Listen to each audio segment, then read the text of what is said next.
welcome. Oh, lost you guys there. Hold on. Graphics went wrong.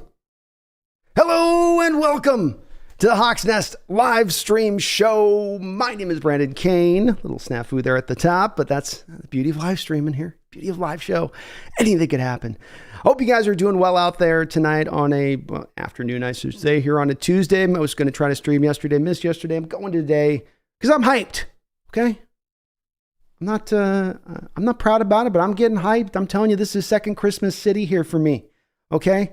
I don't know about you guys. I don't know if your toast happened. I don't know if you're running through endless arrays of mock drafts like I am. Okay. It's getting a little bit weird at this point for me. I got to say, I got to get through this forest. Got to get through the other end of this. I'm getting a little overhyped, like drinking too much coffee or something. So we are getting down to the home stretch here, though. I am really, really loving this process, all of the possibilities that exist in this draft.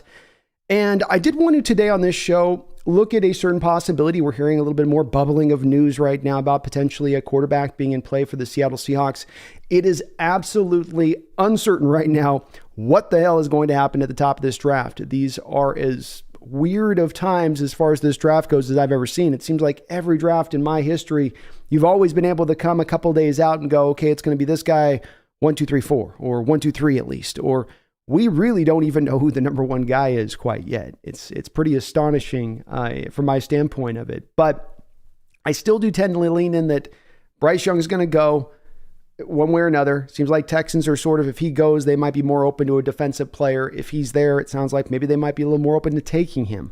I still do lean into believing that somehow, some way, we're probably going to find 3 quarterbacks going in the first 4 picks, even if it is a team maybe trading up. I still kind of feel like that's going to happen somehow, hook or crook. But I also want to come in and look at our pick here, look at the quarterbacks that will probably be in play for our Hawks or could potentially be in play for our Hawks. And I do want to reinforce one thing, because I had a couple comments in the video and we were getting so hyped up on the Jalen Carter stuff last time. And I've certainly been, the torchbearer of the Jalen Carter fan club from the Seahawks fan perspective of things. I'm going to own that.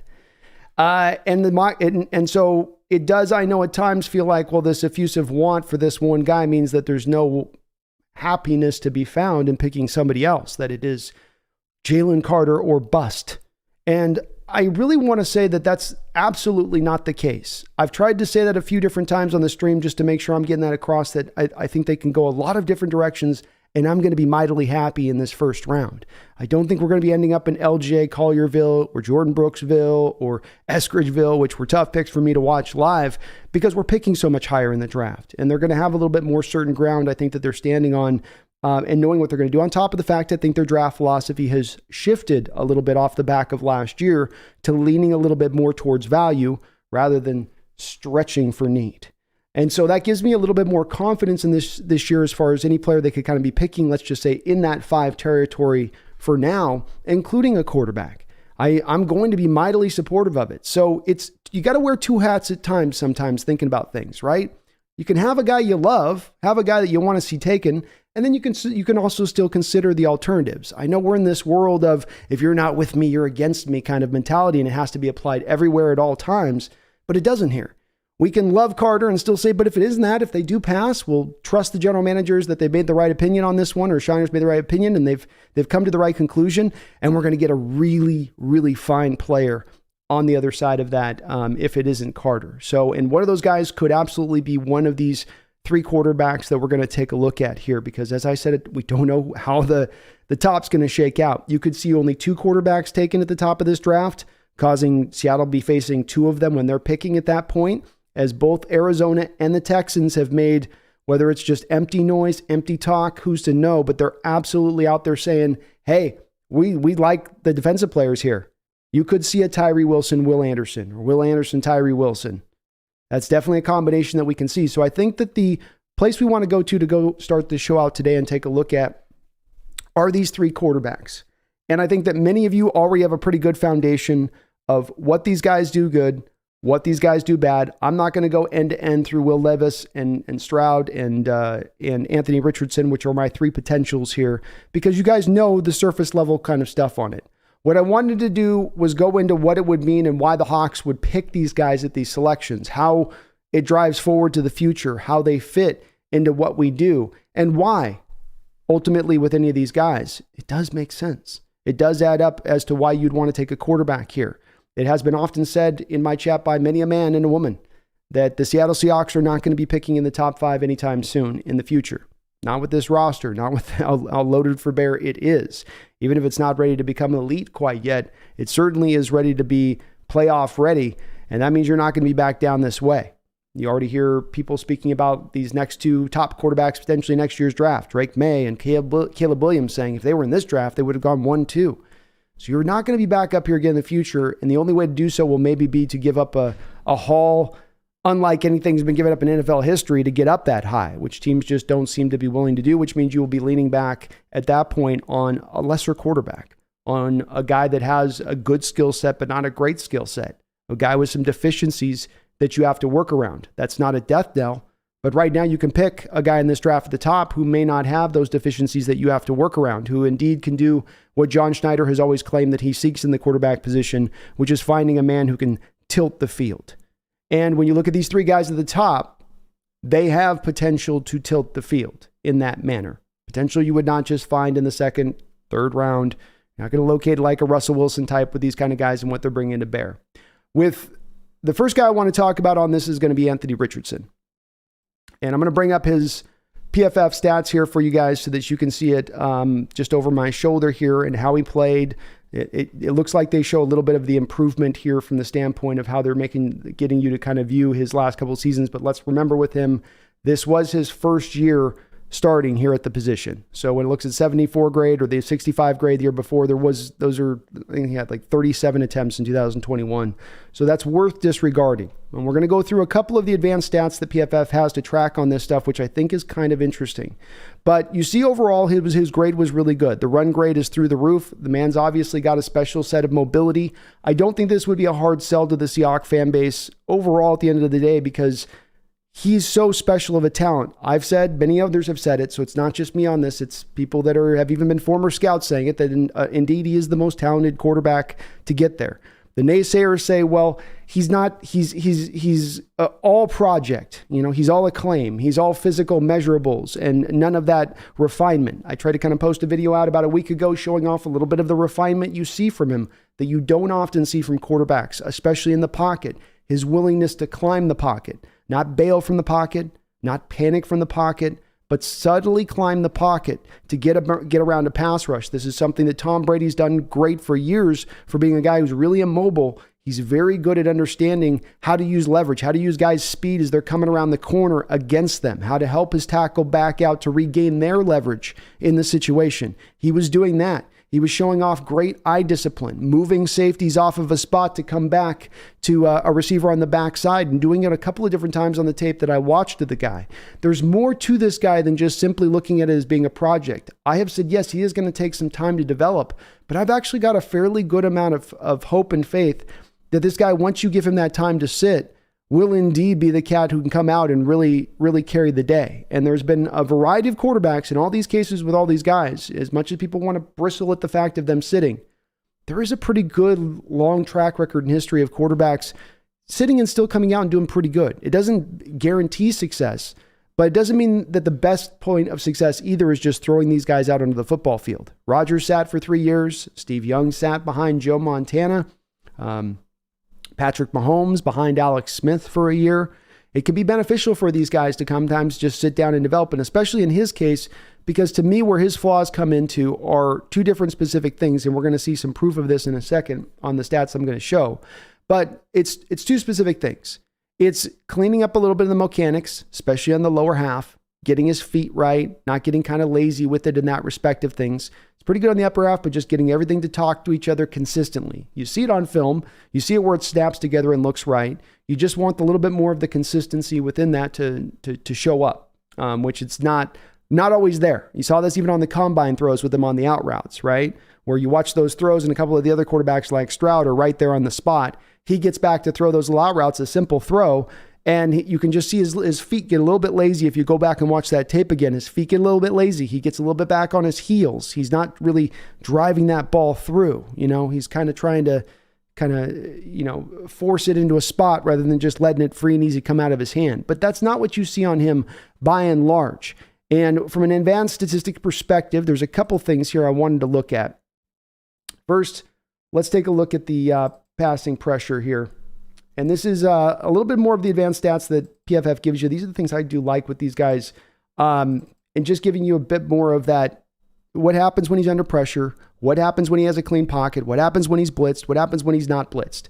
And that's just what you can see here again, right over my shoulder here. I'll try to give it a little bit more size so you guys can see it. I know it's a little small, but this shows you an indication of those 4 markers. Kept clean, under pressure, not blitzed, when blitzed. And we go down the line here, go to the chart there over on the other side where it's under the OFF category. That's the main one we want to kind of pay attention to here in the passing category. And what you notice is that when he's kept clean, when he's not blitzed, and when he is blitzed even, he's pretty good. As long as it's that second line, right? It's the under pressure line. Where as long as he's not under pressure, he can execute things pretty well.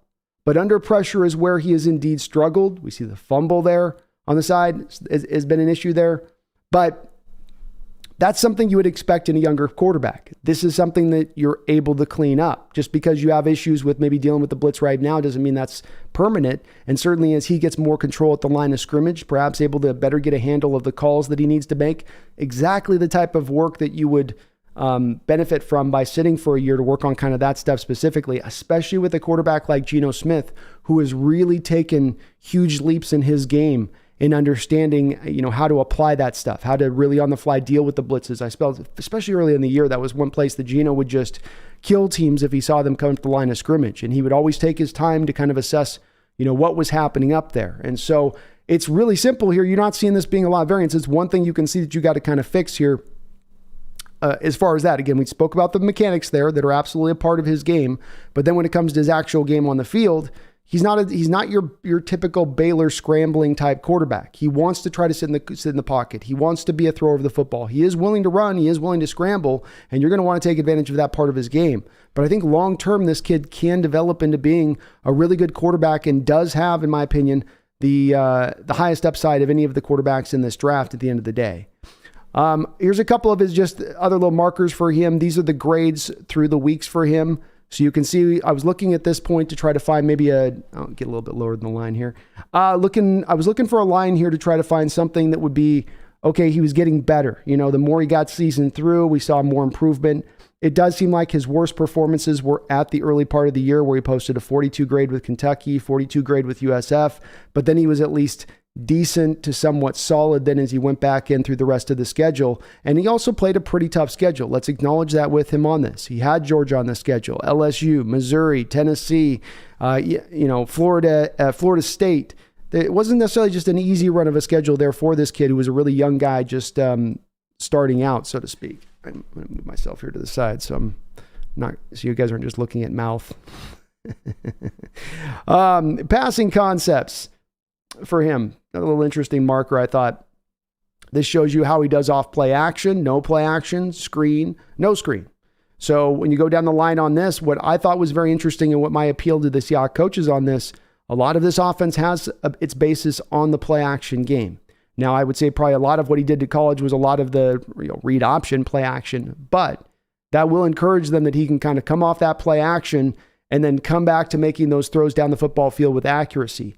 I think this pairs, if you think about that eye discipline that I just talked about, this goes in conjunction with that. Because very often when you're having to do play action, you're taking unless it's a read option, of course, very often though with play action, you're taking your eyes away from the field. I mean, if it's a straight play action under center with a 5-7 step drop, your back's to the line of scrimmage.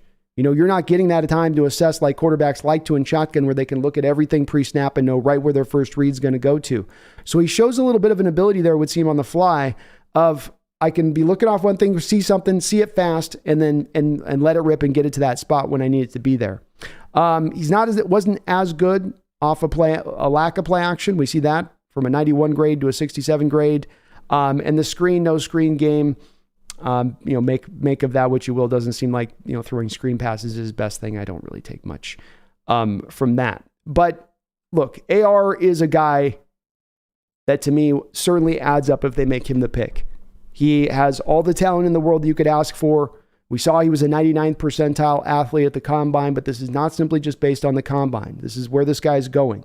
And he's essentially come out in a year, if you think about this, where, it would be like if Bryce Young had come out, and he's had a great year the year before, so he still would have been awesome. But if it had been CJ Stroud coming out last year, or Bryce Young before they had put that firm final year of tape down to make you feel warm and fuzzy about making them the pick.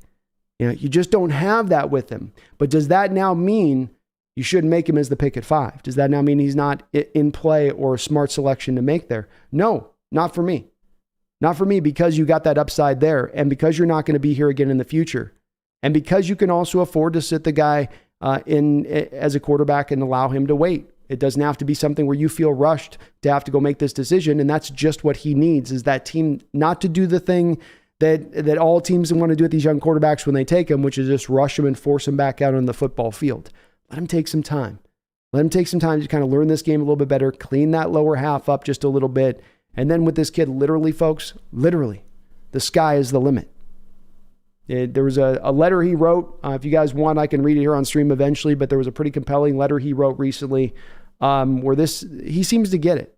And he's got a lot of the things you're looking for in a quarterback.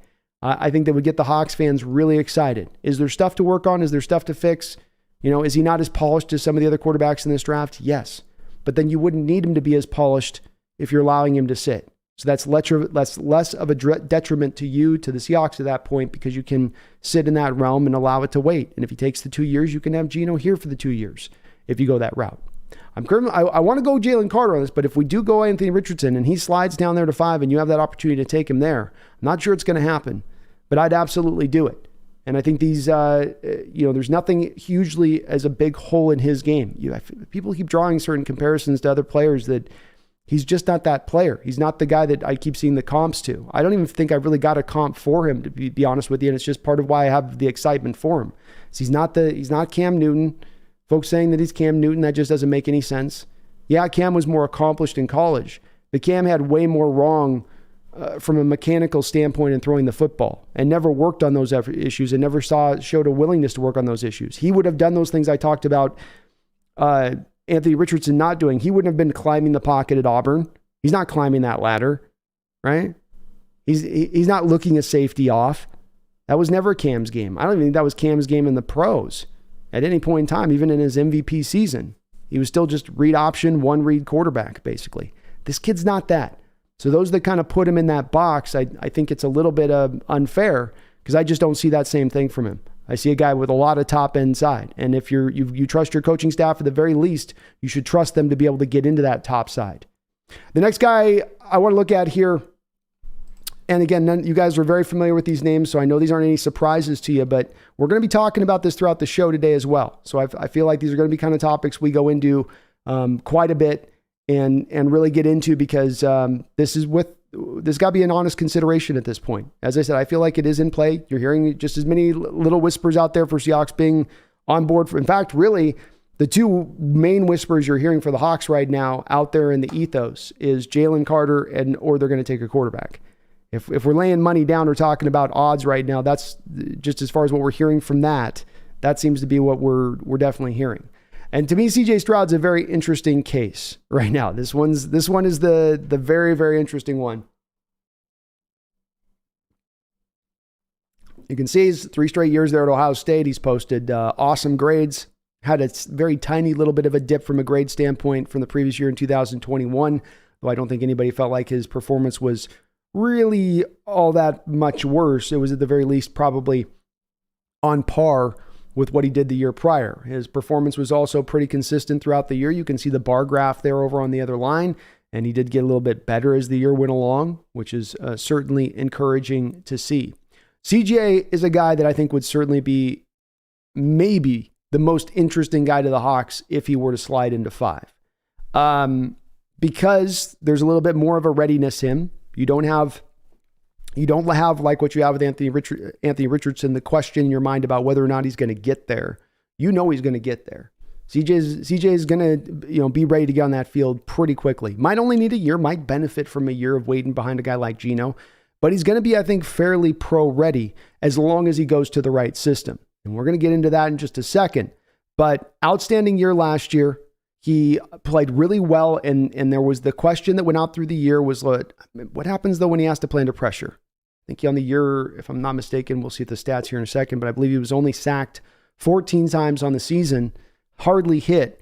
He's got 2 tackles that might both go in this first round. He probably has a center that's going to go in the second round, and the guards are going to end up being probably pretty good as well. Running backs, receivers for days. CJ had a lot to work with there at Ohio State. Not to mention he wasn't going up against the toughest of competition, at least when you, of course, compare it to something like the SEC. But the real nice thing with CJ, and one of the reasons his stock has climbed so highly, is that Georgia game, the final game of the year, because you got to see him under more duress than any other time that he had been throughout the whole course of the year. It was play after play. He had guys right there in his face. And rather than withering or shrinking a little bit in the moment, as you might have seen at times in flashes on the tape with him at Ohio State, he rose to the occasion when it was all on the line. When you got a team playing for a national title, he played his best football. He balled out. He made high difficulty throw after high difficulty throw. He threw on the move. He got out of the pocket. He showed that his legs were functional. I mean, you look at this 57.7 run grade from him on the year by PFF, and you go, my God, does he even have feet? Does he just line up in shotgun and stand still? But no, he does. He's got, almost, I would say, pretty close to Geno Smith-like mobility to him. He just wants to play the quarterback position. He wants to play it within the context of the offense, and there's nothing wrong with that. I know we have a lot of magicians out there. We had one here for 10 years, but it's not a necessity of the position. And he did show that improvisation that you would like to see in that Georgia game. And it's not his fault that he has such great protection not to then have been able to show that skill off throughout the course of the year. Yeah, there were the failing moments when he wasn't looking good, when he was under pressure, but it did happen pretty infrequently, almost to the point you would say this is a sample size of data for me to come to a final determination about him versus pressure. I don't know if we can come to the final full conclusion that he just can't operate against it. I feel like there's shades of this that remind me a little bit of the Justin Herbert situation. And, Herbert didn't have as much to work with, but that was the big thing with Herbert too, was he couldn't play off script, couldn't play off time coming out of college. It all had to be everything on script, and he looked great. For 1 read, 2 read, it's all good, but you have to start having him, buy some time in the pocket or pirouette around or do something, then you're in trouble. That Georgia game showed maybe that's not going to be the case with CJ, and much like with Justin, we might come to find that critique and outlook on him was wrongly applied. I tend to think it probably will be. He's also still a very young cat, 21 years old, so not an older prospect like the one we're going to look at here in just a second. He really reminds me as I've gone along and watched the tape with him in so many ways, and I know my chat is going to absolutely lose it on this one. Not lose it, but I'll get my share of gruff for this one, but I'll take it because I do kind of trust this a little bit as far as my evaluation goes. And I feel like CJ's got a lot of little just Joe Montana-like flair to his game and how he plays the position on time, especially. How he goes through the reads, how he's processing information, the accuracy and the touch, putting the ball in a breadbasket. We love to see that from 40 yards away, 45, 50 yards away. But what happens when you have a quarterback who can do that at 13 yards, at 9 yards, at 16 yards? And that's what CJ does. Over and over on tape, you've seen him put the ball just right on the spot. There's always the thing you'd see with Joe Montana on tape. He's never had the strongest arm. Didn't have a cannon. Had a really nice release, quick release. CJ's got a nice quick release. But you'd always get these defenders with Montana on these throws, where you throw it in and you get these defenders jumping off their feet, leaping. I got this. And their hands would be out for the ball and they just couldn't quite get to it. And the receiver would catch it and turn it upfield. And you always go, man, how does he always keep that thing 6 inches past the end of that guy's fingertips? And that's the thing when you watch CJ Stroud on tape happens over and over and over again. He's putting that ball in just right in that precise spot. And there's just something about how he goes in the position of quarterback and where he throws the ball and how he's doing it is with almost a little bit of artistry and where he's putting these balls. And I'm not talking about the moonshot balls. I'm not talking about the pretty home run balls. I'm just talking about the simple throws. And this is going to appeal to Seattle. We're running this West Coast offense right now, which is different from what we've done in the past with Russell, really, because we're running it more purely, I believe. And you saw Geno and his success last year coming out of playing in this offense, and the majority of that success came from playing with on time. Back foot, let it rip. Back foot, let it rip. Trust the scheme. Trust your coordinator to have called the play and to scheme something up for the guy to be open where you need to be going with your read based on what your pre-snap indicators are telling you. And that's what I think you're going to be getting in a guy like this. And you've set the stage up for him where you can kind of squawk all day about, well, he struggles under pressure. He can't play under pressure.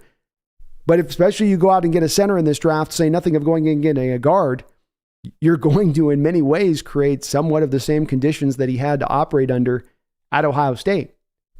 He'll now have a pretty magnificent line. Playmakers on the outside, tight ends for days. One of the best running backs in all of football.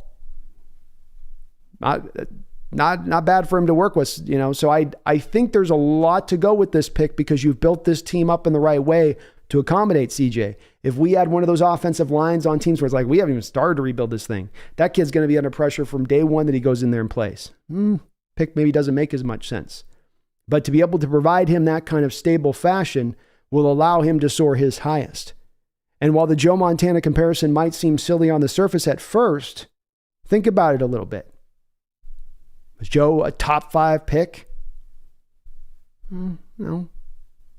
Was he widely considered a generational prospect? A guy who's going to go on and win 5 Super Bowls? No. I've said time and time again, so much of a quarterback's success is determined by where you go.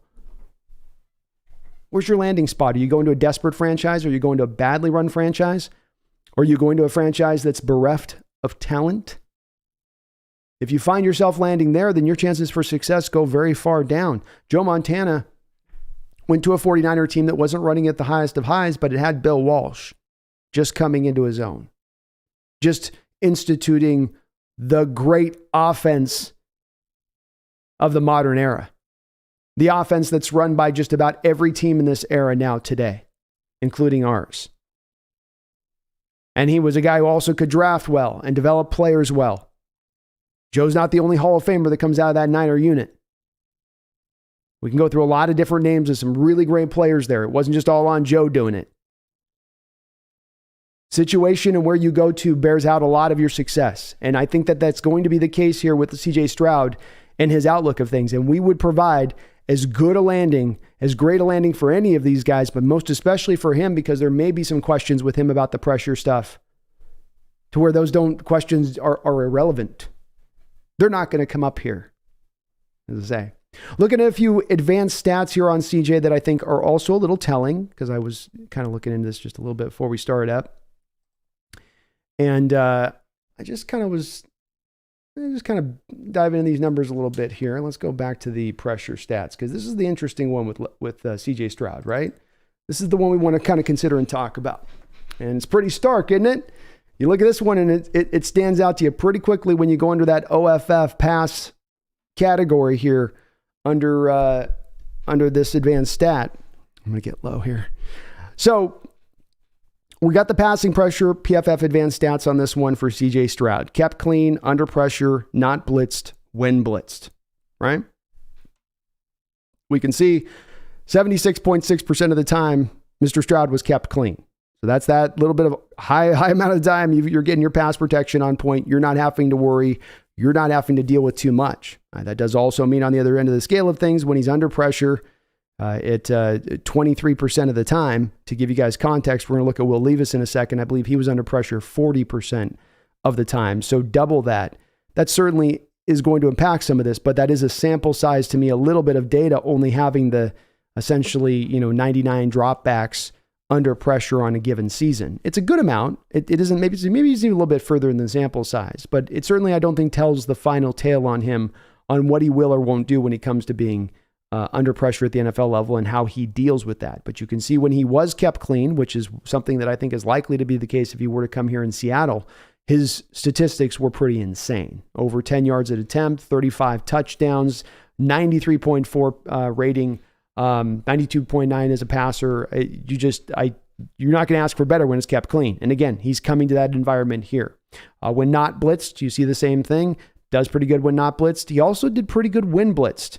So we can see that what that probably tells us is a logical conclusion on that story is that Ohio State did a good job of picking up the blitz, right?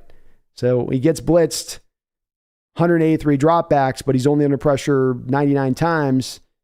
tells you those guys were doing their job up front, even when they got blitzed. I don't think that necessarily means he was simply overcoming the blitz. It just means he wasn't under pressure very, very often. So that's the part really within his game here that you're going to have to figure out. That you're going to have to trust that you can clean it up or just keep him protected. That's the other side of it, right? You could just keep him protected too. Let's look at here on the passing concepts with Stroud. We've got play action, no play action, and the screen, no screen. Again, the screen, no screen game, I don't think tells you just a whole lot with it because those are whatever. It's more the play action, no play action. And a little bit less than what we saw from Anthony Richardson in his comfortability in the play action game, it would look like based on some of these metrics. The no play action, certainly that's where he would be a little bit more at his better. So maybe another little bit of a spot here that you're looking to kind of pick up here a little bit on him in that respect of things. Oddly too, not the greatest in the screen game. He was 36 of 41, 5.5 yards an attempt. You'd think that those screen game numbers might be a little bit better as well, but I don't think that that's really a death knell or anything for him. Just something that, again, I think they're going to have to clean up. These are kind of some interesting stats here too. One more little stat here clip for him. And this is of course, the depth stats. This shows you how CJ Stroud did with his throws on the football field. And what stands out to me on this one, and this is the accuracy that comes into place. This is a little bit of the Joe Montana thing where you not necessarily have an absolute howitzer for an arm, but tremendously effective in the deep game with especially their accuracy and anticipation.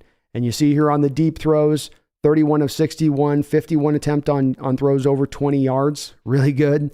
Almost 17.7 yards per completion, 12 touchdowns, only 2 interceptions, 94 passer grade on that. Still very good even on the medium throws as well. But then he gets back to being pretty elite there on the short stuff. So short, deep, that's his, seems to be where his wheelhouse is. But I thought that the important part of this stat when I was looking at was just that he does throw the ball well deep. So if we're thinking about being able to utilize Tyler Lockett or DK Metcalf, this is something that he would seem to be able to use in his game. And so it doesn't mean he wouldn't be a fit. I think from that standpoint, that was the main reason I wanted to kind of present that stat. So CJ Stroud to me makes a lot of sense. And I'm going to lean into my comparison on Montana. He's not pure Montana. I'm not saying that, but I do think you take Montana and you put him into a bad environment in the NFL. You go drop Joe Montana out in Buffalo. Does he go on and win one Super Bowl? I'm just saying. It'll be interesting to see what you guys think in the chat on that one, but I would think not. I think the landing zone is going to matter. And it mattered, Joe. It's going to matter with CJ. But if Seahawks get CJ, you afford to be able to sit him the year. He probably needs it 21. You give him the year to sit. See where he's at next year if he's coming back hungry, chomping at the bit to get on the football field to overtake Geno. And then you now most likely have one of the better passers in the NFC going for the next decade at least in your back hip, which isn't bad. And again, you're not going to have the opportunity to be back up here anytime in the near future. So strike, iron, hot. Last guy we're going to look at here is Will Levis, and another guy that we've talked a lot about here on the chat, tremendous amount with. I, of course, made the bold prediction. I think it was back about summer of last year after watching his initial tape that he was going to be a top 5 pick in this draft. So fingers are crossed on my prediction with that one. We're going to have to see how that one kind of bears out. And you can tell here that it is quite interesting with Will Levis's stats out the gate. You can see the things went off the rails here for Mr. Levis in a pretty major fashion this season. It was not horrific, but not anywhere good or what you were hoping to get from the guy coming off last year where he posted a 90.6 grade and was playing some really, really good football there for Kentucky, even sometimes under some difficult conditions in 2021. The conditions got even more tougher in 2022. To say it was bad for him as far as supporting cast goes would be an understatement. It's no coincidence that this Kentucky team, when he was dealing with a foot injury and had to sit out the bowl game, was not even able to put up one single point in their bowl game without Will Levis. They've got Chris Rodriguez. They've got a corner in this draft, and maybe there's like another offensive or defensive lineman they have that might be in the back end drafted, but they did not have a lot of NFL talent on that football field that was playing in the SEC, the toughest conference in all the land. And he gutted it out. That's as good as you kind of can say with him I'll show you a little bit of the advanced stats with Will, but at the end of the day with it, I don't think the advanced stats tell you as much as they might with an Anthony Richardson or CJ Stroud. You know what this kind of kid needs, which is just a better supporting environment.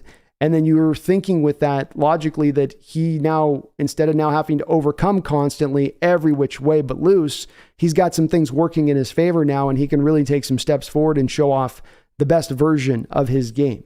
There are some who say, well, that's not going to happen. He's just a wild child, and there's too many rough edges to hone out here. But the arm strength is undeniable. The guy might have the strongest arm in this draft. He's got a very quick release. I don't know if it's a free, easy release. For some, they feel like it's a little bit uneasy. To me, it looks pretty easy. He's throwing with a lot of like violence in his throw. You know, it's a lot of that. It's like when I was a pitcher, I would always try to be throwing as hard as I could. And I couldn't throw very hard. I could throw like he could, but he's got that violent sort of stroke when he's throwing the ball where it's, you know, it's not just like, wow, how's that ball, you know, jumping off his hand. You're feeling him torquing up to get it there. Not that he's got a wind up. He's got not really wind up at all. He's got great mobility. He can move around. Both him and Richardson, I think, are your top movers in this draft as far as being true scramblers with the football and being able to do some damage with their legs in a real fashion. So you're getting that with Will Levis. You're getting a guy also that's played in an NFL offense. And it's one of the places, it's kind of funny that you do these processes of looking at prospects and you'll hear people make certain, draws to a player and how they look at a player and go, I don't like this about them. And I know Levis has that play people don't like a lot about him, but I hear real rare amount of people that bring up the fact that he was running a pro style offense. And there seems to be a big disconnect between some fans out there in NFL land as far as understanding, if I run a college offense with spread concepts and it's one read and everything's drawn up and very simplified for me as the quarterback. In fact, it's almost made to be the most simplified it possibly can for me. That's like having training wheels on your playbook. Will Levis didn't have those training wheels. That was not what he was getting to utilize at Kentucky. He was playing in an NFL offense, and not only an NFL offense, he was playing in our offense, using literally the Rams playbook, the same playbook Waldron uses that he got from McVay. So you have a guy now in college this last year playing in our offense, our routes, our play action, under center, something we don't have really much from with CJ Stroud or Anthony Richardson. You got this guy under center with the footwork, understanding how to do that. He's going to be very comfortable with that from day one. You're not going to have to teach that from the ground up. He's going to have that in his hip. And it shouldn't be understated. It shouldn't be undervalued. Asking a quarterback to go to play the position at pro level, to go through reads, to turn your back under center off of play action, to be running NFL routes, having to make NFL throws, not 3 yards on a little drag route to your running back underneath, NFL throws, 15-yard out route, 20-yard post, 20-yard comeback. He can let it rip and drive it to that spot, no doubt about it. When looking at the advanced stats with him, I'll bring up here. You can see, first off, the passing concepts, play action, 67.9, 67.2 with no play action, 69.4. The play action degree of difficulty, I would say it'd be more difficult for him versus like we look at Anthony Richardson, because there's going to be more snaps of his play action with the under center stuff I was just talking about, where you're turning your back to the defense. You're not getting a chance to see fully what the secondary is doing until you whip your head back around. And now you're seeing them in their spots and having to kind of react to that on the fly. With Levis there, though, you notice there's not really anything super great or super bad within the statistical plane of this. Both play action and no play action, he played pretty much the same kind of football in that respect of things. Passing pressure is an interesting one to take a look at here, because you look at the passing pressure, kept clean, 72 grade, not bad. You'd like that to be better, but still played pretty proficient football when kept clean.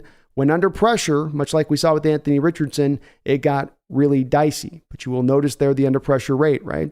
CJ Stroud was at 21%. He's up at 37.8%.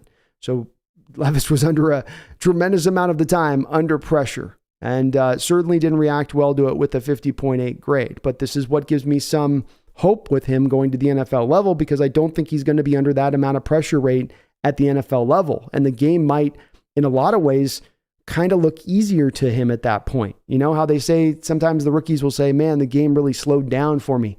That's when the game really slowed down. You could very well be kind of saying that with him in this respect of things, where he comes, he's like, man, I was getting hit every snap out there in Kentucky. Georgia killed me that one game. Now I get hit like 3-4 times a game. This is wonderful. I love this. Again, with his passing depths, a lot to like on this, much like we saw in the other thing. Pretty consistent down the board on his throws. As a deep 20 shot, he's got a 70 grade on the deep throws, over 20 yards. Medium, 67, right there around the 70 grade. Short, 73.9, right there around that 70 grade. And behind the line of scrimmage, 69.8. So pretty good in that respect. If you go down here a little bit deeper, on some of the ones below here, though, you'll notice it's kind of interesting is you just don't want him throwing short right, I guess. Look at the 29.7 grade on short right throws. Everything else is pretty good. You get him going short right. That is not Levis's go zone. I'll tell you that right now. You do not want to be in that place of it with him. So trying to keep him a little bit more clean. He can make any NFL throw. He's got this strong arm. He's got the understanding of what to do. He's got the understanding of what to do in this given nature of this offense. He's not going to come in here and need to, I think, have a long period of time to figure out how to go. He'd be my less that I'd like than any of the other guys we might be looking at in this particular draft, if we were to take him, quite honestly. And he was a guy that I loved initially the most last year, but this is what the evaluation process should do for all of us, is take us down a pathway of continuing to evaluate, never arriving at a final certainty until we're really to the final day, and just taking every advantage of every last minute of the evaluation process to make your determination. I like Levis, and honestly, if we hadn't taken Geno Smith up and brought him back in here, I certainly would be on board with making this pick, because I think he would be able to give you a guy who could start day one at that point, walk right in the door and pretty much be ready to go. But he is 24 years old, and putting the prospect out there, bringing Levis in now to sit him for a year, to now have him have his first year being 25 years old. He's going to finally, 26 years old when he's going to finally start. Not really big on that prospect. I think if you wanted to go down that road, if you were the Seahawks, then you probably wouldn't have signed Geno Smith. He's the guy of the other that I wouldn't apply with Stroud and Anthony Richardson, is the guy because of his age, because he's played in the pro style offense. He's the guy you want, if you're picking, to be out there onto the football field immediately. And I just don't quite see a connection at the end of the day. I know the Hawks met with him. I know that there's maybe a little bit, maybe passing interest there. They haven't been highly connected with him like you've heard them kind of connected with Richardson, and to a lesser degree with Stroud. But it would make sense if they took him. All three of these guys make sense. You can build the argument up. And I know there'll be some of you guys out there that'll hate this pick, because you'll go, hey, look, you did it just like you mentioned, Brandon, about the Geno Smith thing. Just like you just said. They made that signing to go for it. Why are you even taking a quarterback if you're going for it? But again, it's because the position's so valuable. It's one because you're not going to come back here again anytime soon. Because you're not going to have that opportunity once Geno moves on. And he's going to be 33 in October. Geno is not a spring chicken. And for all we like to think about these quarterbacks playing into their 40s, we're also seeing just as many of these guys getting into their mid-30s and they're pulling off a cliff. The injury's starting to pile up.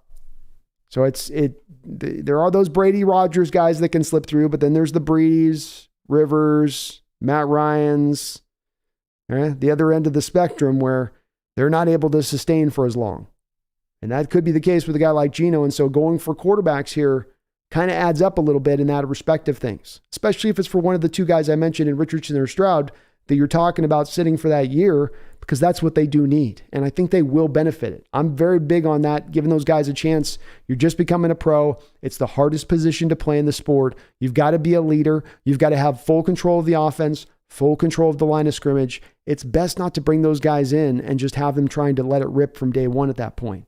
You really open the door to bad habits being developed, and we have seen it time and time again. It'll be very interesting in this year's draft if that plays out in the same way of who's drafted and who's allowed to sit and who has to play, who has the best long-term success within that, and who maybe gets impacted by being asked to go out there day one and just start and let it rip. Rook, you're leading this show. Show us what you got. But it'll be interesting to see where your guys' pulse is going to be on this one. I do land myself, though, in the standpoint of saying I feel like going quarterback here could make a lot of sense. And I would really say, I know you may not like it initially if it happens. You may really draw back on it if it doesn't happen. But come back around to the same point that I make about taking Carter here at this pick. I could apply with a quarterback. This is a free pick for us. This is a free pick. We got a tremendous haul out of the Russell Wilson trade without this 5th overall selection. We got a magnificent haul. And we're going to be able to do a ton of damage in this draft no matter what we do around this 5th pick. We could win the draft day. We could have the pundits saying Seahawks had the best draft. That may be hard with a couple of teams like Detroit having first-round picks, but that may happen. We may just do so well in the draft with picking at value because we have so many picks. Those pundits going without even that 5th pick saying, yeah, they had the best draft with just these guys, not even bringing in that 5th pick. So if there was ever a team picking at number 5 overall that could treat that selection like a bonus pick, they could treat it like house money. Seahawks are in that position to do so right now. So whether it's to go after the wild defensive tackle with off-the-field concerns and motivational issues, but yet Hall of Fame level of talent, or it's to go for the quarterback of the future that you're going to wait for a year or two, maybe even, to get the full returns on, both make a lot of sense. Why? House money. We walked into the casino with $5. We're up $10,000. So if I drop 5 G's on a bet at this point, I still got 4.8 in my pocket. You know what I mean? Let's all consider that. Let's all remember that. And if I wasn't clear about that, if I wasn't crystal clear on that, let me be crystal clear on this now. I'm going to love this pick at 5. It's going to be very hard for this team to grab a player. They'd have to do something like Carl Brooks at 5. Right? Some just out of bounds, like, Broderick Jones at 5. Something that would just be so beyond the pale you couldn't even understand how did you guys even get that? What would you Mike Morris at 5? That would be something that costs, but they're not going to do that. I guarantee you they're not going to do that in this draft. We're going to like these guys. We're going to love these picks.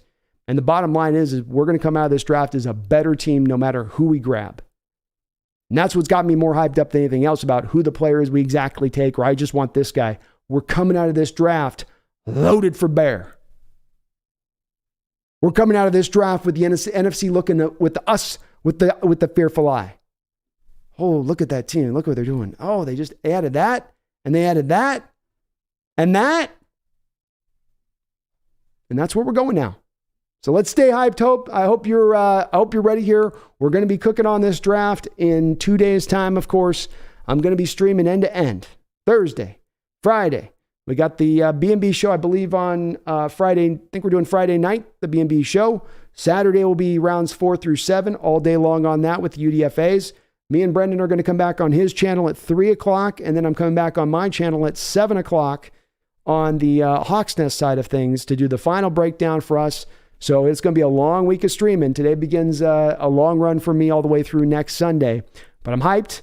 I'm hoping we come out of this with an amazing haul. And I'm going to love still talking every little option over with you guys as we break down the last 48-hour period here before we start this draft off of how this thing's going to go. Appreciate you guys watching today. Do me a favor. If you do like what you're listening to, hit that like button for me. I do really appreciate it. And it does help this channel grow. Helps me show up on those algorithms out there, that sneaky YouTube algorithm. Joe Stevens, I'm a little late on acknowledging, but thank you for becoming a member of the channel. Just crossed up over 100 members on the channel. So I appreciate all of those folks jumping aboard as you have, showing your support as you are. It is really well appreciated, and it's nice to see that growing up. I'm getting more of those benefits out to you guys as well. Joe, if you are a member of the channel, do take a look at your community post. I posted a real big draft guide in there, 45,000 words on these players, player comps, patented moves, all that stuff is in there. So if you are a member, please do take advantage of those membership benefits and take a look at that. Hope everyone's having a good night. We finally got some sun over here. I got out and got a walk. Hadn't seen the sun in I don't know how long. My chat I lost a little bit of the chat there. So if I missed you on the opening, guys, it's chat cuts me off when I get too far ahead, if we get too many in.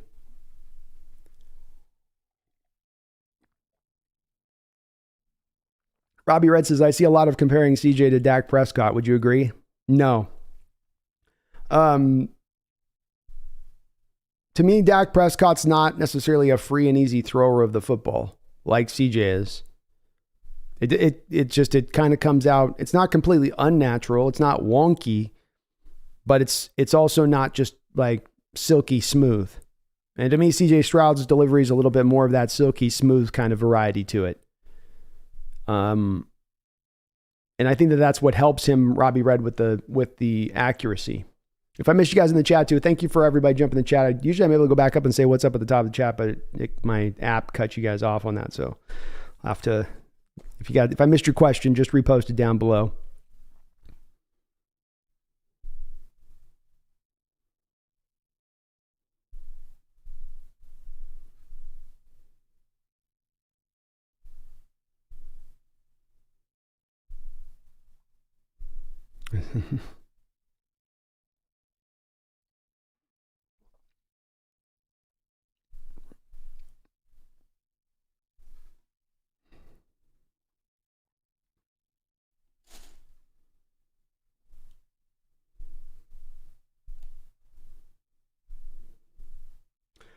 Tommy Eaton says, everyone said Luck was a surefire can't miss quarterback, that RG3 was maybe the most talented. Russ accomplished more than both combined, and they are both out of the league. Hard to predict the future.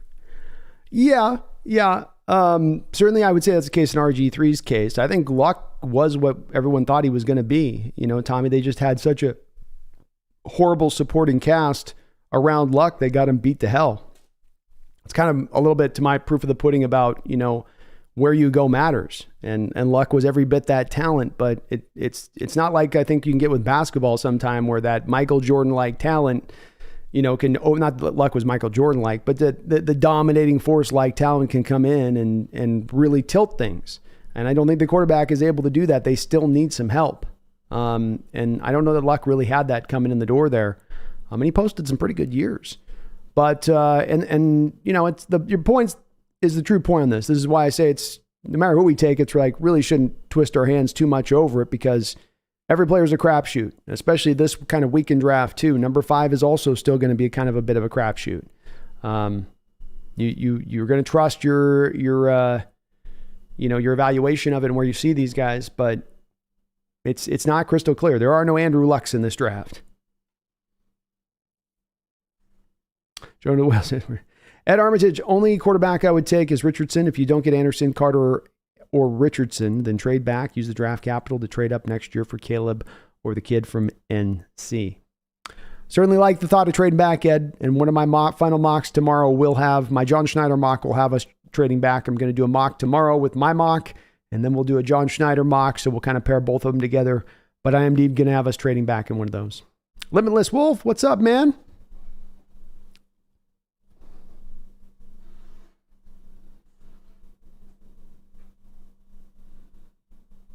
Jacob Davis, I dream we can get Will Anderson at number 5. Ideally, if we get a quarterback there, then maybe CJ Stroud could sit a couple of years and learn from Geno until he's ready to take the job from him. Anderson could be there. And there's another pick I would absolutely love and applaud. I'm a big Anderson proponent, that is for sure. Hard to say if he doesn't go in that top 5. It's so weird right now, Jacob. The top of this draft is in such a ever-changing sort of state. One day you hear the Carolina Panthers are definitely taking Stroud, and then you hear they're definitely taking Young, and then you hear rumors of Levis, and we're certainly in that season of disinformation, but it's hard. It feels like prior drafts we kind of knew stuff. I felt like last year even at this time, you knew Cross was going to be the pick at 9. Now I have no idea.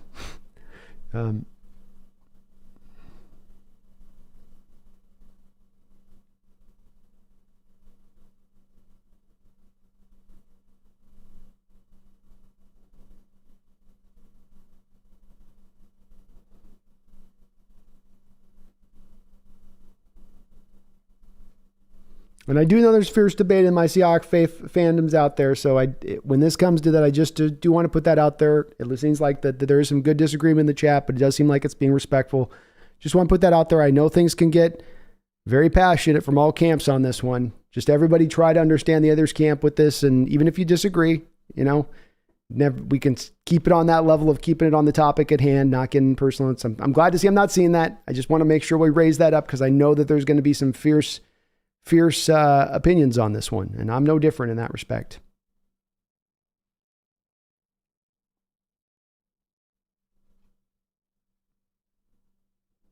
Sam the Great, this draft reminds me of that Kevin Costner movie.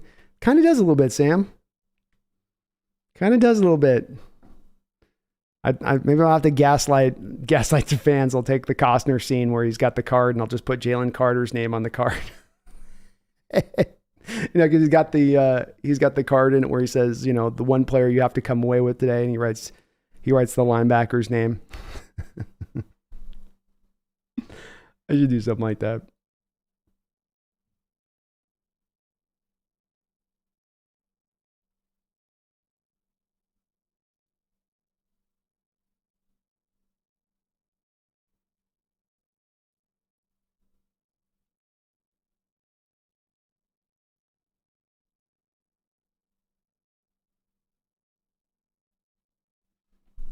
Jonas says, personally, I'm just really excited at the prospects for our linebacker picks because we're picky in the second or even possibly the third. We could get a number of talent at the middle linebacker.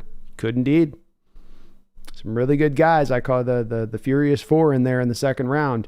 Trenton Simpson, Jack Campbell, Dayon Henley, and why am I spacing on the last guy? Who's my last guy? Drew Sanders. All good players, all with something kind of unique that they offer, and all would be good Seahawks.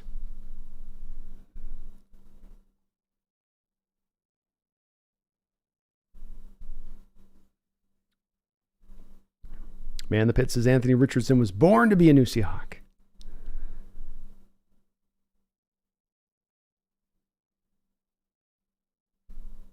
Jordan R14 says, we're going to trade for Lawrence next year. Well, sign me up for that, Jordan. I like me some Trevor Lawrence. David Joaquim says, if they go quarterback, I want Richardson unless Stroud drops. I think those are the two guys really in play here, David. Those are the two guys that I think the organization has that we're going to be very hard for us not to pull for one of those guys if they do fall to us.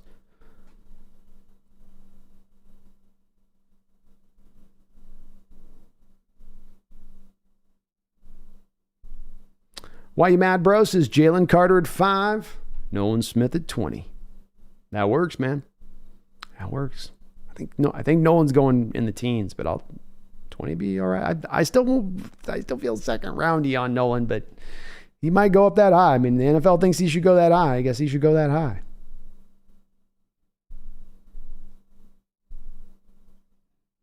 Big Country's got a great point. He says, nothing will go wrong with the number 5 pick unless we trade up, which I'm 99.9% sure is not happening.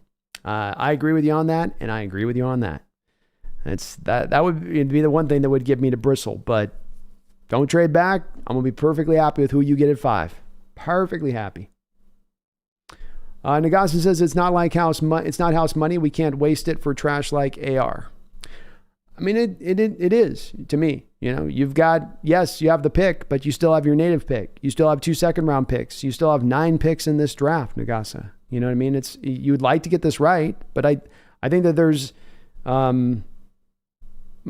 would much rather have the team in the spirit of we can grab whatever we want here. We can just go for we can swing big here, rather than thinking they got to run for the safety of a pick that would be, we got bad this year, so we've got to get the guy that's going to be the guy. I feel like you can afford to play it a little bit more in the house money, and if you did so, I could be wrong on this, Nagasa, but I feel like if you did so or they did so, that's going to be more of a chance it leads them to finding the best possible player.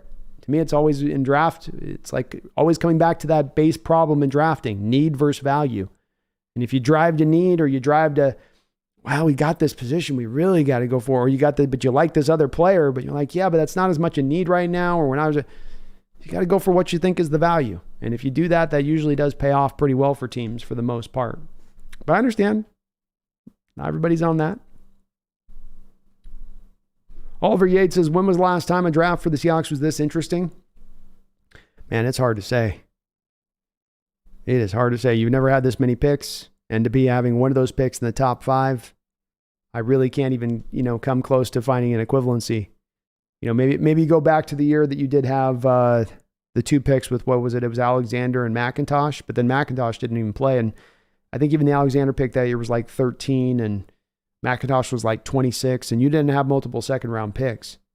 You've had a couple times that you've had multiple first-round picks, but not this many selections. It's amazing.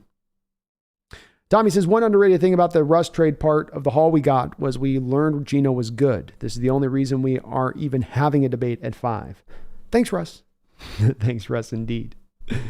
Indeed.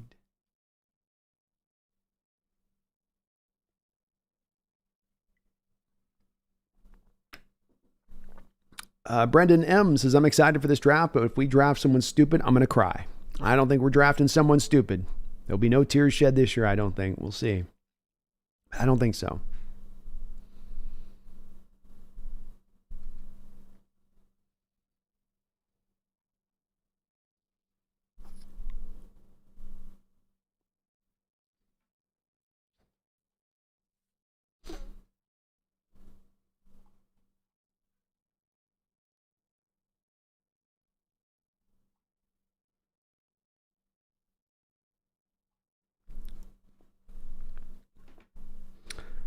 Sean Lee, what's up, man? Good to see you in the house. Shazam the Great, the Andrew Luckin interview was interesting. I don't think I watched it all the way through, but I'll go back and check it out. Cautionary tale, Luck, and going for them. They had to do it, but they felt like and I probably would have picked if I was them too, but then once you do that, you now need to get the protection for that guy. And they really kind of took their time to get around to that. Pedro Mendoza says, everyone keeps forgetting that the Texans can easily pick Jalen Carter at number 2. This will change the whole draft and quarterbacks will fall for sure. Oh, it would. Yeah. That would definitely change the nature of things at that point. I'll tell you this, if that were to occur where you had Carter and then let's say the Arizona Cardinals couldn't move back out or get what they're wanting to move back out, and so they take Tyree Wilson and now you're at 5 with like 2 quarterbacks, 3 quarterbacks on the board. Some team I would think would then be willing to come up and give you enough for John. Like, I don't think John's going to insist on every last draft asset to move back at that point, especially if he's thinking about picking up future first round picks into next year's draft and whatnot.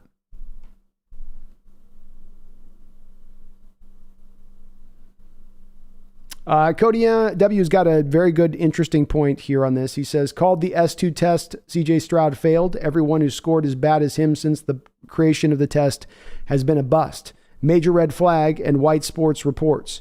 We draft quarterback, it's got to be Richardson. Well, let me present exactly what he's talking about here to you folks, because I indeed did find that before this. I'm a prepper, I do some prep on this show. It's not all just fired from the hip, okay? There's a little bit of prep here from time to time. So, we all know about the Wonderlic test of old, right? We all had the fun stories about the Wonderlic test and the dudes scoring 4, all that other stuff. The NFL's come up with a new test now that's to replace the Wonderlic, which is this cognition test, the S2. And I am posting the results here that were reportedly leaked by Bob McGinn. As you can see here with Bryce Young topping out at 98%. And then as you go down the list, Jay Kaner, 96%, Will Levis, 93%. Get down to Anthony Richardson at 79%. And then we find CJ Stroud at 18%. So a couple things with this, Cody. First off, the S2 cognition people are saying that the test is not ever based down to one statistical plane, meaning that it doesn't all distill down to one base stat of percentage point at the end of the day. It's a test that takes a couple of different conditions that it's testing. So there is a little bit of maybe reticence on this to absolutely believe these results that were leaked out because they're presenting the results in this way, which is not what is the S2 people are saying is consistent with how they grade out the players. But one, if they were trying to put 2 and 2 together on this, would say, well, look, Brandon, look at how he struggled so much under pressure, and look at how he struggled in those times to improvise and to come up with kind of a plan in that moment. Wouldn't this data be backing that up? If it's true, maybe. This is a very new test. I will say that. But as Cody does say, there is also a little bit of a track record with maybe the test having some strength in determining a player's ability to process on the football field. Right? It's an interesting stat, though. I'll give you that, Cody. Thank you for reminding me of that. Bring that up a little bit.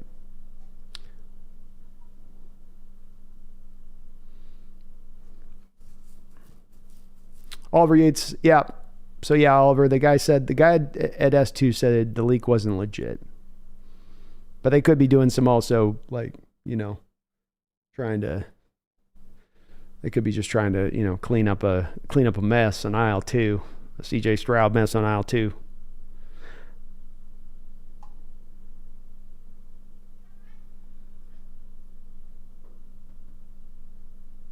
Kevin 36361, what would it take for Philadelphia Eagles to jump to 10 realistically? Well, aren't they they're at 10 right now. Oh, jump to us from 10? I don't know why they would do it, Kevin. I mean, the only way they would have done that to me is if they had moved their quarterback prior to paying him. I can't see them wanting to move up. 10 to 5, they would probably have to give up like maybe their first round pick in this draft, but that'd be all it would maybe cost for five selections. My cat's got a bird outside. She's doing that thing they do. She wants to go out and get it. So probably about just their first round pick, Kevin. I don't think you're going to get more than that, though. Spencer Smith, fun tidbit for you, Brando. JL Skinner's first name is not short for anything, apparently. Legal first name is literally JL. I don't know. That made me laugh. Well, guys are inherently more tough if they just have a natural 2-letter name. That's been my history in my life of that, bikers, right? The mountain man type, cowboys. There's BL over there. What's BL's? They just call him BL. Why? I don't know. It's just his name. You're always a little tougher if you just got just the 2 letters as your name. And they're not, they can't mean anything. So he just got like 5+ points on the toughness scale for me with that. Oliver, it says, watch the Pat McAfee clip on the S2 thing. Very funny. I'll check it out.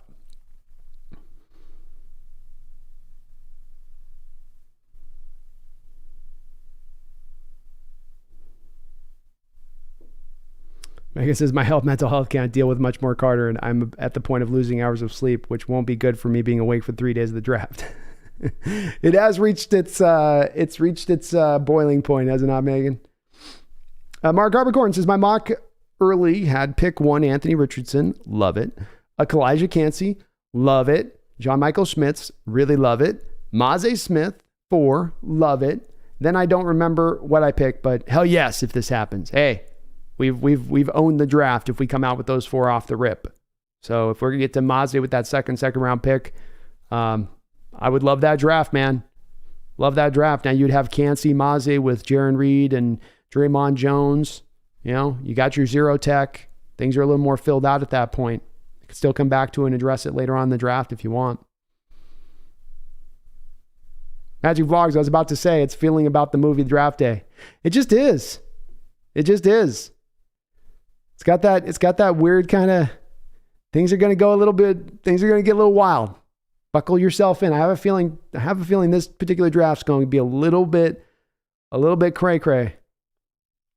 Cody, can't deny that everyone who scored that bad busted and has to be considered a red flag. Not saying it means he'll be a bust, but it's going to be considered and dug into. If it's legit, that's the only, as people are presenting the chat there, Cody, a little bit, that's if it's a legit leak, if those are really true sources that are pushing through.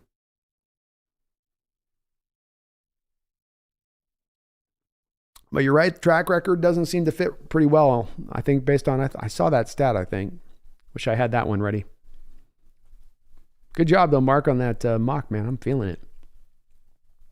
Simple 1970, someone has to explain to me the fascination with Tyree Wilson. I really don't like Big 12 defensive players. I'm like you, Simple 1970. I'm not going to completely negate out a Big 12 player and say, well, just because you're in Big 12, you don't play defense, so I'm not even going to look at you guys. You can still look at them, but I'm also not going to be looking at a guy in the Big 12 who has put up, a smidge of the production of the guy who's been operating out of the SEC for 3 years, who's a rough prospect, who doesn't have a lot in his bag as a player. What he does have is great. The power element of it, his length is awesome. But, I'm in the same kind of place a bit, 1970. I do think he is a top 15 worthy talent, but the fact that he's going to maybe potentially be going 4th in this draft, it's kind of to me that's a reach to me with Tyree Wilson. He is not a sure thing. And he is, you may have a lot of upside on him, but you also don't know where his floor is at. His floor might be 6 feet under. You know what I'm saying? Jeff Shekel, I have warmed up to taking a quarterback at 5, but these guys all scare me somewhat. Stroud, AR, Levis. Indeed, I think you're on the right track with that, Jeff, and that's the right way to put it. I find myself kind of getting to the same place when I look at these guys and consider the situation, and that there is a little bit of a concern from all of them. You'd love to get a quarterback who's the clean, super clean prospect with no failures, points, and you have the big floor. You know what you're getting. And you won't get that necessarily with these 3 guys, but you're not tremendously far away from that either. Yeah, you're a little ways, but they're not miles away from it. It ain't like, Jeff, like last year's draft where truly those guys were, not in the vicinity of being franchise level quarterbacks. And these guys should be, to varying levels, varying degrees of success. I certainly have a preference, much like I'm sure you do too, Jeff, on this, to maybe go a different realm, to just build this team up stronger in other areas. But I think saying warmed up to is the best way to put it. I've warmed to it as well.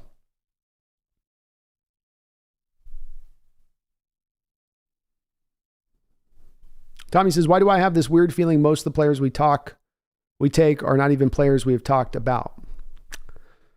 Could be. I mean, last year was pretty, you could kind of start to see, the cross one made sense. We had many people predicting that would be the pick.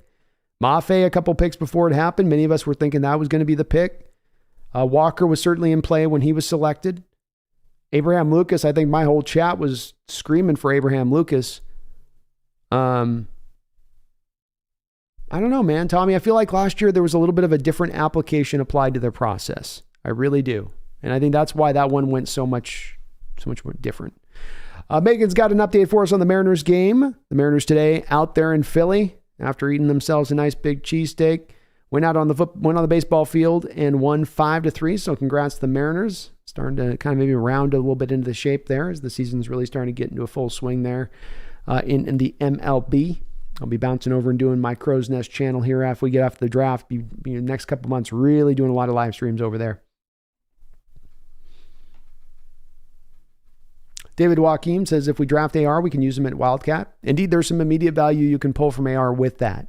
You could have some snaps a game where you walk him out there to throw the defense a little bit of a curveball, that's something else they have to prepare for, where you bring him out there, have him run the read option, give him a select sheet of plays that he runs and masters throughout the course of the year, make it simple and easy for him.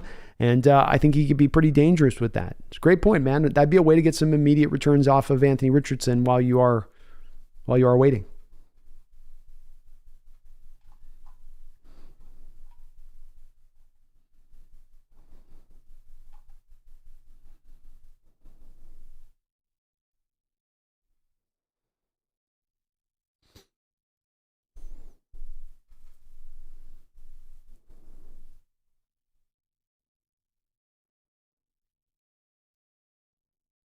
Cody W. HawksNest, please address this S2 test. We want to know your opinion. Yeah, so I'm with many of the other folks. I think if there was a bottom line stat, which would make most sense to me, is that you have in the S2 cognition test without taking it. It's a test that's going to test you in a variety of different ways, from reaction time to maybe other advanced things like your eye movement. There's going to be a lot of little metrics and trackers.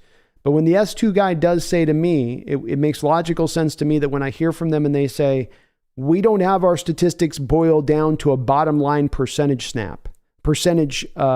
number, that all of those numbers are distilled down to this final number, and you come out to this ending grade point, and that's what they are. I would agree with them that makes a lot of sense, because if there's a multitude of tests, then you would have a multitude of grades. If there was just one simple thing where these guys walked up, put the headgear on, the guy goes, okay, the test begins, and he goes, doop, and the guy's going, ding, ding, ding, ding, ding, ding, ding, ding, ding, test over with, okay, that was done, beep, here's your score. Well, then maybe it would go down to just this one bottom line score of 18, 90, 98, 79%. But I would think that the basis of the test would be to try to get into a little bit more depth in what it's trying to evaluate, which would then take it away from a single statistic. I don't know that it lends itself well to being like what a PFF grade would be, where you have a PFF grade for a quarterback or for, let's say, a running back on running the ball and pass protection and catching, and then stats that break out from that, right? You can get a bottom line number and that kind of thing. I don't know if it works in the same way for S2 because maybe some of the tests are weighted heavier than others. Maybe they're not all equivalent in what they're providing with it. But I will admit, I haven't looked deeply into the mechanics of the S2 cognition tests or how they do bear it out. I do think that it is more valuable as a testing tool to use than the Wonderlic was. I think the Wonderlic was just about useless. Just about completely useless. But this at least has, I think, a little bit of an application to it. But I guess I land on the part of saying if the guy from S2 saying, I know that could be them just trying to save their bacon because, they're worried about players in the future not doing the test because they think the stuff's going to get leaked out. So they go out on their TV and they're like, no, it's not just one stat. We have many stats. So who's lying? Who's telling the truth? It's a funky world, I tell you. It's a mixed up, messed up world.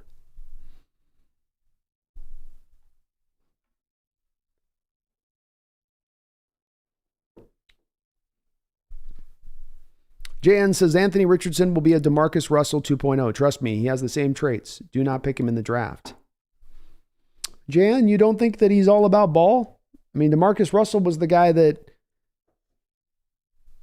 was famous for not even trying.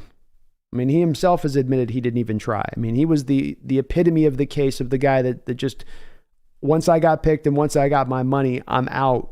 I'll show up, but I'm not really here. I mean, I haven't heard anything about the questions on work ethic with Anthony Richardson or the lack of fire or want to get better. I can't quite get that because that's the DeMarcus Russell points come out from. That's really where it's at is, that guy just didn't want to be a pro. He got the money and he was good. I don't know, man. That's tough. That's a tough comp for me, man. If you can just elaborate a little bit more so I can understand. Isaac N says Will McDonald, Ade, Mazi Smith, Miles Murphy, all great players. I'd be happy with if they turn out to be Hawks. Spencer Smith says my official prediction. Many may call me a nutso. Move back to number 8 and select Carter. Then Johnny Toolsy quarterback Schneider can't help himself and moves up from 20 into the teens to select AR.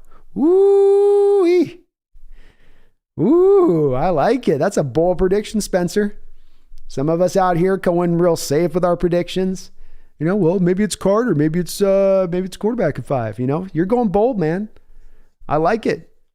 That'd be some brilliant chess move there if he did that. That would be like draft day with Kevin Costner if he pulled that. Go back 8, get the extra pick, still get Carter. You jump up ahead of Chicago and Philly grabbing him then at 8. Then you bump up from 20, giving up that same draft capital that you just picked up, moving back from 5 to 8. So you're not necessarily giving up the extra to then go up and then get it Rich if he were to slide. I like it. He has to slide though, of course. That's the only rub on that one.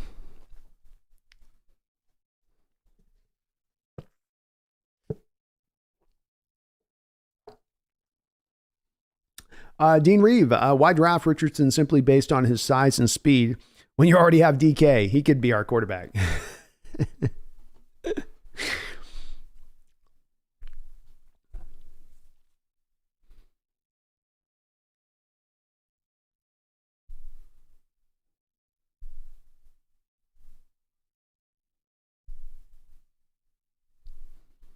Tom says, Drew Eskis says, I'm worried Eagles move up from 10 to 3 and take Jalen Carter. Hawks would have to resort to plan B then. We take Anderson or move back to 9 for Gonzalez or Witherspoon. What do you think?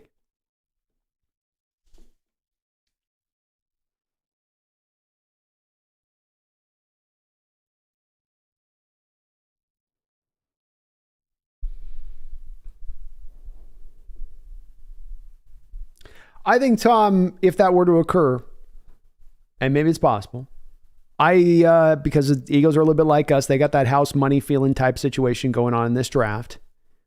I think I would go Anderson at 5 then if I'm the Hawks. And I think the Hawks would go 5. If I was Tom making the prediction, not what I would do, but just what I think Schneider would do at that point. They're going to love Anderson, I think. And they're going to love him as a player. They're going to love his production. They're going to love him coming out of the SEC. They're going to love him as an alpha leader type in the locker room, as a culture guy there that fits right into the kind of player that they want to go out there and select. He hits it all for them as far as what they want from a football player, and a lot of safety in going with Will Anderson there. I think they're going to value Will more, Drew, than maybe a late second round pick that you'd be getting to go to 9 to lose out on Anderson to go get a corner. But it could be smart to do so, Tom, if they did that, because this is such a deep edge rush draft. You don't have to necessarily go for the Tyree or Will Anderson early. You can pick up that extra second round pick at 9 and find the edge rusher into the second round. Felix Anaduki-Azuma, Keon White, Derek Hall, BJ Ojolari, Tuli Tuipulotu, maybe even Lucas Van Ness if he were to happen to slip, which he probably won't. So I'd be, it's a tough call on that one, Tom. I'll say I sit pretty firmly feeling like they would go just Anderson and call it on that one if that played out in that fashion. But I'd be tempted to move back at that point. I would. Appreciate you, man. It's good to see you in the chat. Kevin, thank you for the $2 donation, Kevin. It's good to see you in the chat as well, brother. Says a quick nightmare first 4 picks mocks for you. First 4 picks mock for you. Ooh, good question. It's a really good question. What would be a nightmare first 4 picks for me?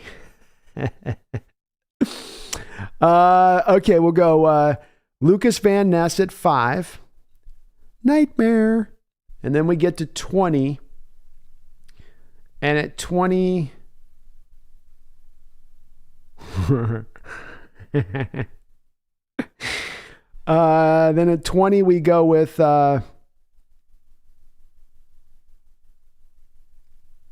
Maze Smith, and then we come back in the second round with our third pick. These are the nightmare scenario, by the way, folks. Not what I want to do. This is a nightmare scenario. And so then I would come back in the third round and I would go with Dalton Kincaid. And then the next pick would be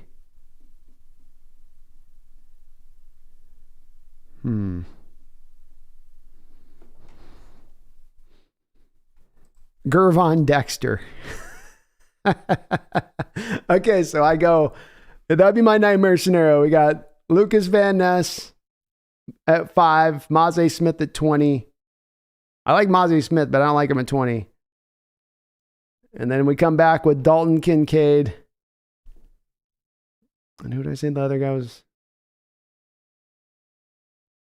Well, you guys heard it the last time.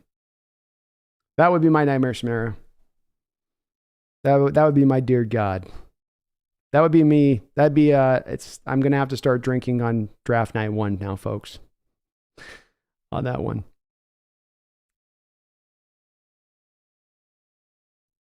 Isaacson, I'm hoping for Anderson, Levis, or Richardson at 5. Otherwise, let's trade down. Hopefully get more second round picks.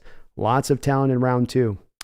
It's long captured my imagination as well, Isaac, as it does seem to have done for you too. And that second round, that magical second round, where it just feels like you want to get as many swings in this particular draft in the second round as you can. If it comes down to having a multitude of picks, 10, 11, 12 picks in the total in the draft, or having a couple extras up there in around that second round, top of the third round range, that'd be my preference as well. I like where you guys' mind's at. Dean Reeves says Carter, Anderson, Wilson, or trade down. Sounds good to me. Brian says Texans owner loves Young. He goes second. It seems like to me, Brian, if Young doesn't go to Carolina, then the Texans jump on him. But if Young goes to Carolina, it seems like the Texans really, truly are on board with potentially looking at a defensive player at that point. Sam says, I hope the Texans get a quarterback. Makes it more suspenseful. It would. I do too. I want as many quarterbacks taken up in that top 5 as possible. Tommy says, if we're going to a 4-3, how soon would we know it in the draft? Carter could play in a 3-4-4-3. Maybe if we targeted Skinner. What guy is a serious hint that could be on our board? Skinner would be a certain draw to me, Tommy, that they're drawing back to more of the box strong safety look. Single high over the top. If they take Skinner. or they're moving Tommy Skinner to middle linebacker. One of the two at that point. I don't think that it's that. So that would be an indicator on that one. Anderson can play in a 4-3 or 3-4 with the old 4-3 scheme. The way we played it, Tommy. Remember the weak side edge. The weak side edge on the defensive formation is the Leo, and then the strong side's the 5 technique. And the Leo's operating essentially from a wide 9 technique with his hand in the dirt. And what that allows you to do is to go with a little bit of a lighter player in the case of Will Anderson. He's not going to be that much of a difference, weight, length, size, to what you had in Chris Clemens, who was rocking that at the first part of Carolyn Schneider's tenure here. So yeah, I think he would absolutely be a fit for both a 3-4 and 4-3. He's pretty ubiquitous in that respect of things. You do make a good question. You make a good question. You do bring up a good question though about which players would be an indicator to me that they would be looking to go more 4-3. I think Felix Anaduki-Azuma is really at his best with his hand in the dirt.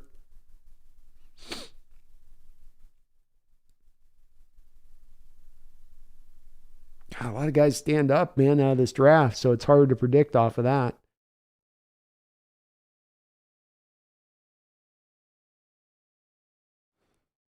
What makes this exercise a little bit tough in making that determination is because you run such a little bit of an unusual 3-4, because it's a little more attacking in the front.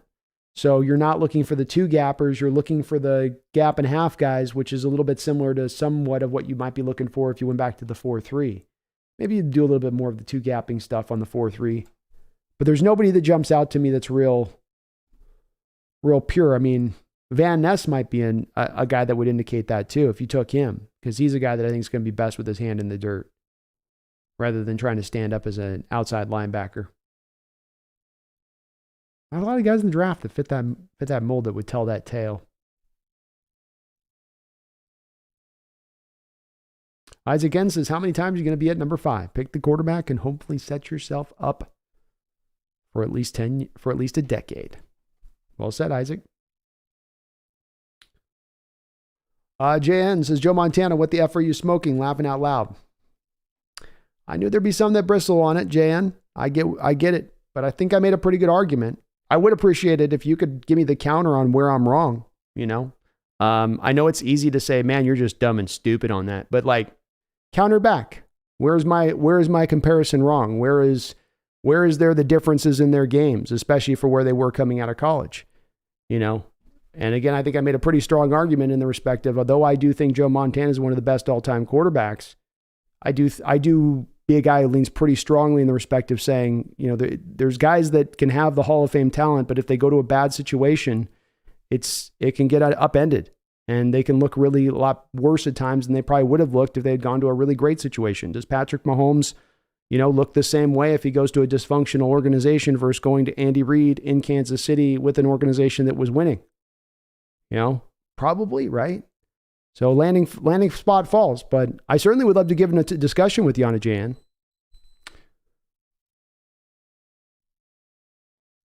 Tom Eden says, best Big 12 defender in the league right now might be Jordan Phillips, but Big 12 is all about offense. Mahomes, Lockett, even Geno Smith is Big 12. It is. I mean, the data's out there, right, Tommy? And it's pretty stark. And you don't want to just put a broad brush to the Big 12 defenders, but it's been pretty renowned for a while now that they don't play a very ferocious brand of defense in that conference. Kevin Mullen, thank you for another $2 donation and making me think about nightmares for those first 4 picks. It says, Detroit fans say Carter not passing them. Just saying. I don't doubt it. The Lions want to rebuild that defensive line, and it started last year with Aiden Hutchinson, and this kid would come right in there and now provide them a real presence inside. I've thought that same thing, that if he ends up, if we say no, Detroit's going to pounce. And Detroit's sitting on 2 first-round picks, so very much they might look at that first-round pick. Like I was saying, we might be looking at ours a little bit of, hey, it's a bonus pick. Let's take the risk. What's there to worry? Who cares? What do we got to lose here? You know, we still have our other first-round pick. We still have a stacked roster. We still have a team that should be getting to the playoffs next year, on top of which be able to make some noise.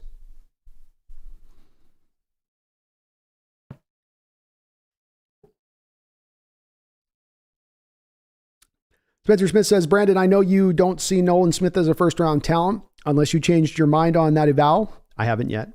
But is his ceiling something similar to 2012 Hassan Reddick if everything goes right? Indeed, that's been the comp that's out there. That's the comp that I made too, Spencer. I think it's made a little bit as much because he fits so closely to Hassan's testing numbers, length, size, speed, build. So, that's where really that comp comes from rather than being a real pure comp between how they play the game and what they do. For instance, I think Nolan Smith is a better edge run defender than Hassan Reddick was coming out. If I'm not mistaken, Hassan did a little bit more stuff coming out from the middle. I'm going deep into my brain on this one on when he was coming out, but I do believe he was a little bit more of a guy in the middle in college. So it's a bit of a difference there between those two. And Hassan took quite a bit of time to settle in as a pass rusher. Cardinals couldn't kind of find a place for him to work, but let's face it, Cardinals can never find a way to make any defenders work outside of maybe Budda Baker recently. So that's not a shock, but it's taken him a while to kind of figure things out a bit and to get to the player that he's now kind of become here, Spencer. Very well could kind of see something similar with Nolan too, in just that generalized respect of things. My issue comes into my worry about him as far as a pass rusher. I'm just not certain that he's just a natural pass rusher. I think he's a high effort player, a high motor player, a guy that when you put him on an NFL field on early downs will be a plus run defender from you on day one. So he also does provide you, Spencer, some safety, which is part of why I do have him as a second round talent. But when you turn on the tape with him, I'm not sure that the pass rush just looks tremendously consistent. It does flash from time to time, but he doesn't look the 4.39 super bendy and all that necessarily in his pass rush on the other side of it. And so I think he's going to end up rounding into a guy's like early down run defender who gets you like 5 or 6 sacks a year maybe. There's some value in that, I guess, but to make that the pick 20 for me, I can't do it at that point. Be just a little bit too early. Kevin Mullen, thank you for those donos, brother. Appreciate you. John Stillwell coming in with a $20 donation. Thank you as well, John. Hope you're having a good night, man. He says, hi, Brandon. I think we should take the best defensive player on the board or trade back. I love it, John. I love it. That is my preference too. I'm turning over in this stream and looking at the possibility and even a general, maybe even not likelihood, but strong possibility that the Seahawks certainly look at quarterback in this draft a couple days from now at number 5. Now, I say with it, John, though it's not what I want to do, I can understand them going that route. There's a lot of logical reasons to do it. It isn't just based on one reason. It isn't based on desperation, which I think a lot of teams make their quarterbacks picked based on that a little bit, rather than really, intellectually deciding this is who we want. We've picked this guy. The timing is right. Instead, we see so many teams, I think, in more of a scramble mode, John. And I like the thought of the team not necessarily looking like they're scrambling for the quarterback. It's like they're getting the opportunity to take the one that they just truly, really do want. But at the end of the day, I fall back in line with you in the same place. Though I'm okay with them taking that route. The route that I want, what I would like to see is this team attacking the trenches and most specifically, yes, getting the defense better within that. But I've been on board. We talked the cornerback, going to cornerback with it. I'm okay if they want to take Devon Witherspoon or Gonzalez. Cansey, Carter, Tyree Wilson, Will Anderson. Tyree, I'd be a little bit like, okay. But any of these other guys, outstanding. But the trade back's also got to be something that we're considering here highly because you could pull a great return back only going back a couple of picks. We don't have to fall back to 26, 27, 28. We don't have to fully cook the goose on that one. Could drop back 4 or 5 spots, pick up an extra second rounder, still have 2 first round picks, and then just make this draft that much deeper, that much better in that respect of things. But thank you, John, for 20. We are simpatico, brother. As far as I feel the same way at this point. I'd prefer going defensive player. I'd then prefer to trade back. If you're not going to go that, okay, we'll go quarterback. But that's the 1-2 for me as well as far as what I hope the team's priority is at. Kevin Mullen with another $5 donation. Thank you, Kevin. I do appreciate you, man, for all the donos. Says, call me an idiot, but I would be jacked if we went offense with 4 of the first 5 picks. Bijan Robinson at number 5, Joe Tippmann at 20, Maze Smith at 37, Darnell Washington at 52 and Jonathan Mingo at 83. Well, you would definitely, Kevin, have some eyeballs rolling out of their skulls if we did that one. The good news is you would create a super offense, maybe the best offense by a wide margin in the NFL. The bad news is the defense is going to get gashed. So that's the only downside of going that. We'd have to, it'd be like a working experiment, Kevin, where can a super offense carry the day in the modern NFL with the game being slanted fully towards offense, with that being the rules and all of that stuff, right? The talent all being on that side. If you go super that, and not just a little bit super, but you go whole hog on that, can you create the super offense that's an unstoppable rebel force? Maybe on that one, Kevin. May very well be. No doubt about it. You'd have a hell of an offense if they went that route with it. So I do like all those players to varying degrees. And I was big a Mingo guy. You're gonna have to sell me on Mingo, Kevin. He's getting up these boards a little too high for me, based on the tape. He looks like AJ Brown, but he don't play like AJ Brown. Thank you though for the dono, and another $2 donation from Kevin. Appreciate you. He says, I would hate to be in the same strip club as Stillwell. Why is that? Thank you for the $2 donation. Okay. Just from.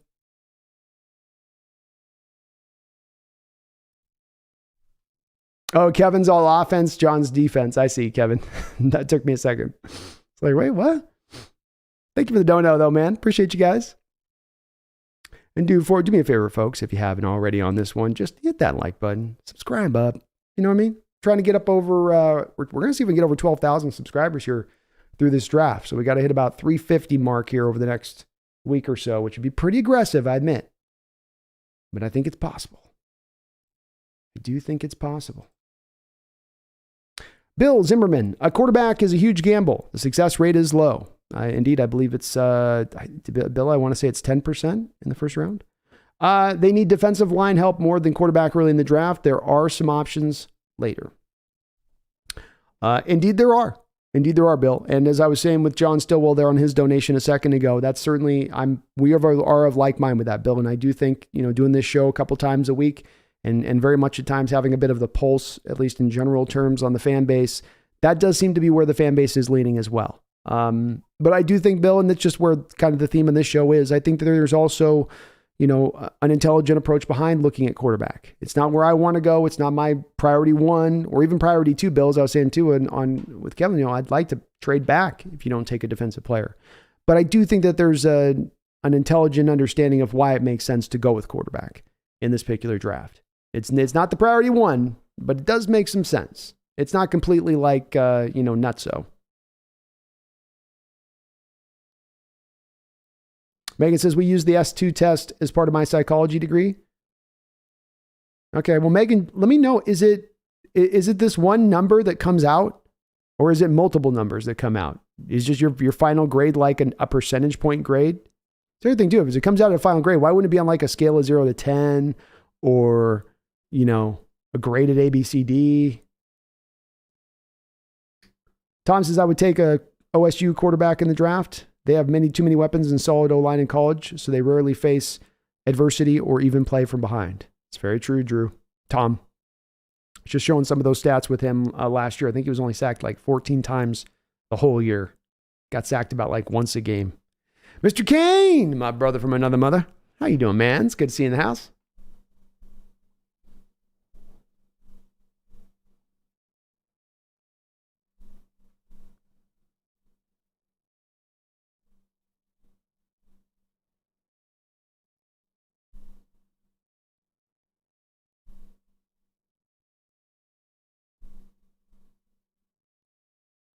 $10.23 says, I think the Eagles will take Christian Gonzalez or Robinson. To me, the Robinson could make sense on that one. That makes to me, I have long mocked them with Robinson. The Gonzalez one would be weird for me because they brought both back their both corners, Slay and the Bradbury guy, right? So they got both of their starters. They'd be kind of drafting that for the future, 10-23. But maybe they feel in such a good territory that they could do it. Would be good value at that point. David Joaquim, what if the Hawks trade back and pick off Bijan Robinson? He's one of my favorite players in the draft, David. I'm not one of those folks out there. I do love analytics, and I do lean into a lot of the new age analytic thinking in a lot of respects. The one place that they lose me on is the running backs don't matter thing. I don't quite get there as they do with it. And I think Bijan Robinson is a generational running back, and I do think that he is the best running back talent that we've seen in a decade in football. Hawks pick him. I'm not getting mad at it because that's just the way I feel. He's a good player though, David. 1023, I do think Carter will be a superstar. Seems like they all want to get drafted by Seattle. It's one of the best places to come in the league. And we're good people. Players know you come out to Seattle, you got good people out here. You know, we're laid back, we're chill. There's not some of the tension you get in other parts of the country. It's not the worst place to play your professional career, I'll tell you. Mark Habercorn says some of these trade on mock drafts are offering pick and players, and I don't think the Hawks would do that with cap space. No. If they're making a trade, it's going to be to offload salary, offload cap space, not to take on, Mark. That is for sure. The only thing that could be as a counter to that, Mark, is if you're talking about them taking a couple of picks in this draft, here's a 2 and a 3, and then we're moving him for a player, because then there's some salary offset to what you would have been paying the second and third round pick in totality of their cost. So that could, but I agree. It's very unlikely. Mr. Gaines says, Brando, my brother from another mother, I'm taking Thursday and Friday off. Let's just hang with the Hawks Nest for the draft. Let's freaking go. I'm going to be hyped, Mr. Kane. We're going to be having a hell of a time here. You know, it's going to be lit here. I'm prepped. I'm ready to go. I got my big board, my horizontal board set. I'm going to get a big board going. All right, it's going to be fun this year, Mr. Kane. I'm hyped. I'm glad to hear you're going to be here. You're doing it right. This is as I've said once, I'm going to say it a million times before the start of this draft. This is the most monumental draft in Seahawks history. Whether you're 10 or whether you're 60, this is like Haley's comment of drafts. You ain't going to see it flying across these skies anytime in your lifetime again. Enjoy it. Enjoy it. That's why I'm doing so many of these shows, is I want to enjoy it too myself as a fan. I want to just sit here and just savor it. Not going to swallow the bite. It's like when you chew that steak, you know? People can't appreciate steak. They're just like, it's like your dog or your cat's just swallowing it down. You don't swallow it down. Come on now. Might as well be spitting in the chef's face. Mouth, enjoyment, savor. Mouth, enjoyment. 10 picks. 4 picks in the first 52 selections. I'm going to enjoy every part of it. Especially because I can just feel those Niners. I can feel the rest of that division going, oh, this is not good. Rams going into tank mode. Cardinals not knowing what the hell's going on with their weird coach. Shots. Delikey, why does Brendan Nelson like Lucas Van Ness so much? I don't know. I didn't know he liked him. I thought we had talked about it, and he wasn't as big on him. So maybe he's warmed up to him a little bit, Del. I'll have to confront him on that on the next show we do. Yeah.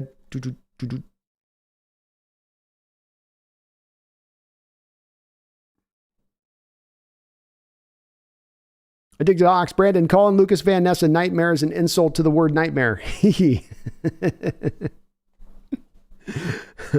Oh, that one would make me just go, what? Huh?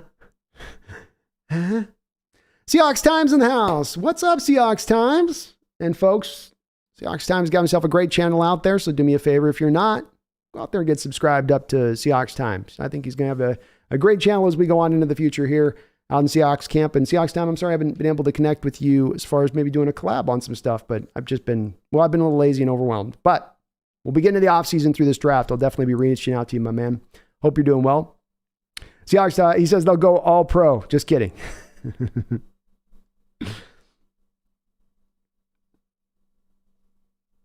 Brian Myers, where do we all think Bijan will go? The Eagles would be my betting favorite right now.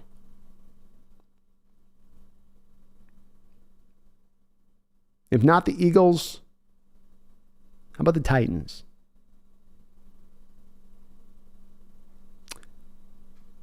Megan B, did you get the pictures of my drinking choices? Yeah, I think I responded to it, Megan. I responded to your text on that. I said the order of which ones you should drink depending on which way the draft goes. Delikey, would it be awful if Bryce Young falls to 5? It would be. I would not be a happy camper having to stare that reality in the face. No. Texans, just fall in love with him. Just love him. Just love him. Nagasa says, if we pick AR, I will be even more angry than Megan if we pick Carter.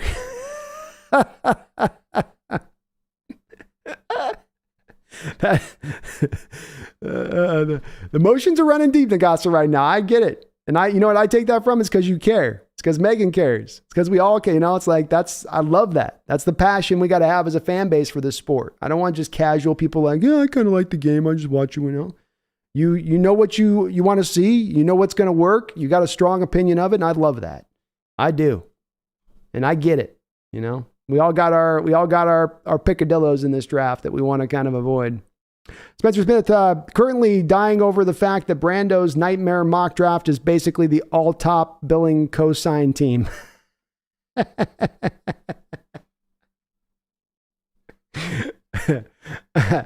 can't do it, Spencer.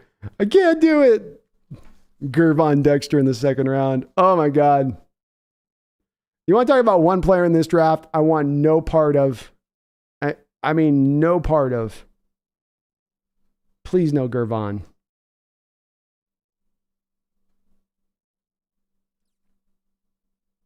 Sony Baker, MD, says any of these quarterbacks a temporary fix? Not really, no. More of them are long-term. I think Levis could be, I guess, categories because he's older and has played in a pro offense, and maybe he's more of a quote-unquote temporary fix if you needed it. But none of the others I would apply that necessarily. I guess Bryce Young could be too because he's pretty pro-ready. I don't think he's going to necessarily get better sitting on the bench.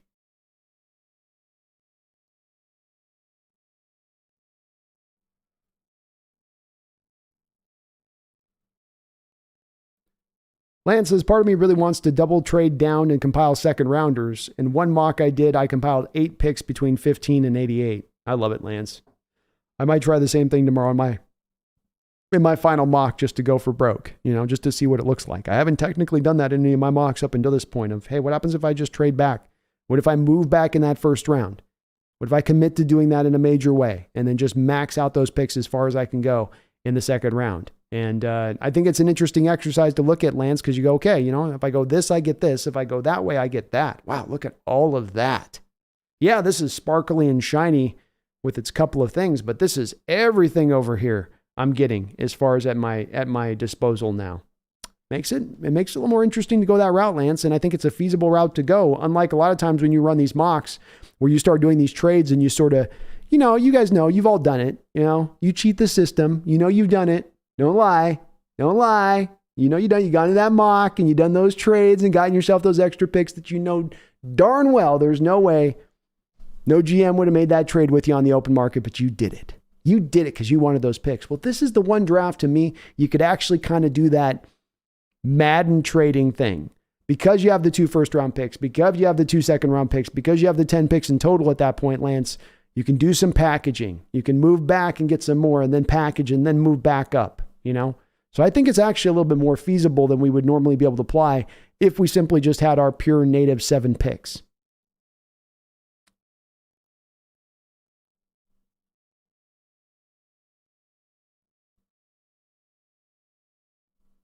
Mr. Kane, Brandon, I'm sorry, who is being compared to Joe Montana? I was making comparisons between CJ Stroud and Joe Montana in their games. But I don't know, maybe that one's just not landing for folks. Michael YT, so Purdy was on an interview and said that last year there was a Seahawks linebacker that was trash talking him and saying, dude, you're white, you can't high step me. I wonder who that is.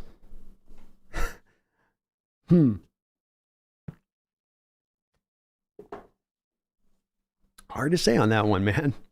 Hard to say. It's just a little trash talk. Copper Wise, Steve Young in Tampa versus Steve Young in San Francisco. Tale of 2 different players. Another, I think you're giving another example there. Thank you, Copper Wise. This too is another example of situation matters. Very talented player, a Hall of Fame quarterback, goes to Tampa and he looks like he's going to be a bust. Looks like he's going to wash out the league. Goes to the magical 49er team in the middle of their magical run. And wow, completely different player, MVP. You know, it's circumstances matter. They really, really do in the NFL. And it's a thing that's been a lesson that was not easily learned for me. This has been more something that I've come to as a conclusion on as a fan for myself in the past, 7-8 years. And just kind of having the light bulb snap on and seeing the successes from quarterbacks going to one place and seeing the failures of quarterbacks go to others. And seeing that there is, a way to kind of connect the successes, that it all isn't just simply randomized by talent of the quarterback merely itself, that there's a lot more connected back to, what kind of conditions they're heading into.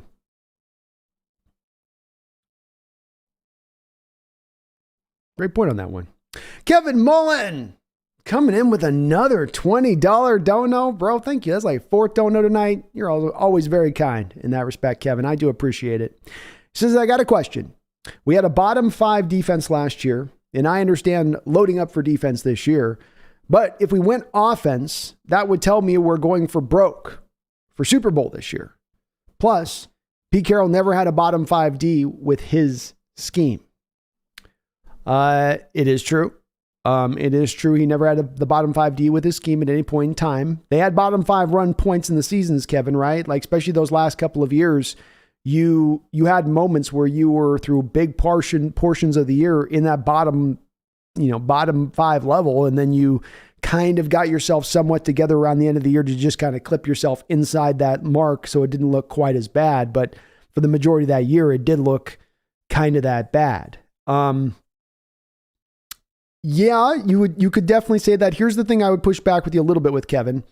And let's go back to a little bit of the old Mike Holmgren axiom on this. And I go to in my mind very often, where it's that, hey, Mike, you failed out as a kind of a general manager when you first started out. You remained as coach. You got to a Super Bowl eventually. What lessons would you learn if you redid it? What would you have done differently? And he said, what I would have done differently is I would have gone young on defense and I would have gone old on offense. And if you're going to look to I would say to you, Kevin, if you're going to look to supersize the offense and make it this extraordinary machine, doing so with rookie players is probably not the place, or rookies or second-year players is probably not the way to get yourself there on that. That it's more about to get an offense to a place of truly being that explosive, you need actually a little bit more of a veteran presence in there. Conversely, though, on the other side of that, Kevin, the defense, and this isn't just based on Holmgren's words, I just agree with this as well. Defenders are more likely to be able to just come in and play and go and give you production immediately if you've got a talented guy.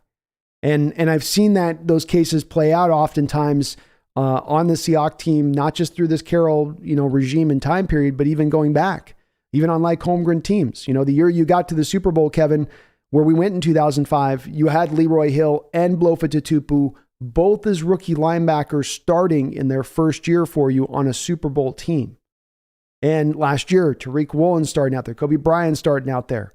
You're able to get those guys out there and kind of let them run. I think the only exception I'd make to that, Kevin, is just edge rushers who can take a little bit longer because they've got to get their pass rush moves down.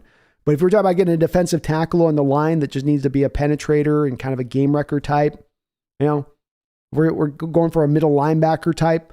I think that there's a little bit more of an opening on those kind of positions to get the immediate returns that I don't know, Kevin, that you would get on offense like you're thinking. I think those guys that you're picking, I think certainly Bijan was on your list. You're getting the instant returns on him.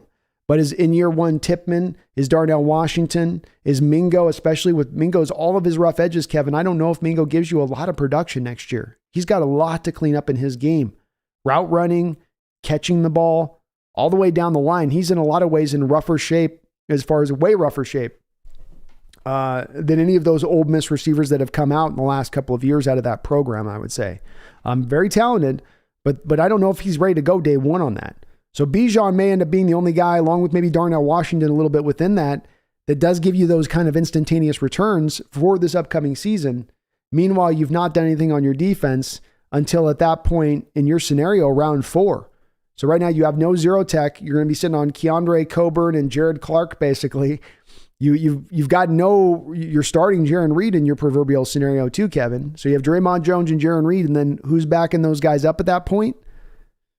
it's pretty light. It's pretty thin.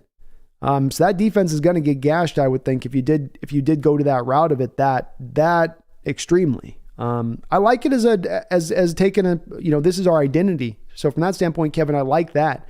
We want to take an identity on, rather than just trying to be perfectly balanced and even offensive and defensively and with our special teams. We're going to weight one down and truly make it a strength of the team. And that's the way you can bring about a special team. I like the thought of that as maybe an approach from a philosophy standpoint, but I feel like they've done so much with how they've set this offseason up, Kevin, to where they kind of have to come back into that defensive line here. They've got to come back and deal with that and kind of deal with it in a major way, to the point of almost you just about need 3 defensive linemen in this draft. You need two defensive ends and 1 0 tech, or 2 0 techs and 1 defensive end, and the 0 tech that can play some 3-4 end if they are still sticking to the 3-4 stuff. But man, they've got to get those bodies in there. You lost 4 off the top. You've only brought 2 back in, and the 2 you brought back in are good players, but you're going to need to create a little bit more of a rotation, I would say, to get the success out of this scheme at this point. But I don't hate it, Kevin. I can't quite get signed up for it though because of that. I just don't think that'd be my bottom line, is that I'm with it in theory. I just don't know that when you play it out on the board, if those guys on the offensive side of the ball are ready to be as immediately productive as you might think. I think Darnell and Bijan, yes. But the lineman, not sure, and Mingo, probably not.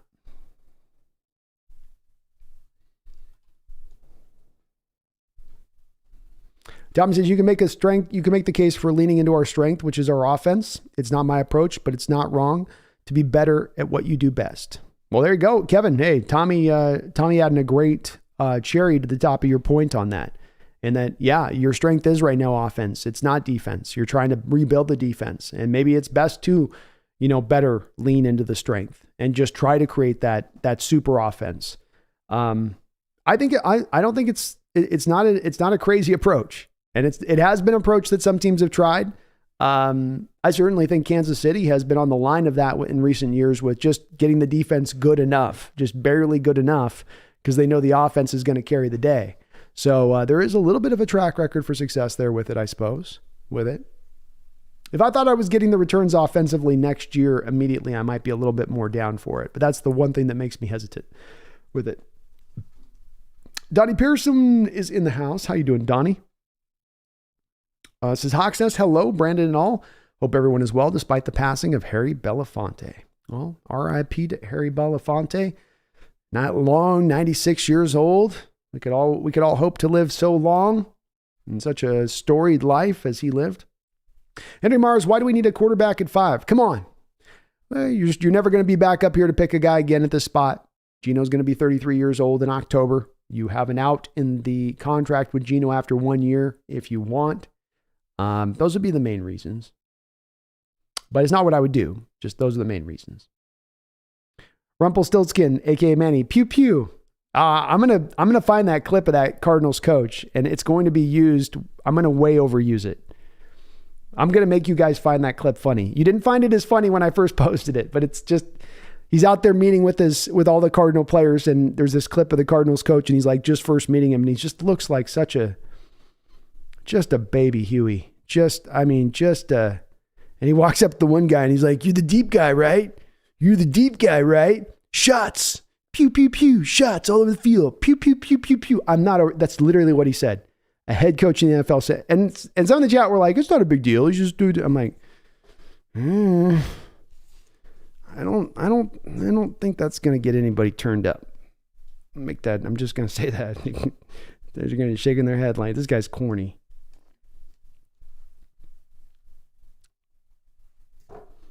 Megan says, the only thing I'm looking forward to hearing you say what you have to say when we take Carter at 5.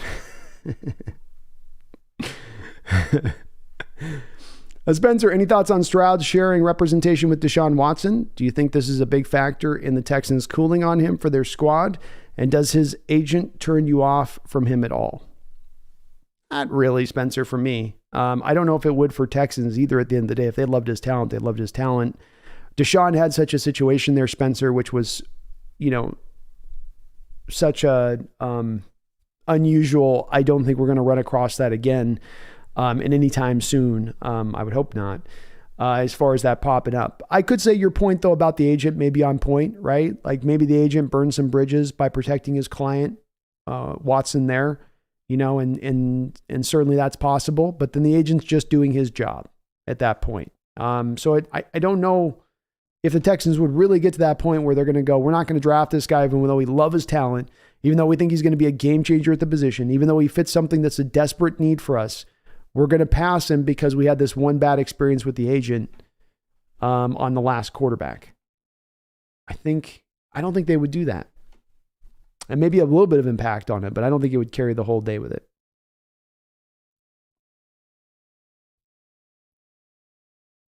Spencer says, laughing my ass off. You can tell it's 2 days away from the draft because I'm theorizing with the curtains drawn like Charlie from Always Sunday. Seriously, got a cigarette out of the mouth. That's what I should have had today on today's stream. Maybe I'll do that tomorrow. I'll open it with the Charlie background from It's Always Sunny in Philadelphia. And I've got all of the interconnections in the background and all of that stuff. And I'll be all wide-eyed and like, let me tell you why they're going to pick at number 12. I should have put that together.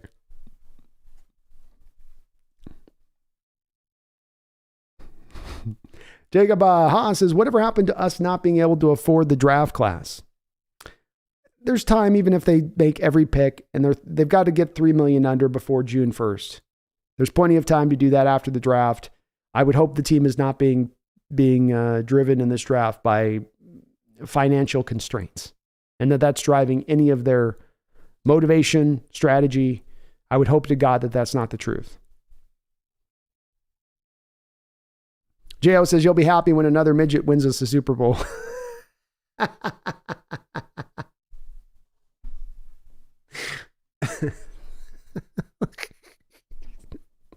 You got me on that one, J.O.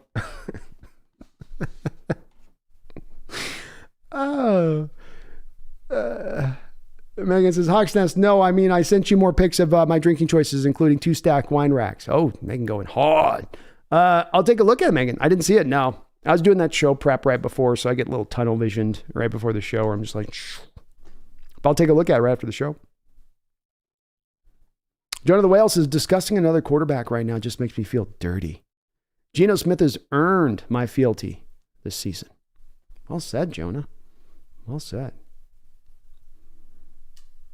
Joker says, I'm pro Will Anderson, but Jalen Carter's still good. He is.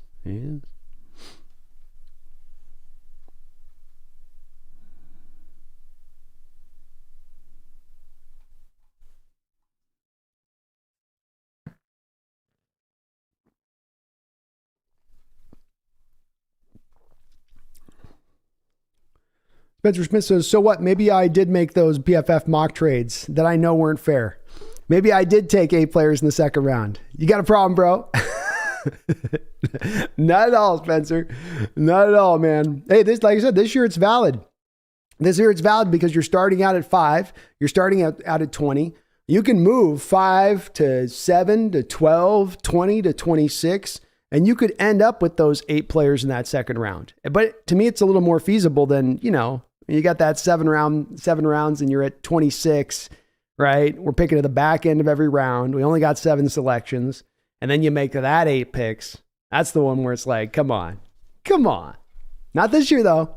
This year it's completely reasonable and feasible.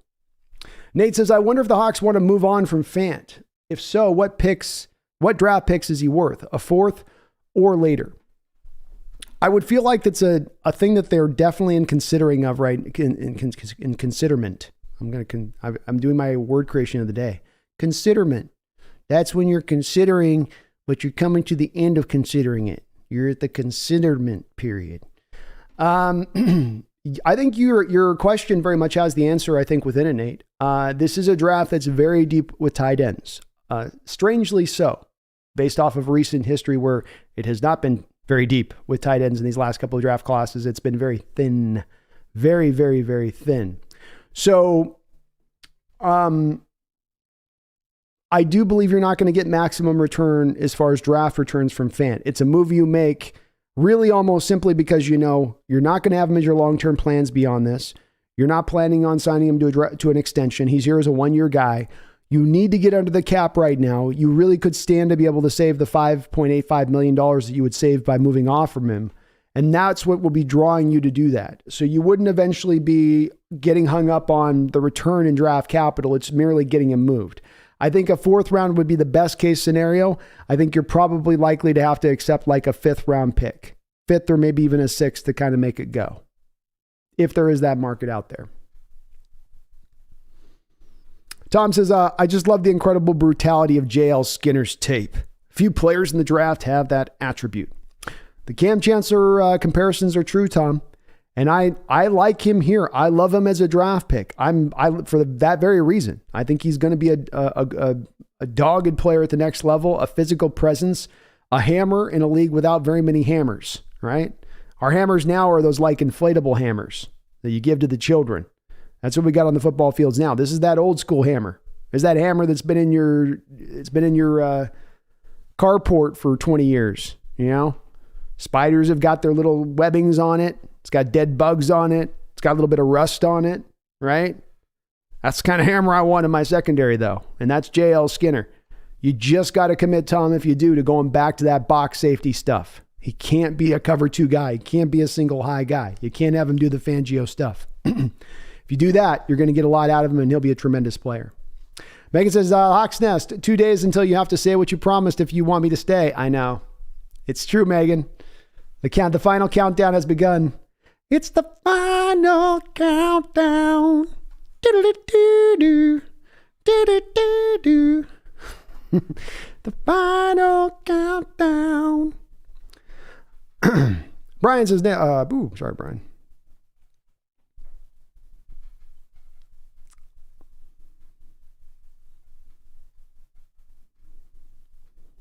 Jacob Haas says, defense? Never heard of it.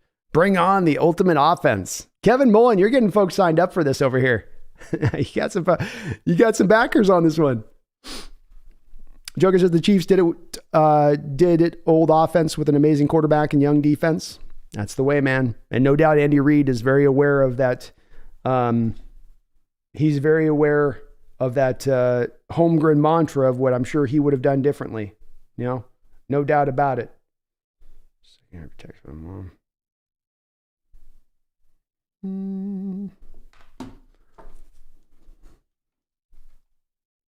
Nate, wish Hawks would put Kobe on the opposite side of Tariq. He reminds me of Maxwell. I think he'd do good instead of the slot cornerback. I like it, Nate. I think the team would eventually like to maybe get him out there as well. And perhaps the Julian Love addition could provide that, because Love can play a little bit more of those slot snaps at this point. Be good to see.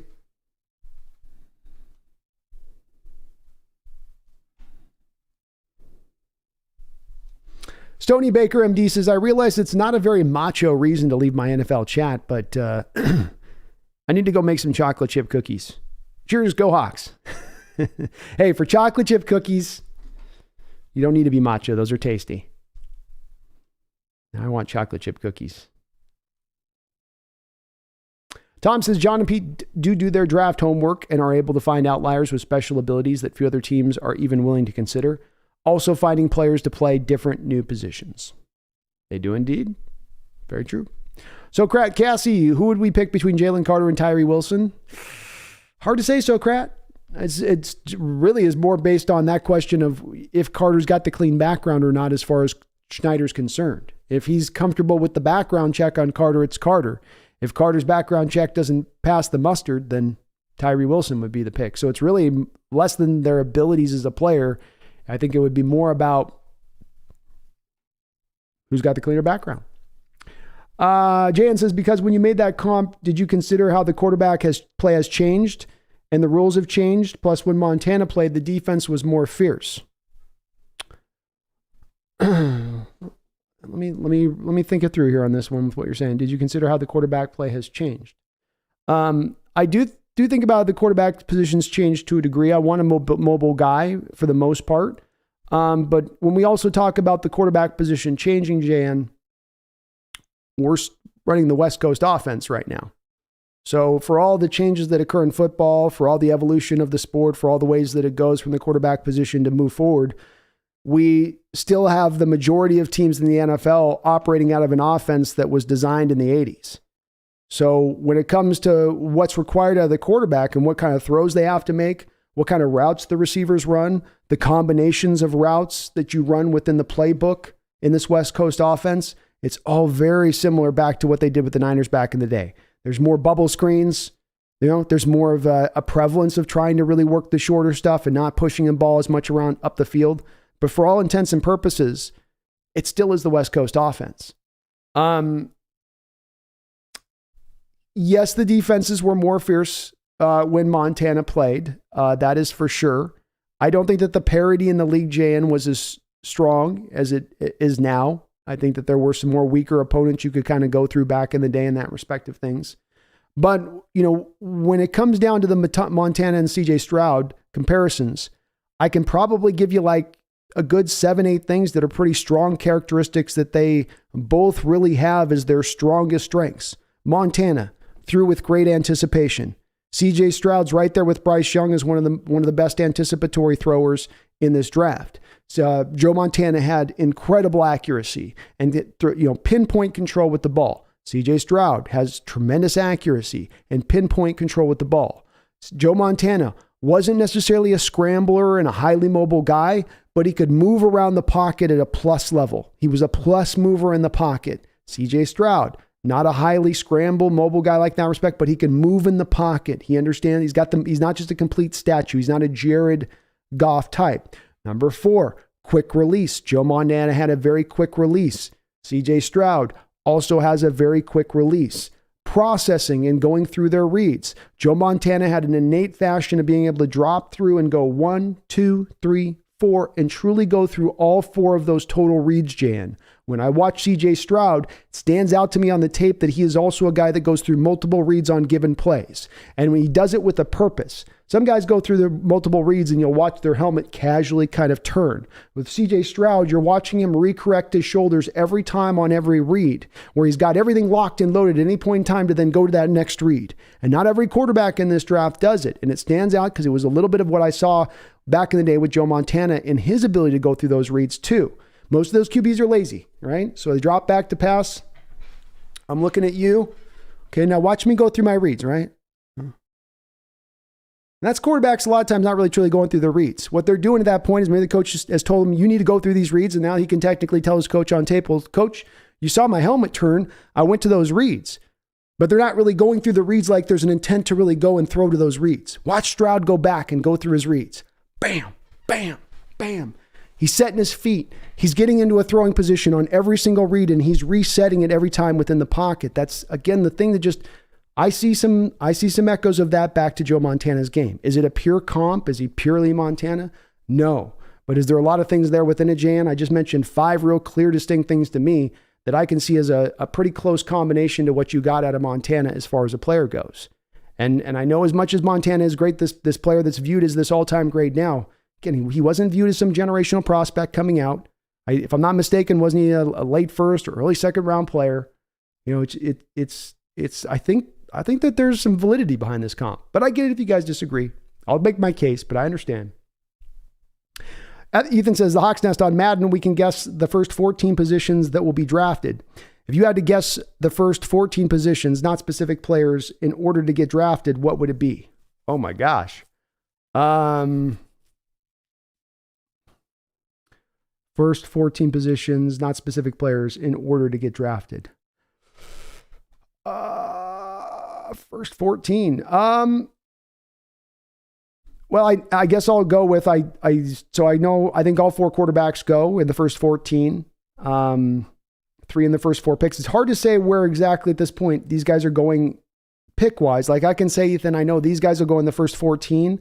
I don't know which exact order it's going to go in though, because we have so much upheaval still to go. We still have so much uncertainty as far as what we're hearing about the first few picks at the top going. So I don't have a lot of confidence in it from that standpoint. But first 14 picks, we got the sacred 4 quarterbacks that go off the board in that period somewhere. You got Carter, you got Anderson going.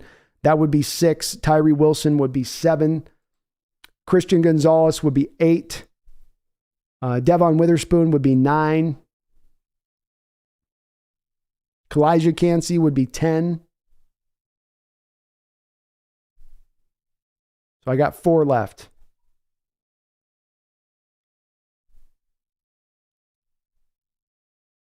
The Ohio State tackle is going to go.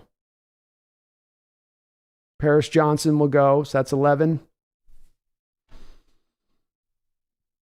I think Bijan Robinson goes, 12.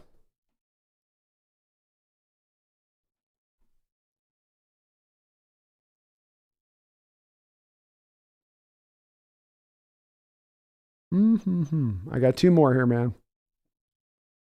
Brian Branch, 13.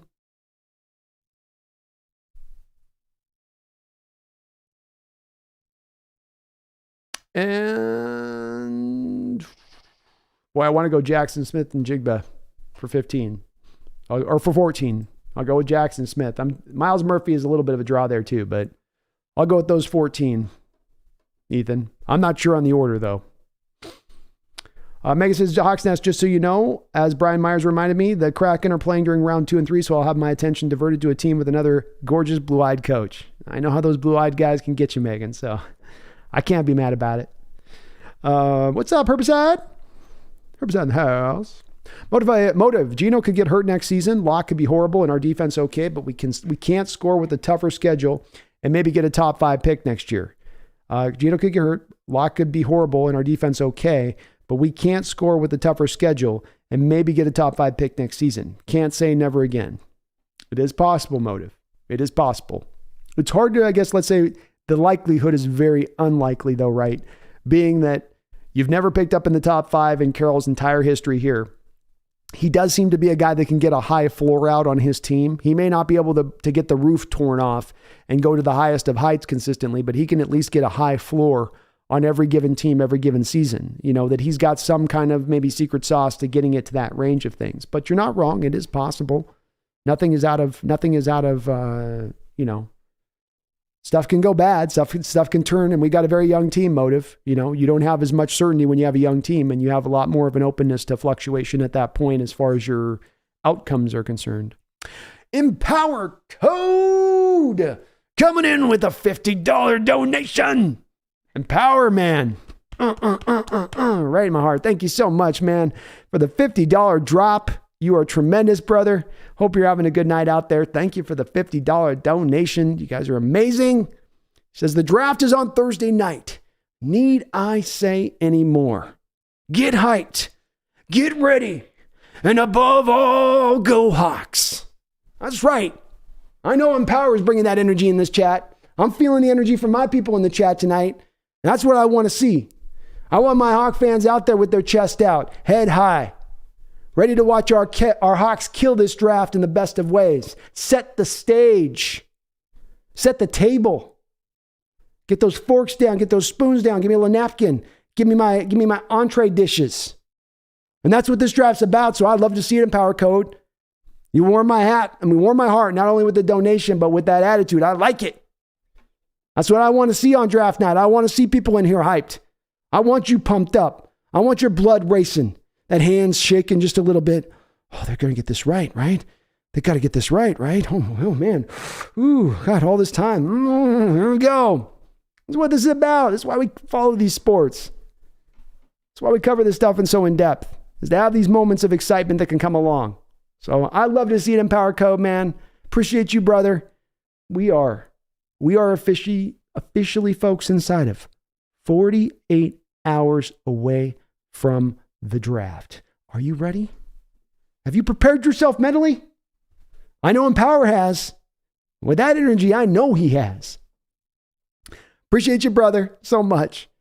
Spencer Smith, thank you for the $10 donation. Appreciate you as well, Spencer. He says, hey, my guy Brando, wanted to say thank you. Had my 25th birthday last week and asked for money for podcasting equipment. You inspired me to finally pursue my dream of covering football.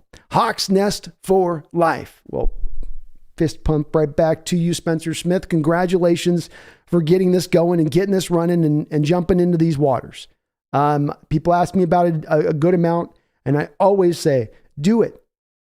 do it. Get into doing this. It's one of the last few refuges that we have, as far as entrepreneurial spirits, being able to go out there and do something that doesn't take $1 million trillion of overhead to get it running. A mic, a camera, editing, you're good. Then it's just about your time and energy and how much you put into it at that point, Spencer. Then it's all about what you're putting in with the blood, sweat, and tears and all that good stuff. And then it just comes down to that. And there's no excuses on, well, it's the taxes got me, or I had to pay my employees, or da-da-da-da. It's just simply what you can generate and draw. So I wish you the best of luck on that, man. And as I always say, I think the number one piece of advice that I give to anybody that's doing anything as far as getting on and doing a YouTube channel, number one piece of advice, and I do, one of the businesses that I work for out of LA is a business that does studio help. And I do a lot of consulting for folks that do like YouTube channels and go out there and try to create content and stuff like that. And my number one thing I tell them, and I'll tell you on this, Spencer, on it as well, is go in with the long-term view on it. You're not going in like, am I getting my subs today? Am I getting those, 10, 12, am I getting my 5? Am I feeling, embrace the grind of it. Embrace that it's going to take that long period of time to kind of get your ground set and to get your voice and to get good at it and get your audience and then to get running. And if you do that, you'll be successful. If you can put that. But so many that I do run into and see on this, Spencer, is they're looking for that immediate return of it, where if they're not in the first 5, 10 videos seeing that they're getting hundreds and hundreds of subscribers, it's like they're kind of out. And I mean, I did it for my first 9, 10, 12 months. I was at maybe pushing 100, 200, subscribers, just grinding away. Even the first couple of years, we weren't doing more than 2,000 subs a year, so it's now we're getting the growth and now it's incredible, but you have to kind of wait through that low period. You got to go through that period where YouTube's kind of pressing down your gas, holding your gas pedal up a little bit so you can't press it down all the way. But do it, man. I highly recommend it. This has been as fun as a thing I've done in my entire life. I absolutely love doing this channel, and anybody that wants to do this type of stuff, I highly recommend it, because you'll come to find it's very quickly going to become your passion when you start to realize all the different doors it kind of opens in so many respects of things. Appreciate you though, man, for the $10 donation, and I wish you the best of luck, man. I'd love to hear it. Taker610 with the $2 dono. Thank you, Taker. Says, I'm liking the idea of trading down from 20. I'm liking the idea of trading up from 20, not down from 20. Interesting outlook on it, man. It certainly depends on how far you're looking to trade down from 20.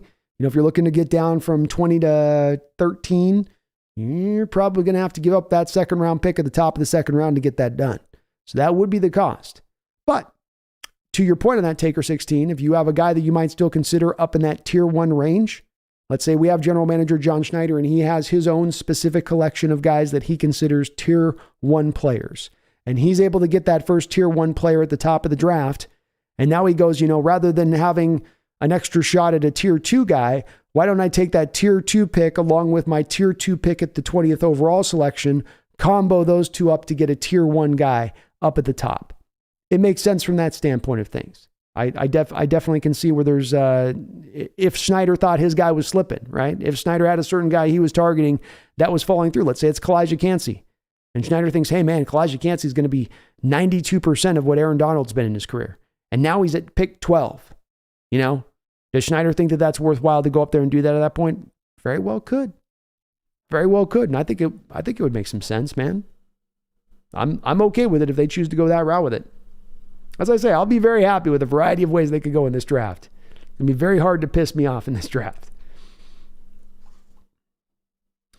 Socrat, Casey, Anthony Richardson, or Will Levis. I'd go Anthony Richardson, Socrat. I'm going to go for upside now for picking 5 at QB. Give me the upside. Not the floor. Not the floor. I want the upside.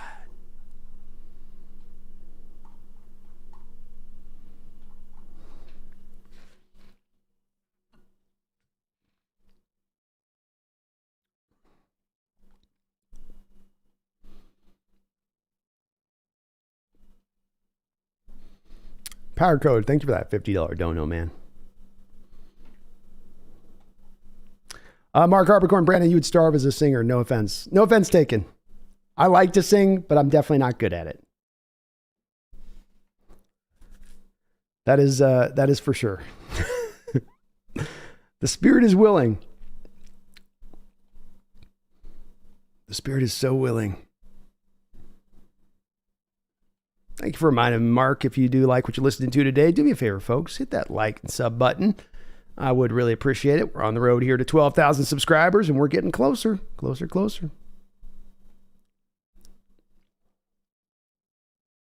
Oliver Yates, I agree with you, man. I think Stenson Bennett's better than Brock Purdy. I agree. I like that take. Tommy, what if we traded all our picks back and forward to take all our picks in the second? Like we had back-to-back picks. That'd be fun. That'd be hilarious, and it would be tremendously fun. Both. That would be both. I would sign off on it too. Not for sale says dump fan for Darnell Washington. I'm with it. You gotta do it.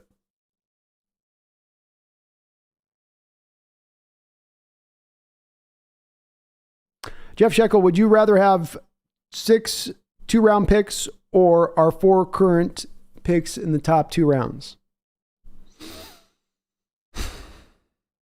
Good question, Jeff. 4 picks in the top 2 rounds. If you had said 5, if you got me 5 in the 2 rounds, Jeff, you would have had me on the second marker, but at 4, I can't bite. Not for sale. If we draft Wilson at 5, I'm going to be pissed. How many edge players do we need? I'm not going to be super stoked by it. I'll understand it, but I'm going to be like, okay. Mark, we take Carter. I'm dancing. I'm going to be dancing as well. I've already promised the stream. I'm breaking out all the moves. You're getting the Dougie. I'm going to whip it. Oh, I'm going back to the 20s with the Charleston. My Carter dance is going to be deep on draft night if we go that way. Christopher Standard Time says the ultimate offense got their butts kicked at Super Bowl 48. Yeah, they did. 2 philosophies colliding right there, right?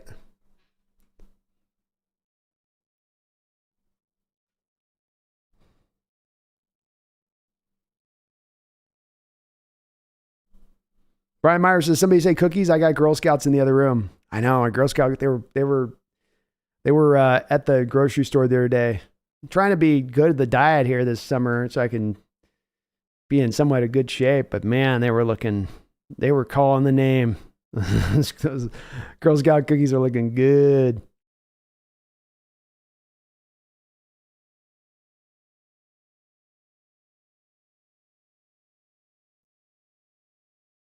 Justin Goines, is there going to be a B&B show tomorrow night? The next night we're going to go on, Justin, is Thursday. We're on Brendan's channel after on the first night of the draft. And then Friday, he'll be on my channel after the second night of the draft. And then we've got Sunday at 3:30. I'll be back on Brendan's show. So bink, bink, bink kind of is how it'll go. And then Saturday being the only kind of, because Saturday we're going to be, both me and Brendan are going to be shells of ourselves by the end of the night. Like, we're just going to be just voices shaking, eyes going crossed. Tommy Burger is always a solid choice for lunch. That's what I went with today. I had myself a good burger. So tasty. Sam the Great, I tried bacon chocolate chip cookies once, never again. I've got a great tip for you guys on chocolate chip cookies. I figured out the ultimate, and every person I've trained to this technique to has thanked me in droves by it. So whenever you're cooking chocolate chip cookies, and if you're one of those weirdos that likes like the undercooked soft chocolate chip style of cookie that's basically half cooked dough, this is not going to apply to you. So this is just for the folks that actually like their cookies cooked. So you cook the cookie up. You get it just to the point now where you don't have that light brown, but you can see that it's pretty well cooked, but it's not like that thorough cooked point, right? You got it in there. You can see it just almost right to where it's about to be a brown. You simply then turn off the stove and you wait 15 minutes, then take the cookies out. You will thank me later. You will thank me later. Jacob Haas, I like how we went from talking football to cookies. We get sidetracked here sometimes, and we are foodies a little bit at heart, many of us. So I'm a specific foodie, but I'm still a foodie. And Power Code, been busy with work, but I wanted to pop in for a quick minute to get a sense of the general pre-draft vibes. Thank you, Power Code. Hope you're not working too hard, brother. everybody's pretty positive. Everybody's pretty happy. I'm liking the spirit. I'm liking where the 12s are at right now. I'm feeling pretty good about this draft night. I feel like we're in the pocket. I think people are ready to be hyped about this team and excited about this team. And they should, because this is going to be an awesome draft.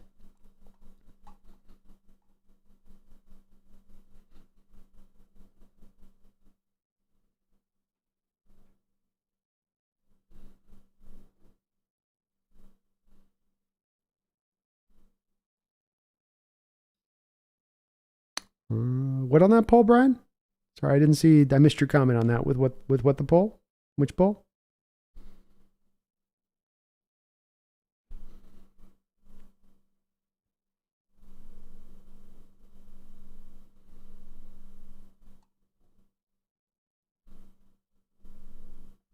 Not for sale is every dominant defensive lineman has some type of character concerns. I'm taking Carter at 5. Y'all must want a team full of quiet points. It's, not for sale. There's definitely a lot of pro Carter people too. Remember too, not for sale. We did that community mock a couple days ago, and Carter was overwhelmingly the guy that carried the day for the 12s. So they're definitely tapped in that respect to things.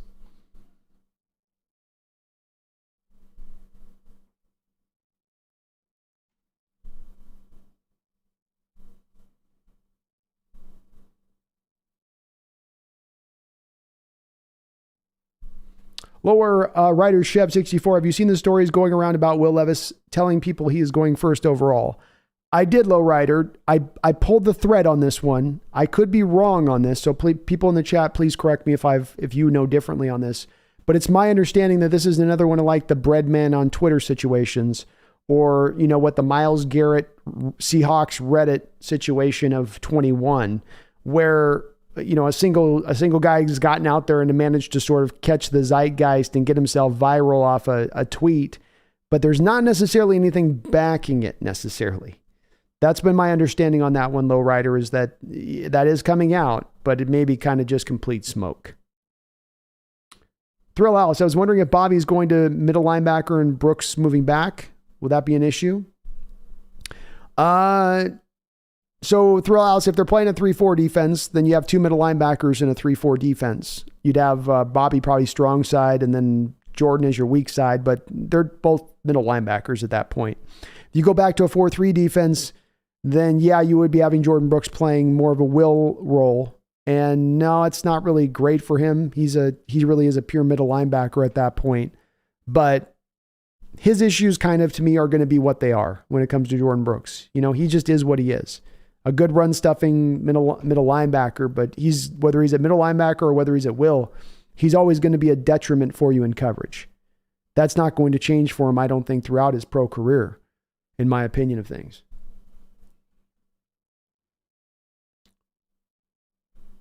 Kevin Mullen, thank you for another $5 dono, man. Appreciate you. You're so very kind. I really do appreciate it.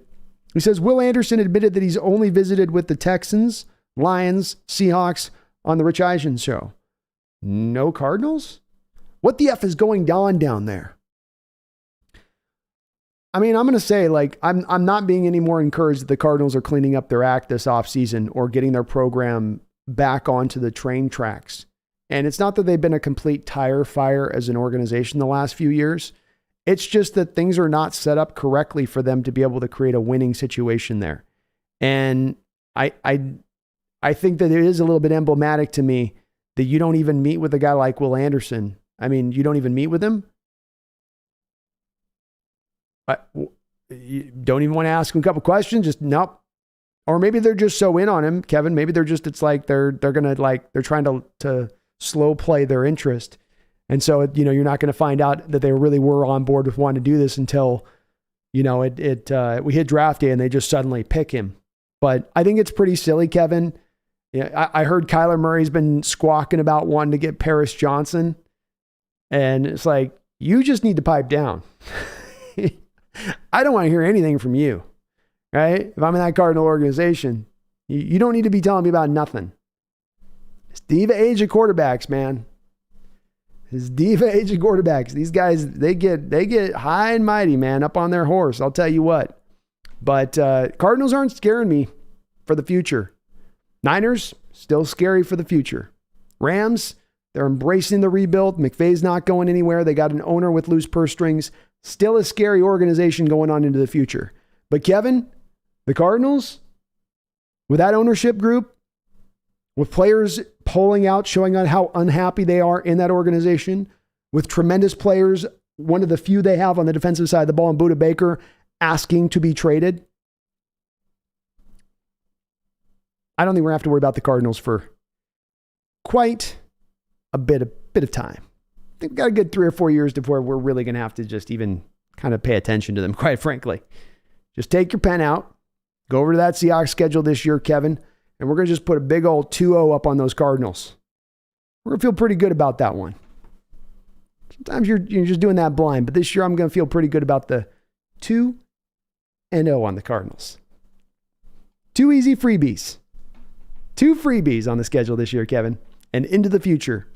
But my goodness, what are they doing in Arizona? Too much sunshine, man. It's burning their brains out, cooking their cerebral cortexes, I guess. I don't know. I can't figure it out.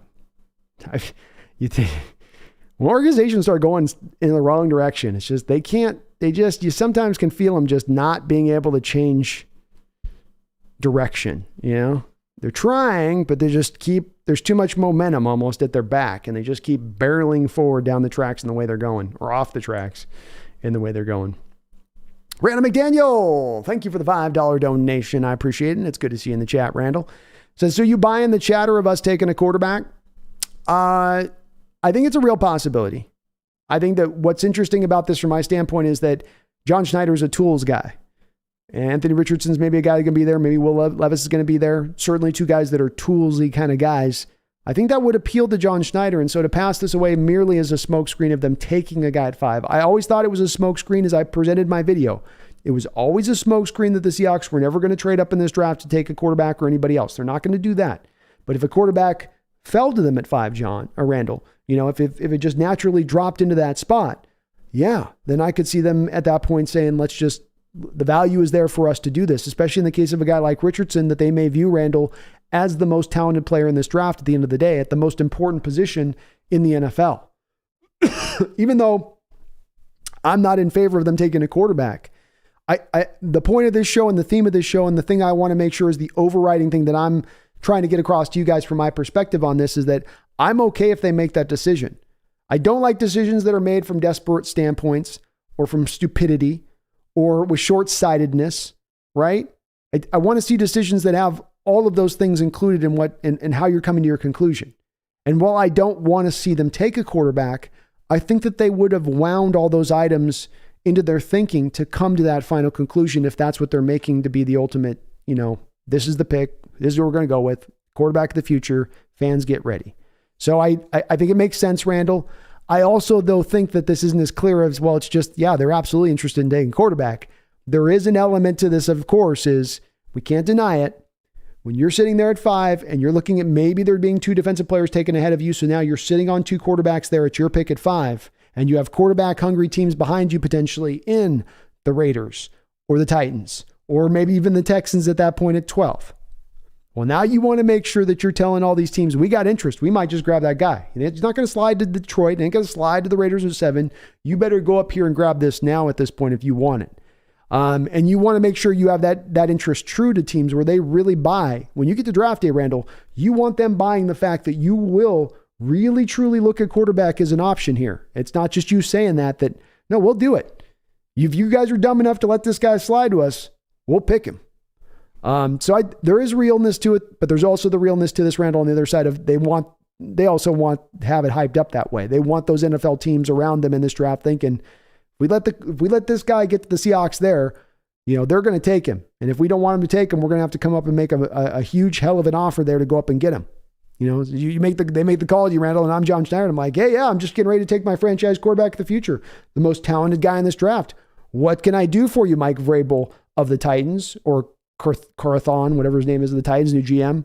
We like to trade up for him. Well, I mean, I'm down to trade up if you want to trade up. I mean, we'll listen to offers, but this is our quarterback of the future and the most talented quarterback in this class, and we want him. We don't need him, but we want him. Sounds like you kind of need him. So if you need him, Why don't you give us a commiserate offer that shows how much that need impels you? To me, that's how you draw this if you're trying to, slow play it if you're Schneider here a little bit, Randall. But I absolutely think it's not all just smoke. John Stillwell coming in with a $20 donation. John, thank you so much for all the donos tonight, brother. I really do appreciate it. And you're always awesome on this as far as the donos go and the support on this channel.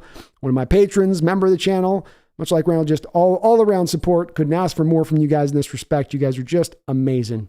He says, hi, Brandon. Any chance we might grab a safety early on?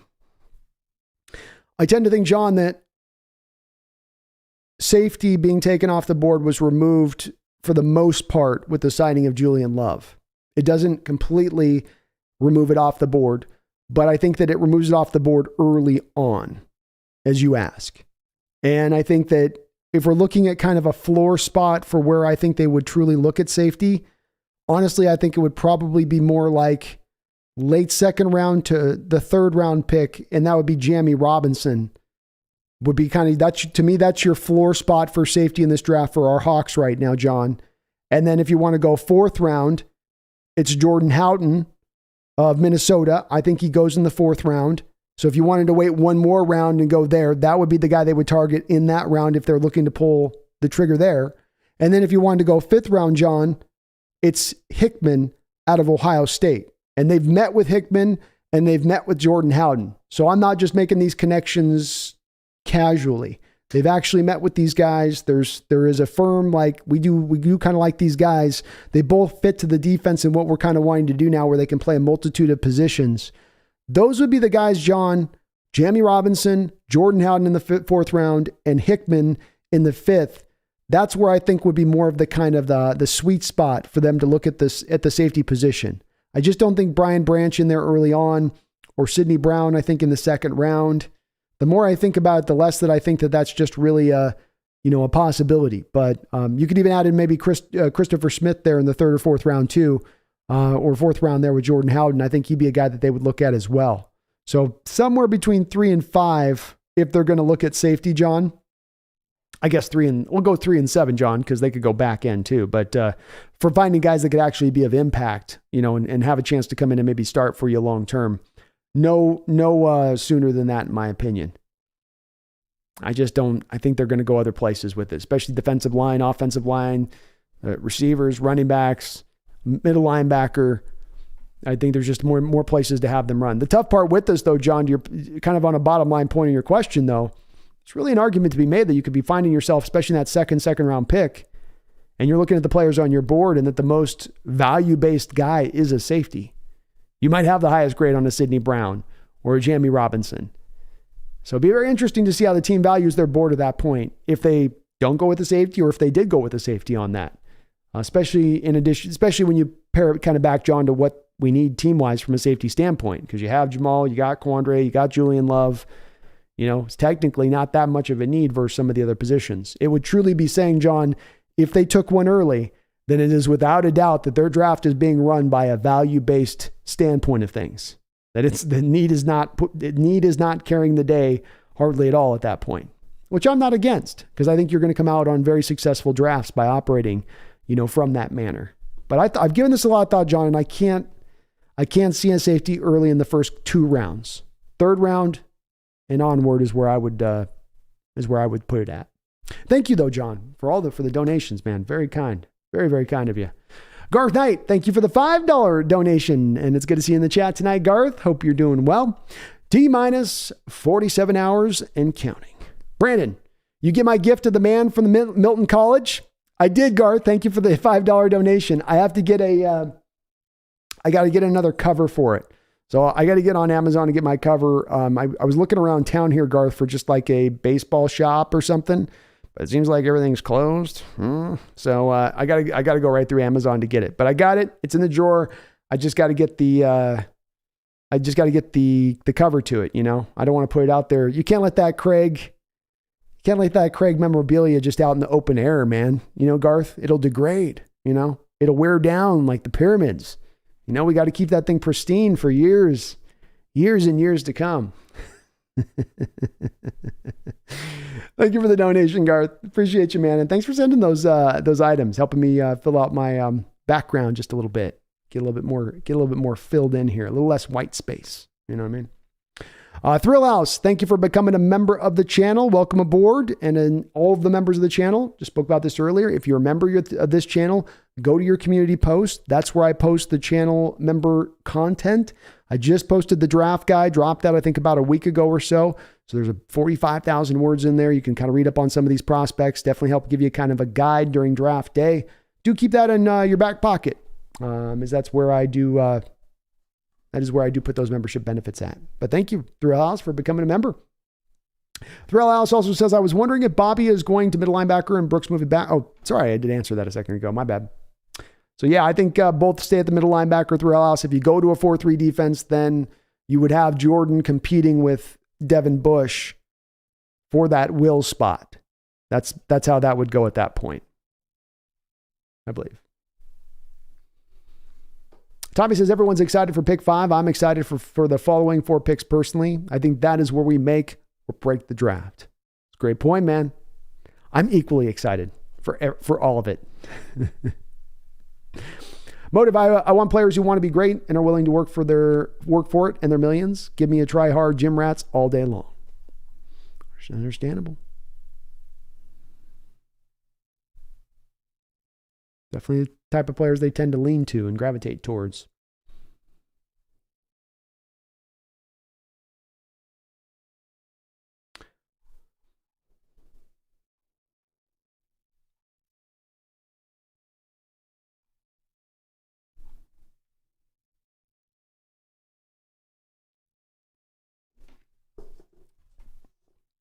Not for sale says Ndamukong Suh and Warren Sapp both had character issues and both are Hall of Famers and Super Bowl champs. There's definitely been a baseline, not for sale, hasn't there, of guys that have been on the defensive lines in NFL history that have been, lack of a better word, a little bit of the wild childs. Lawrence Taylor types. Boy, it feels like I could go through a few names. Charles Haley types. You know, there are those guys that they've got to be a little bit like, as they say sometimes, sometimes the screw's got to be a little bit loose on some of those cats for them to be at their most effective. I think there might be something to that a little bit. Empower Code, haven't done much research regarding the underrated center prospects for this draft. Does anyone know who to look out for? I really feel like, and he's not a late round guy for me in Power Code, but the one guy to keep an eye on that not a lot of people are talking about to me that I thought is the most pure, just from the tape. I know not testing numbers necessarily, but the tape. The most kind of pure fit for the scheme we run and at the center position. And that's Oluwatimi to me. Oluwatimi is the one that I think not as many are talking about, who could be a guy the Seahawks do look to target because I think he's pretty safe, especially as a fit for this scheme and what he can do. But later round than that,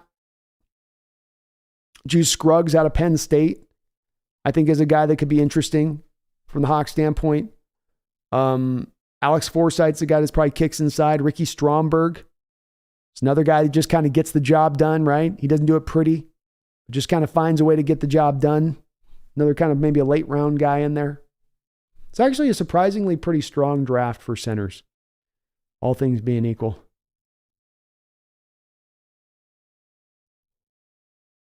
Tom Eaton says, even though the Eagles just got Penny, you mean as far as them drafting Bichon? Yeah, I still think that would be maybe in play, Tommy. Because, of course, with Penny, you're not sure, is he going to be able to stay healthy for sure? And the Eagles are going to want to make sure that their running game works at all times. You know, they don't want to find themselves in a place where they lose their 1 or 2 rushers and then now they've got to rely on Jalen Hurts to just be slinging the ball over the football field.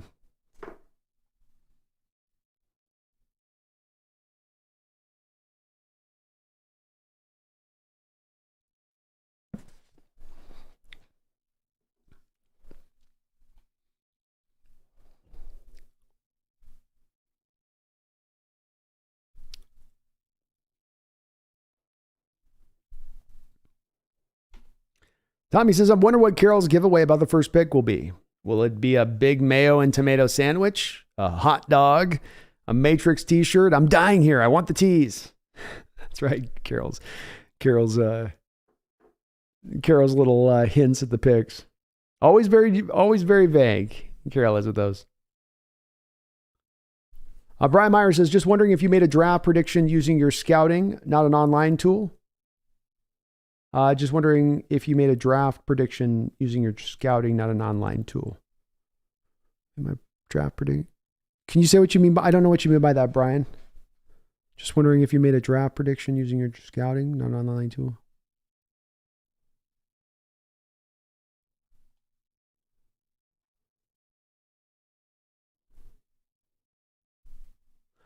Yeah, I'm not sure what you mean on that, Brian. Can you just elaborate a little bit? Kirk Stemmer, I would like to see the Seahawks draft Will McDonald. He's a very Seahawky player, Kirk. I've called him the most Seahawky-like player from I have nothing specific to make that connection or any way to articulate what I mean by that. He just feels kind of Seahawky to me. Joker says, thoughts on Jared Kelnick's breakout? The Kelnick breakout is legitimate. The Kelnick breakout is happening because, yes, the light bulb is turning on. The kid is figuring it out.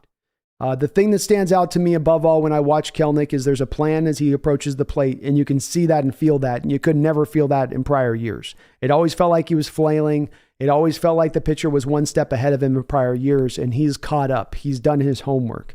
The second thing that gives me a lot of confidence with Kelnick is driving the ball the other way like he is. When you have a guy that's hitting home runs and hitting the ball with power opposite field like he is, that means he's staying inside the ball. That means he's seeing things really clearly. He's letting the ball get in on his hands deep. He's not trying to just yank and pull everything, which can get hitters in trouble, especially on the breaking stuff when they're not expecting it. And that also means eventually with this Joker now, as the pitchers start to adjust to him being willing to hit the other way, now you get the tete-a-tete thing going on in Major League Baseball, where the hitchers start to go away from pitching him away a little bit as much now. Now they're going to try to attack him on the hands, and now you get to see him now starting to rip some of those balls in those places in the strike zone, which he wasn't seeing last year because pitchers didn't have to give him into that meaty portion. They could pitch to the weakness of where his swing was at. So he's going to have a very good season this year. And the hopes for this year, World Series hopes, get a little bit brighter when we've got Jared Kelnick doing what he's doing right now.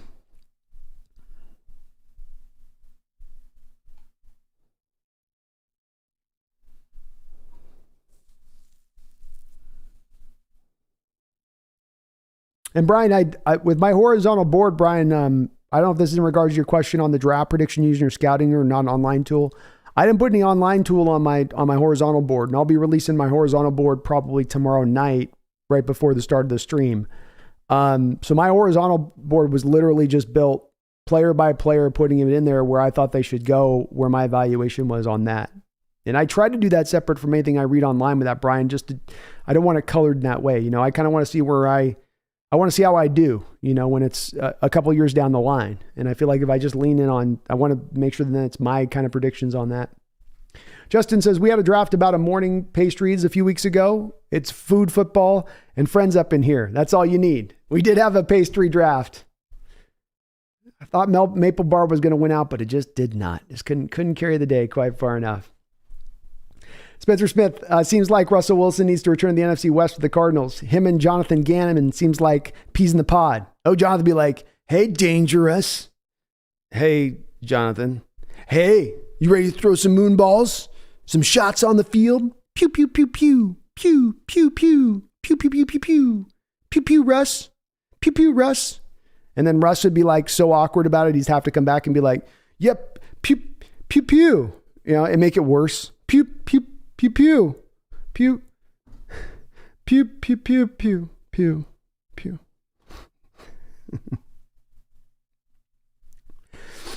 Thrill House, what's the bigger issue around Jalen Carter? The off-the-field problems or being overweight? He seems like he could be another Zion with the fitness issues. Racing seems like a minor offense. It's a great question, Thrill House. I think that the biggest issues for Jalen Carter, I think, is just, I don't know if I can segment between what's the deeper issue there, because I'm not sure as much as how deep the fitness issues really do go. Yeah, we've heard about it. Some people have said this. I've still not ever heard a source given to a name on this, Thrill House, when it comes to the conditioning stuff. It's always unnamed this, unspecified that. I always have a little bit of a reticence to just fully believe that stuff on the surface of it. I also think that people have overlooked a little bit, Thrill House, of last year, what Jalen Carter was dealing with, which was also contributing to the high amount of he was being rotated out of football games. The first game of the year against Oregon, the first play of the game against Oregon, Thrill House, he twisted his ankle. And so right there out the gate, he's working through that for the next couple of days. He's not at 100%. If you have a player like that, you're probably going to rotate them in, especially if you've got a Georgia team that is as stacked on the defensive line as they were. Now, does that mean he's lazy at that point because he twisted his ankle? And that, I don't think that corroborates to that necessarily.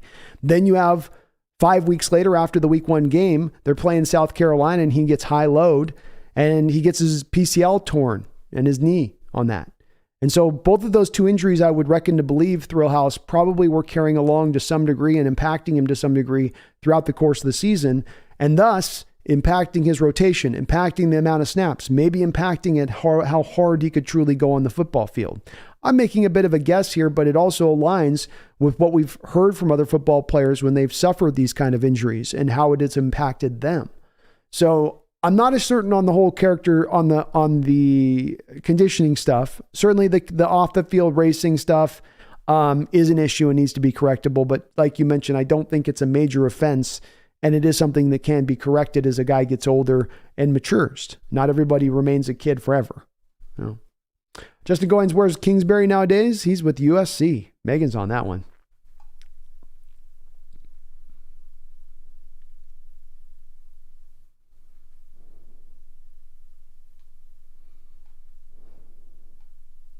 Luke Britt, what time does the draft start Thursday? I think it's in like 5 or something like that on Thursday. It's like 8 o'clock Eastern. I got to double check. Somewhere in that neighborhood, Luke.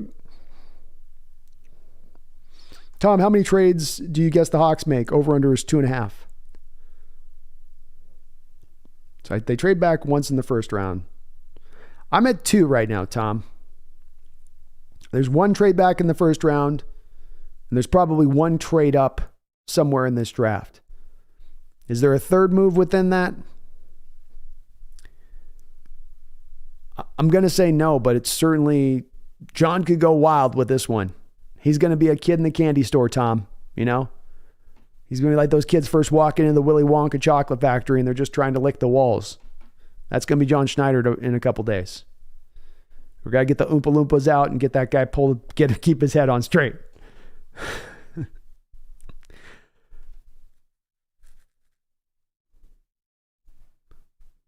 Tommy says with this many picks, I'm taking the over. Maybe I should take the over.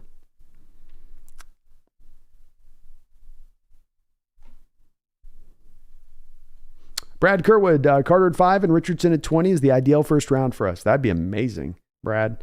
You get Richardson at 20, I am great with that. And then you got Carter in the first round too. Whew. That's the beginning of your draft. Look out. Tom says, I'd love 3 trade backs and 1 trade up for the Hawks. Me too, Tom. I'm thinking about doing it tomorrow for the mock where we trade back like 5 to 8, 8 to 13, pick at 13, go 20 to 26, and then find yourself with a whole plethora of second and early third round picks.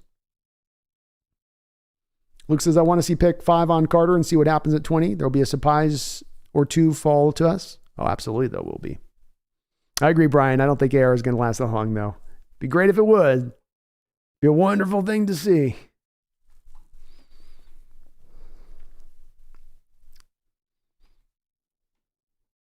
Boda says there are pyramids in South Africa and Central America that are standing too. Yeah, there is. I even heard China's got its share of them.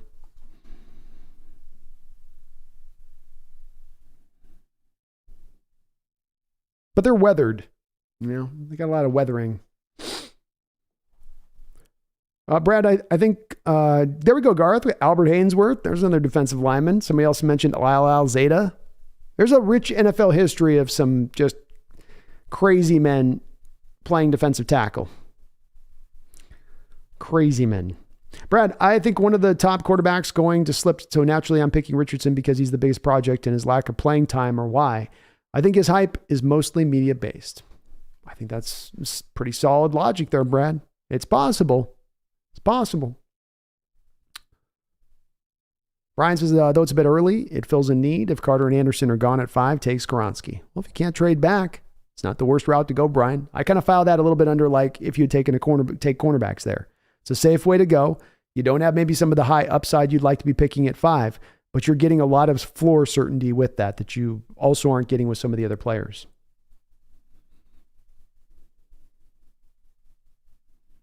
Tommy says, anyone in the old Raiders teams had character issues, especially on defense. Dogs. That's what we need, though. Lots of dogs.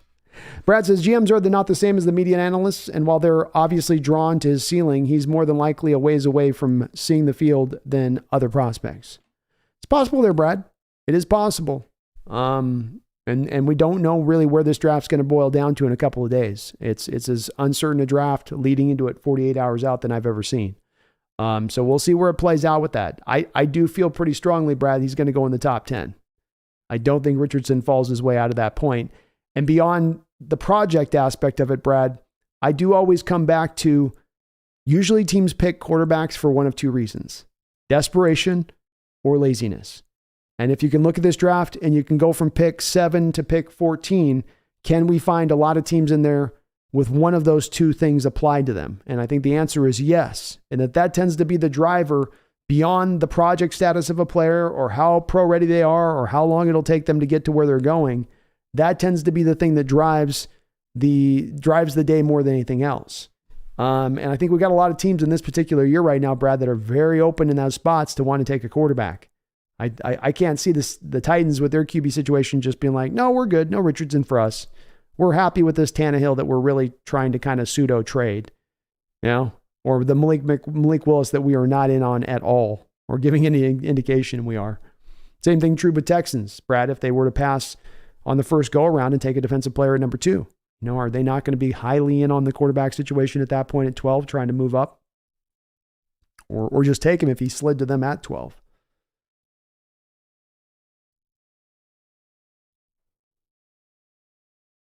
The thing about Brad with the Raiders and saying no way, I mean, do you think the Raiders are really going to trust Jimmy Garoppolo is going to be able to play a full season for them at the position, being that he hasn't in his whole career? I mean, has he gotten through but maybe one season fully upright and healthy, maybe 2 seasons fully upright and healthy? And even in both of those 2 seasons, I think he was dealing with injuries. If the Raiders would probably be pretty smart to find a pretty good backup behind Garoppolo, especially if they're really truly wanting to try to compete and talking themselves into that. Could make some sense going with the quarterback then at that point.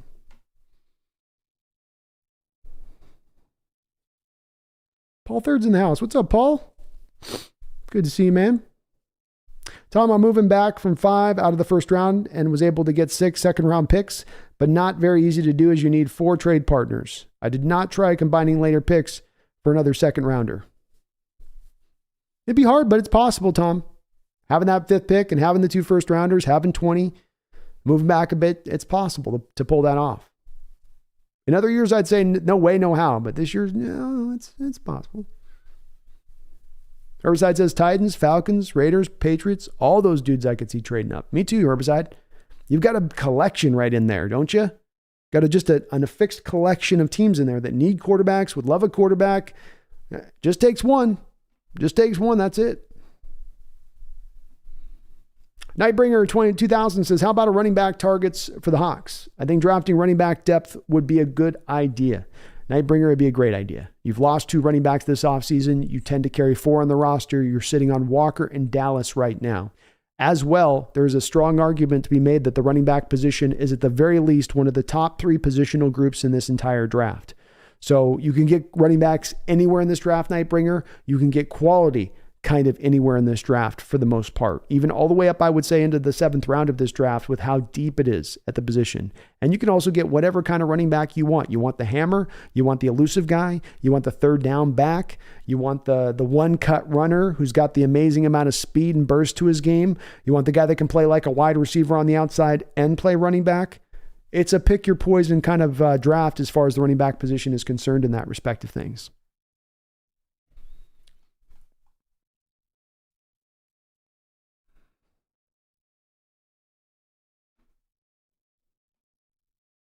Sam the Great says Kelnick gave up on chasing those lower breaking balls. That was his major problem. It was. I think a lot of it came from, though, because he was trying to get that bat head out ahead of on those breaking balls. And that's what's going to kill it. Those pull hitters on those breaking pitches get just given the slow death a little bit at times because the ball's breaking right at the spot where you're trying to get out in front of the plate to make contact with the bat. Because when you pull, you're out ahead of the plate. You're out on the front side of that plate where you're trying to hit that ball to drive it in Kellen's case, from the left-handed bat into right field. But when you're letting the ball get in deep on you and really getting in there so that you're really picking up where it is on its trajectory. So now the ball is actually at the plate when you're hitting it, which is what's causing it to get driven the other way.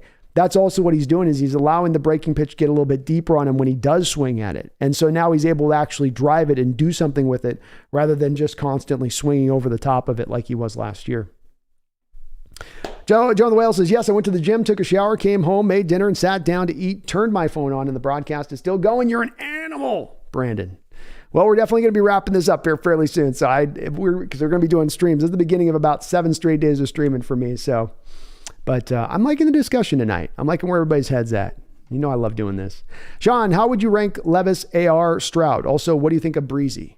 Love Breezy, Sean. I think Breezy's a guy you're going to get a little bit later in the first round who actually has some star potential to him that you normally wouldn't have the opportunity to take later on in the draft.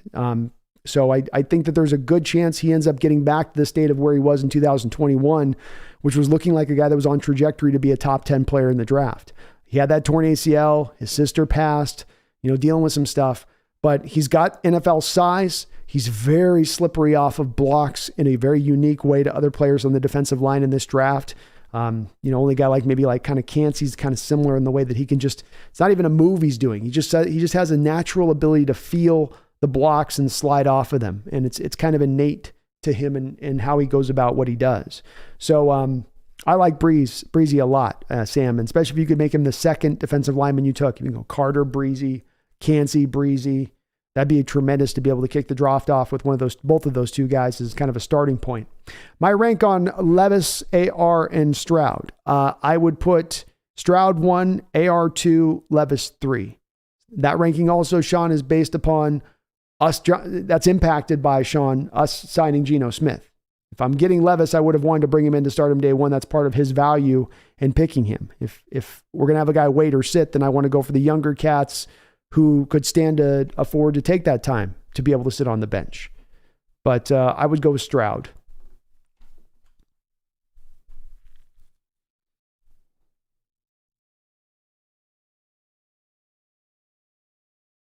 Tommy says, well, not necessarily wide receiver. We just need a guy who can move the chains on third down. Either a Baldwin type or running back or a tight end that can get open like Kelsey would be great. That's why I want Washington. He'd be awesome. The Purdue kid that they met with is a possibility too. What was his name? Charlie Jones. Team met with that guy. That could be a guy that you could get, an older prospect, yes, but also a guy that's played a lot of football and a very polished receiver that you could be getting like 4th round area who might come in and be able to give you a little bit more of that. You with Eskridge, you've gone for a little bit more of that. Hey, let's get the upside guy here in the second round. Now you'd be going a little more 4th round for a guy that gives you a little bit more certainty in what you're getting. May not be a game changer for you on the outside, but a guy that could be a competent guy on the outside occasionally for you as he's rotating in. Jacob Hawes, whatever happened to the Kendrick brother we had? I think he eventually retired, Jacob. Henry Mars, what would surprise you the most on Thursday? The Seahawks selecting CJ Stroud with pick 20? That would be probably about as surprising a thing as I could imagine, Henry. Or to having Carter fall to 20. That would be probably an equivalent there. But I just can't see Stroud getting out of the top 5, much less the top 10. So if he was to fall all the way to 20, that would be kind of insane. Megan says, Oompa Loompas B? Thought we traded ours to Denver, Hawks Nest. There's always a few more of those guys lingering around. They don't take up much space, so you hardly notice them.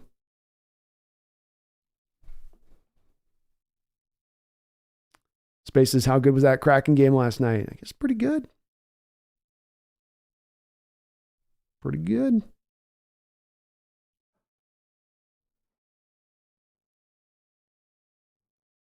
Vaughn says, my dream scenario for the Hawks would be Will Anderson at 5, Mozzie Smith at 20, Zay Flowers in the 3rd round. It's good, some good players, Vaughn. Some talk of Zay Flowers being the first receiver off the board in this draft and maybe a first-round guy. Maybe the only first-round receiver in this draft. I don't know if I believe the talk, but it's out there. David Yang says, how would they take a quarterback at pick 5? They need so much more. Quarterback is a bigger risk at 5 than Carter. Seahawks need defense. Richardson doesn't have the accuracy or arm skills. He sucks. He's an athlete. Richardson can't pass, only run maybe. Richardson is athletic, yes, but has little high-level skill. So let's acknowledge something here, David, okay? The guy started 13 football games. And I know that we want to arrive in a place here where we make determinations on guys and we want to say, okay, we know what he is. And then we can just move on to the next thing. We sort of throw the guy away in the trash, or we elevate him up to where we want to elevate him, and that's that. I would just say maybe a little bit of this is premature in your evaluation on him. I watched the tape. He had a lot of drops last year with Florida. He didn't have a lot of help with Florida. If you look at his adjusted completion percentage, for instance, it would be at 64%, which is a far cry from the 53% that he was sitting on last season.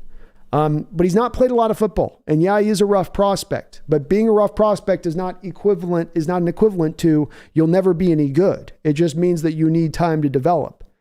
He may not get to that point of development, but the reductionist kind of thinking here of he's just a running back playing quarterback, or he's not a quarterback, or he doesn't have quarterback skill. David, please go watch the video I dropped a week ago about him, showing off some of the subtle skill he was showing for the position. He doesn't have that subtlety of climbing the pocket on a consistent basis or using great eye discipline if he's simply a running back playing the quarterback position. You're not alone. There have been many people that have made this proclamation. I just don't quite see it as much, and I don't see as much of an explanation for it to backing it up. The low completion percentage, I can show the adjusted completion percentage. I can show you the cuts on tape of the drops by his receivers, balls hitting them in the hands and them dropping it at kind of a much larger basis than you see with anybody else absent Will Levis, who was also dealing with the same thing out there in Kentucky. So I can't quite get there on that, man. I can't. He's much better than that. He displayed much better skills than that. He wasn't just doing the David one read and trying to leave the pocket and just be a scrambler type all year. That wasn't how he played the position, or at least what I saw on tape of him. You might have seen something different with that. Bud says Richardson at 5, Van Ness at 20. He's got some Van Ness love in the house.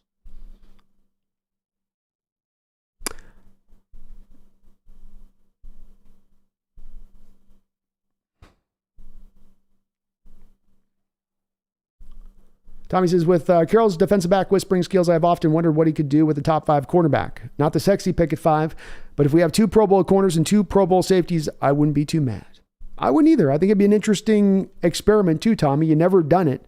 And part of what's always reduced down a little bit of the value of Richard Sherman is that teams, for the most part, could always kind of throw away from him. So now what if you remove that from a QB of having that opportunity? Does that mean, Tariq's got a potential for 10 picks in a year? Maybe it could. And I think there's a solid approach by going down that road with it. TP says, I'm okay with D line at 5, but if the draft doesn't line up for us and we end up with Witherspoon or any early quarterback, I'll be heated. The passion's out there on this one. That is the one thing, whether any of the Hawks fans in there agree or disagree on given picks, there's one thing that is absolutely undeniable in doing this draft coverage for the last three months. Our Hawks fanship is as strong as it's ever been. It's as vibrant as it's ever been. And it's as passionate as it's ever been. People that come to the conclusions in their fan base of what they want and where they want to go, and I'm no different on this, passionately feel it. No one seems to have come to their conclusion or what they want or what they're looking for in this draft softly. And I think that's, whether I agree with it or disagree with it, I love seeing it. That's all I ask of my fellow 12s is bring that passion, bring that care, want it in that way.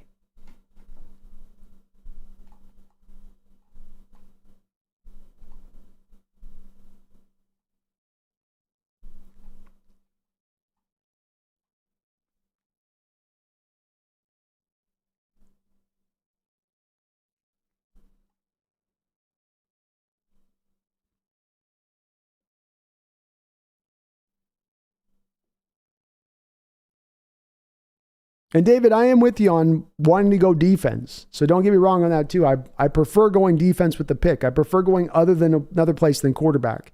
But merely today, and is the point of the show today is just a little bit of the theme of, It's okay if the team goes quarterback. There is logical, reasonable way that you arrive from an organizational standpoint of concluding that this is the right pick to make in this spot.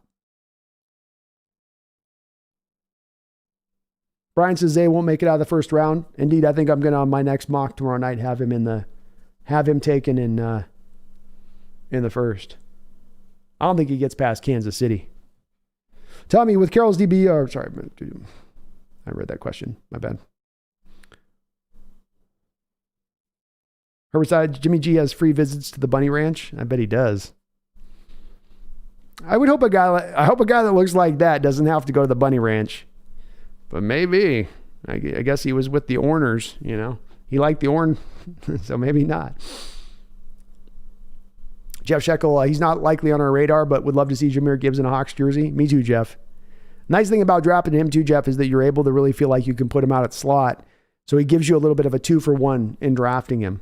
And then one of my 5 I've run for our Hawks, I did have us take him in the back of the second round on one of my mocks. Would not be shocked, Jeff, if you see Jahmyr Gibbs go at the back end of the first round. One of those playoff teams might want to grab him as just an explosive weapon to add to their offense. TP1 front office has killed the quarterback game of late, so have faith. Traded Russ, A+. Didn't reach on any of the bad quarterbacks in 2022 draft. A. Didn't show interest in Baker Mayfield. A. Gambled on Geno as a starter. A+. I trust him. Well said, TP Filler. One of the comments of the day right there. I love that. Seahawks Blue and Greens, Texans are the team, but can screw the plans if they take Will Anderson. They go defense, it's going to throw things into a little bit of a disarray. Just a bit. Tom, do you think the Hawks ever avoid players in the draft just because of who their agent is? No, Tom, but that's only because Mark Rodgers is only an agent for one player.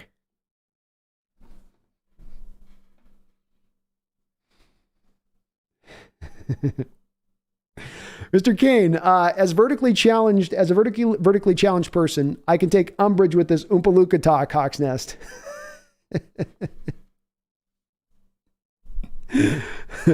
That's fair. That's fair. I'm not talking about you. I'm talking about the other Oompa Loompas. Spencer, Brando, I can't get my mind off of Sidney Brown. I'm glad I'm not the only one.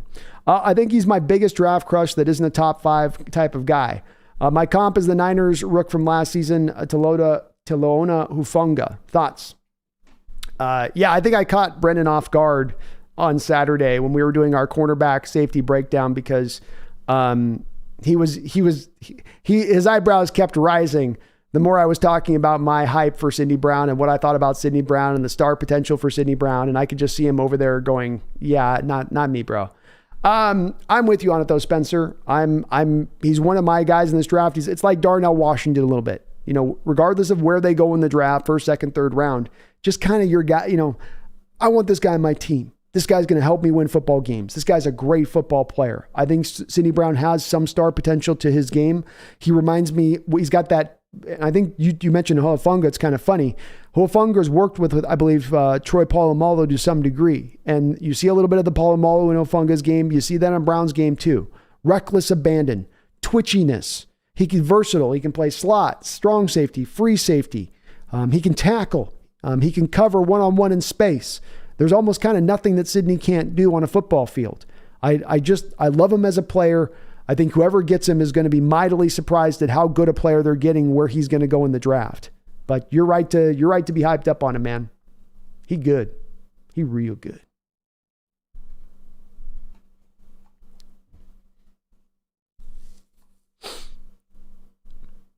Luke Britt, what pick would Luke Van Ness be a good value? Well, admittedly on this, Luke Britt, I always admit this. There's usually about 3 or 4 prospects in every draft that are highly rated prospects that it could be a failing of my evaluation that I just don't get. That I kind of come to the end point and I go, I'm not getting it on this guy. Solid second round guy to me, but we're hearing about him being talked about as a top 20 player. So second round value is where I've got him, Luke. He has no first step quickness really, not really any bend and not really any dip. He also doesn't have very much of an array of pass rushing moves. So he slides back and leans on to being a stack and shed power guy. And I just don't feel like that's going to simply alone translate to the next level for success. It'll bring some success, but I don't think he's going to be able to be as kind of overwhelming with it at the NFL level like he was able to lean on it at the college level. Erickson says, tell him, Brando. Thank you, Erickson, man. I got my blood worked up tonight, man. It's all the hype. It's all the hype you guys got me up on this. I'm overhyped. I'm the overstimulated kid at the Christmas. Turning into a little monster. Herbicide says, I don't want Van Ness. I don't know why. I'm with you, Herbicide. We're together on this boat. You grab one or I'll grab the other, and let's see if we can pull ourselves through these waters and get away from the Van Ness. Because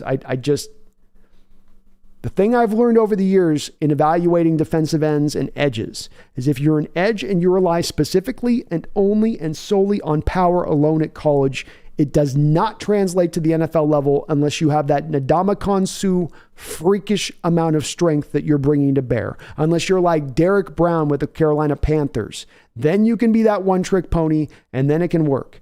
But I've seen too many instances of where it's just good power at the college level that gets negated at the next level because everybody's strong.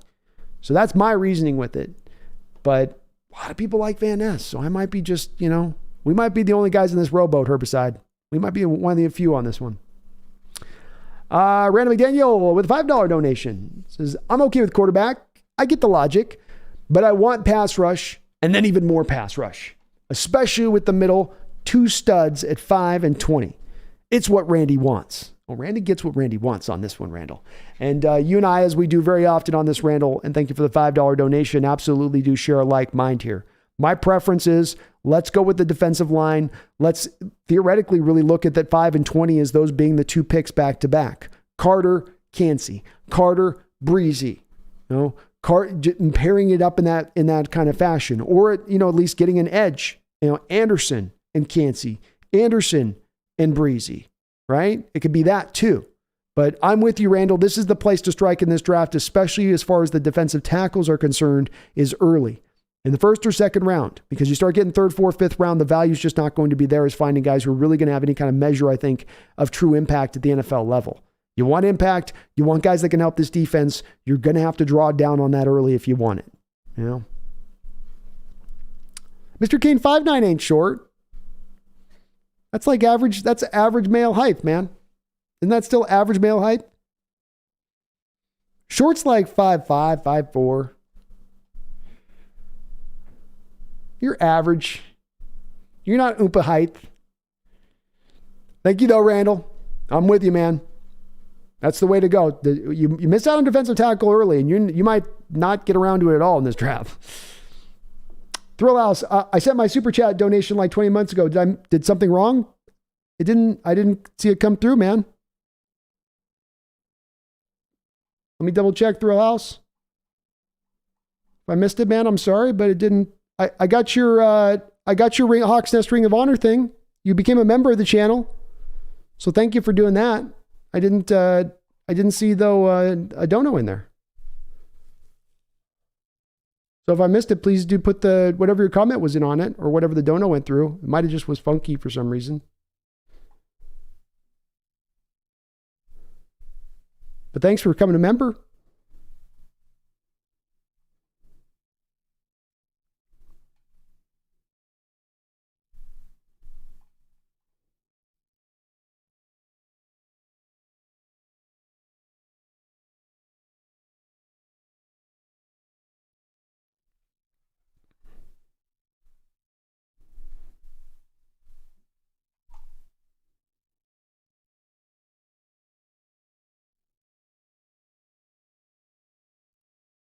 Yeah, if you could do me a favor, Thrill House, just put in the comment section what your question was, because it didn't, for whatever reason, it just didn't show up on my. I got a notification an hour ago for you on being a member, but it just didn't have anything that I put on the super chat for the thing. So, I'll definitely respond. I'm down at the bottom of the chat right now, so I'm caught up. Just if you can repost it in there. Sorry if if it twitched out or something. Usually it's pretty good about it, but sometimes especially later in the stream, things can get a little bit weird with it. KK says, I want Bijan Robinson. He's good.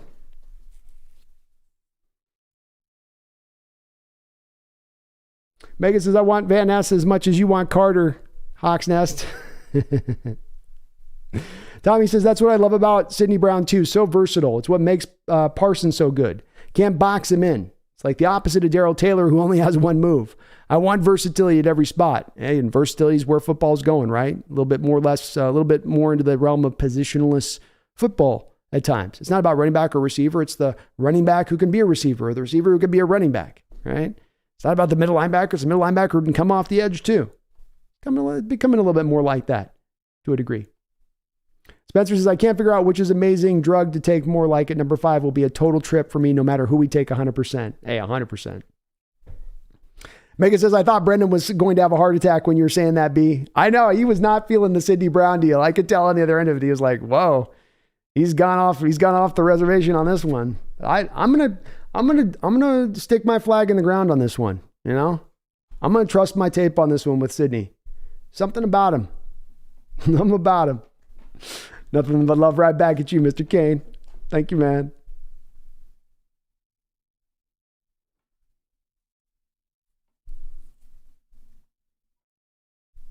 Vaughn says, don't forget we picked Julian Love. Kobe Bryant could always move outside. He did well in college on the outside. He did, Vaughn. He did really well. All ACC, 2 straight years. Walter Thorpe Award winner in his final year, playing out there as a off coverage, dropping into cover 3, doing a lot of the things that we ask from our corners on the outside. So it could be a very good, a better fit for him, Vaughn, on the outside. He was kind of a good soldier last year going into the slot, into a position he had never played. And at 6'1", it's not exactly a fit for the size he is. But it'll be interesting to see how they play that.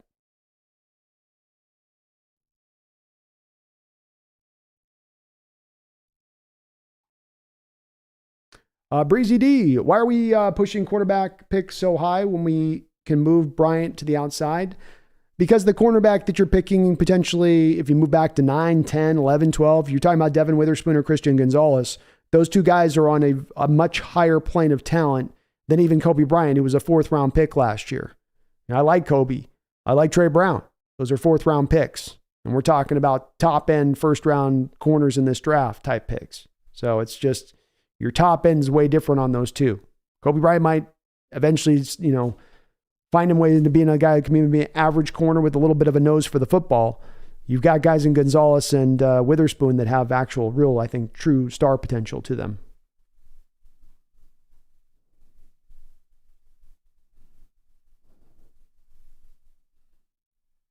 Thrill House says, large insured again every day. Last draft, I said, don't wash, and draft worked out. Oh, Thrill House, you know how I work with this, man. I have to, if it works once and I'm doing it a certain way, I'm going to do it the same way. I'm a believer in don't mess with the universe as far as if it's showing you the pathway to success, don't mess with that pathway, right? We're not going to take the approach off into the woods where there's the wolves in the woods. We're going to stay on the pathway. And what does that mean, Thrill House? That means I put on a large shirt on Thursday, and that means that I don't wash it for 4 straight days. And I sit in my own funk, and I talk to you guys, and I try to act like I can't smell it as I talk to you guys. But it's that funk that I have to suffer through in order for us to have a successful draft. But that's the price that I'm willing to pay here as a content creator. Okay. I'm willing to go to those murky depths. Okay. And I'm not going to lie. You give me a couple days on the same shirt, I can clear a room. Okay. So there's going to be some intense suffering here. I'm going to be suffering for my team. I might burn my nostrils out. But that's the requirement, Thrill House. We all have to sacrifice in our own way. You guys are doing so out there in your own way, and I've got to do so in my way, and it means sitting in my own filthy Largent jersey for 4 straight nights as I watch my team annihilate this draft. Spencer Smith, very generous of you to call Arizona a whole football team. I know. I was taking the knees out from him so much. I got to give him a little bit of I feel like I'm picking on him a list, they say, Spencer, you can't kick a man when he's down. Can you kick a cardinal when it can't fly? You feel bad for it, but they're just so sad. Tommy Eden says 5'9" isn't short. That's at least a foot taller than Kyler. Andrew Shute, Tank Bigsby's a fantastic name. It is, man. It's a movie name. It's a comic book name. It's kind of funny too, Andrew. We got 2 tanks in this draft. Tank Bigsby, Tank Dell, and neither are really built like tanks. It's like calling the tall guy tiny. Well, I'm not a fan of drafting Carter. Seahawks went with a high character players last year. I don't want to repeat a Malik McDowell. Malik McDowell could very well, end out pushing this situation to a place of that being a thing that carries a lot of this day and the impact of that situation. You know, that sits at the forefront of Schneider's mind on draft day. Very well could. And I think if they don't pick Carter, we'll certainly be looking back to that going, yeah, that was that McDowell situation coming into bear a little bit. Herbicide says, I can't wait to see Bobby play again in a Hawk shirt. Me neither, man. How about getting him in the throwbacks? That'll be cool too. Can't wait. Threll says, yes, but you can't wash. Ha ha ha. No, I can't wash. There will be no washing of the Largent jersey. Now, I will probably wear an undershirt because I'm not going pure on that 4 days, but it'll still be funky by day 4. They'll still be like, you guys might see a little like hovering, a little fog cloud of funk coming off me. It's like, is that a filter he's got on the camera? Why does it stop just below his eyes? Why does it seem like it's hanging in the air? We all got to make our sacrifices, though. I'm telling you. We all got to make our sacrifices. Seahawks blue and green. Carroll would be grabbing John and telling him to get him at 20. I think he would be too. Like 20? 20? No way we pass on that.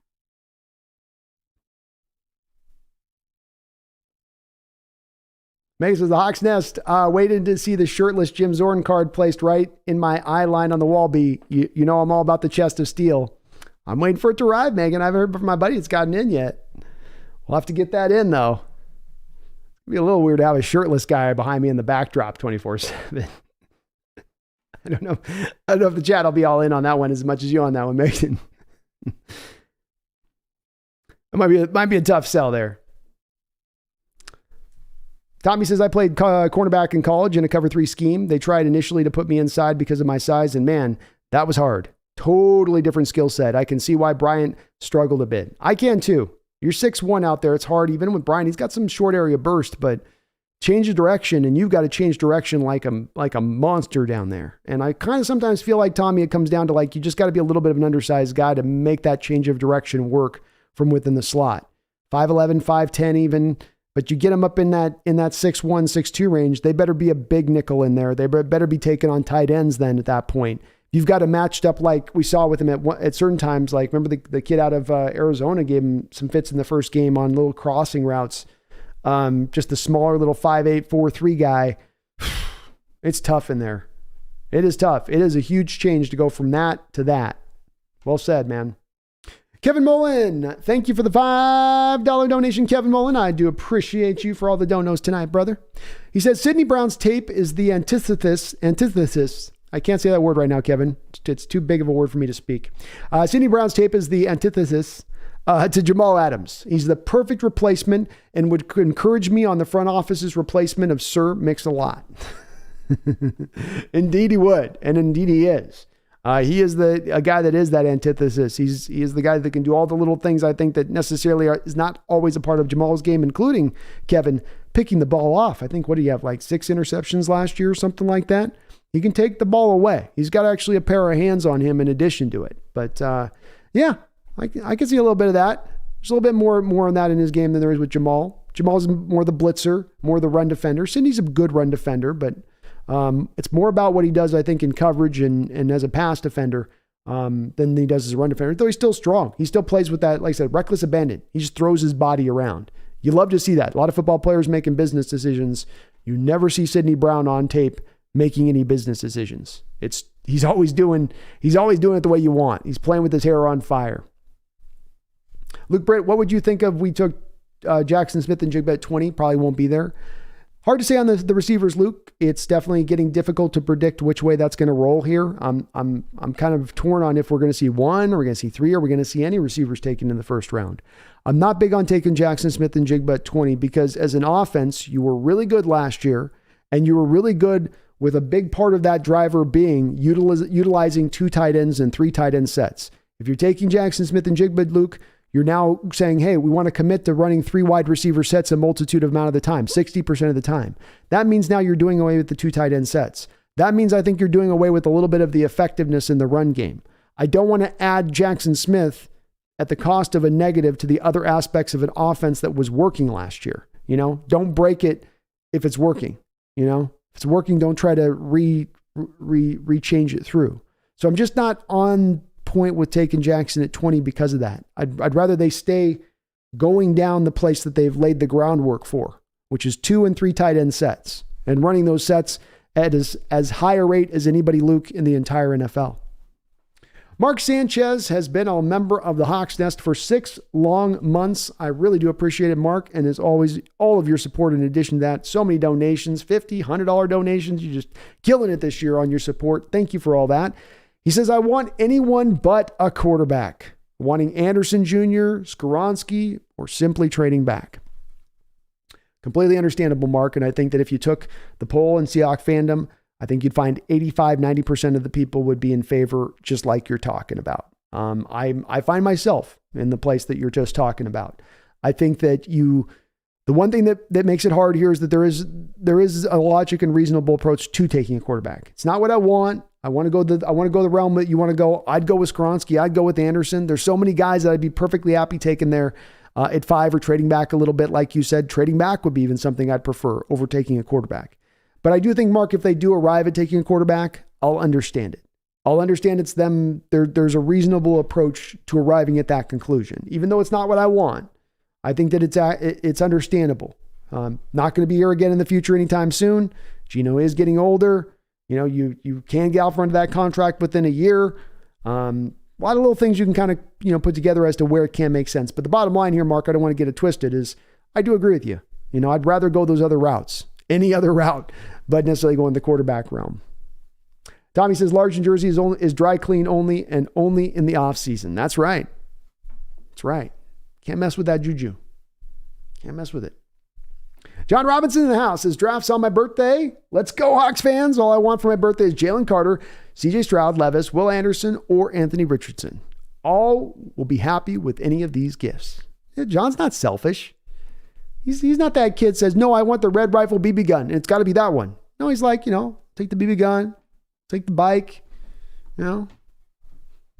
take this, take that. I like it, John. I like that open-mindedness. I'm the same way. A lot of ways to make yourself happy on that day. A lot of ways to make us happy. I mean, I know you're hyped out there, brother.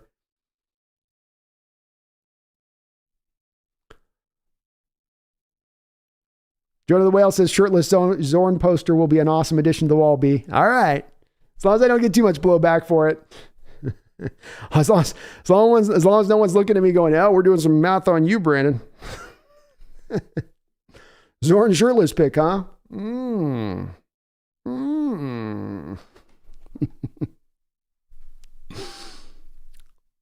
Thrill out. So super chat is how you send a donation. Sorry, I'm new. Oh yeah, no worries, man. No worries.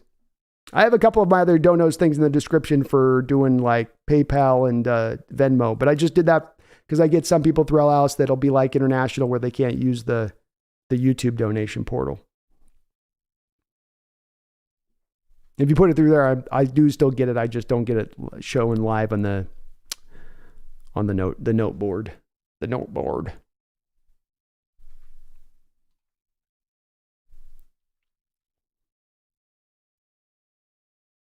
Herbicide, I wonder if we extend Dixon. He's coming up soon.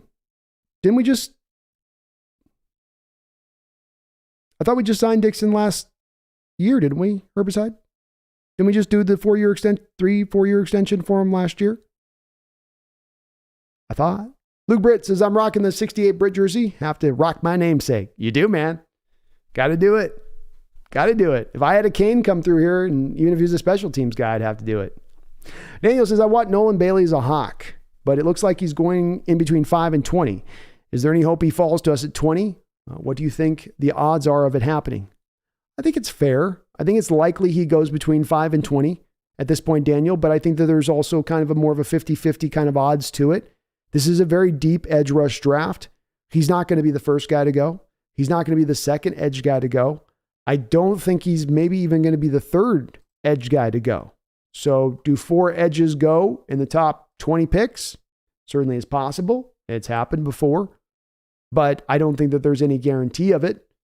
And, there certainly is a guy that hasn't produced a lot coming off the edge as far as a pass rusher, which may allow his value to dip just a bit, just a tiny bit.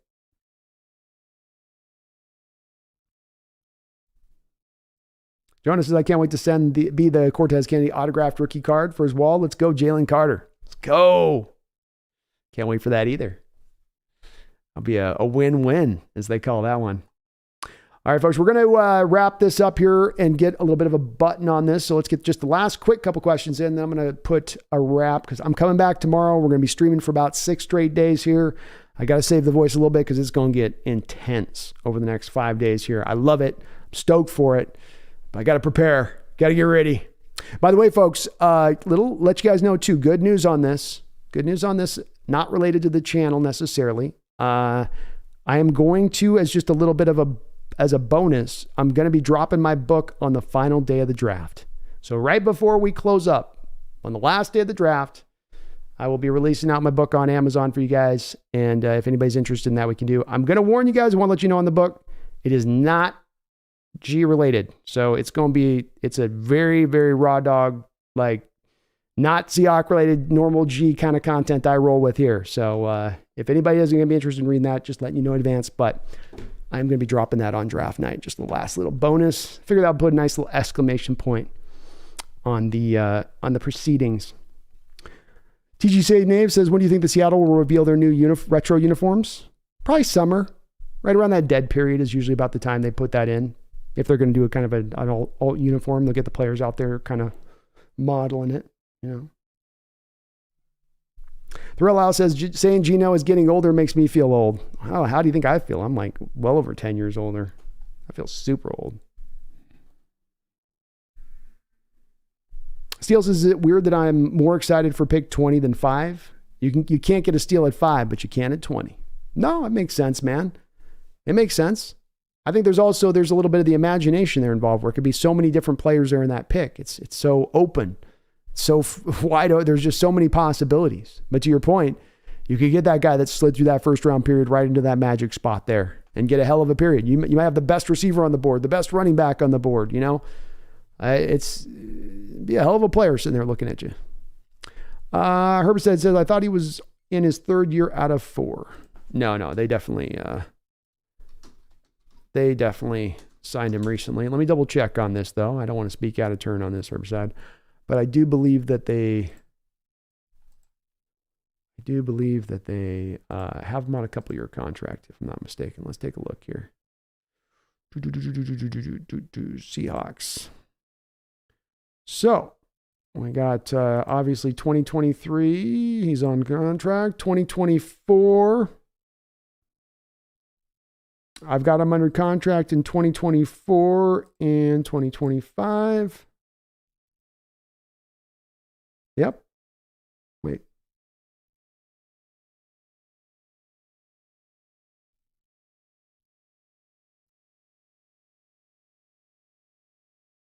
Yeah. So there he is. 2025. He's signed for 3 more years, Herbicide. So we just re-upped him. Alex says, if Carter and Anderson are both gone by 5, we can trade with like the Titans for more draft capital and get and to pick up Nolan Smith and use our 20 to get a good nose tackle. Definitely could, man. That opens that door up very wide, Alex, for you to trade back because there's not only now 1 quarterback you're sitting on there at your pick, you have 2, which just increases that many more chances of a team being in love with one of those 2 quarterbacks to then trade up, as opposed to just having the 1 QB you're sitting on there. And then it just takes more of that specialized team that likes that one individual quarterback. So I think you definitely have the chances of that trade back increase mightily at that point if that does play out in the scenario in the way that you say. Tommy says, dang, I got to stop talking Seahawks for a certain number of hours. only for like 15. I'll be back. Only for like 15. Only 15. Herbicide says, sweet, we get Dixon for a few more years. Nice. Yeah. I think he's not going anywhere for quite a bit of time too, Herbicide. So he's ours. Daniel says, did I just hear you say you got an erotic novel dropping night on day night? Not that. No, it's going to be, but it's more of got some like, horror elements, sci-fi elements. So it's a little darker. I think Tommy has a good reference. Lovecraftian is probably a good explanation for my book. There's some Lovecraftian elements in it. So it gets very, very dark. I want to make sure that I don't want to be selling this thing without making sure I'm getting that point across. This would be a very R-rated book if it was a hardcore. It's not hardcore, but there's some super dark elements, and it's very different from what I do on the football channel side of it. Mr. Kane says, what kind of book? I'm 6.5 hours in on my book I'm writing. Go ahead, Brando, do your thing and sign me up. We'll definitely purchase the book. I'll let you know, Mr. Kane. It's kind of a journey book. About a main character and the journey that they sort of take throughout the book. And it's a dark journey and a descent into darkness and the true nature of reality. And it's pretty deep. I swung for the fences on this one. So it's either going to be a huge miss and you guys are going to be laughing at me, or I killed it. I don't think there'll be any in-between place on this one. This is a boom or bust book if we're putting this in scouting terms. Tommy says, writing books is hard. Laughing out loud, you'd think you would just crank it out. Yeah, this one's taken me 14 years. So I did not crank this one out. It's been a labor of love. That is for sure. I mean, it's been hard to get this one. I'm going to start publishing all my stuff. I've decided this year I'm going to publish out my screenplays and stuff too out online because I can. So why not? All right. Addicted Hawks, Brandon, this sounds interesting. What's a book? Teasing. I know, nobody reads anymore. Seahawks Blue and Green, Cansey and Mozzie would be a nice trade back. That'd be good. I'll be with it. Megan says, mine is 26 years and just broke 125,000 words today. It's good. It's real good. I think I ended up at, mine was 260,000 words. That's what my final numbers was at. It's a lot. Kevin, thank you for the $5 donation and finishing us off right with all your donations tonight on the channel, all your support, brother. Bottom of my heart, man. I really do appreciate it. Thank you so very much. It says the best part of this draft, we don't know S about F. 1 in 10 is all up in the air, and I love it. By the way, seriously appreciate your effort and the content. Well, Kevin, I know you do, man. And I feel that love, and thank you so much for that love out there. I really do appreciate your support. As I say on this, man, it's you helping me be able to do this full time like I'm being able to do and really get into this stuff in the deep manner and fashion that I want to, not just now, but long term as far as this channel is concerned. And I am with you 100%. I love that it's unpredictable right now. I love that we don't know what the hell is going to happen. I love it. It absolutely makes this draft all the more interesting to me, all the more exciting to me. Unpredictableness means anything can go on, and that just opens up the door to some wild affairs coming down draft day. And I think that just makes it that much funner. So I'm glad to hear you're in that process the way I'm in that process. I'm feeling it from the chat too, Kevin, where it just seems like everybody is in that point, on the edge of their chair, holding their breath, not blinking, eyes just staring straight.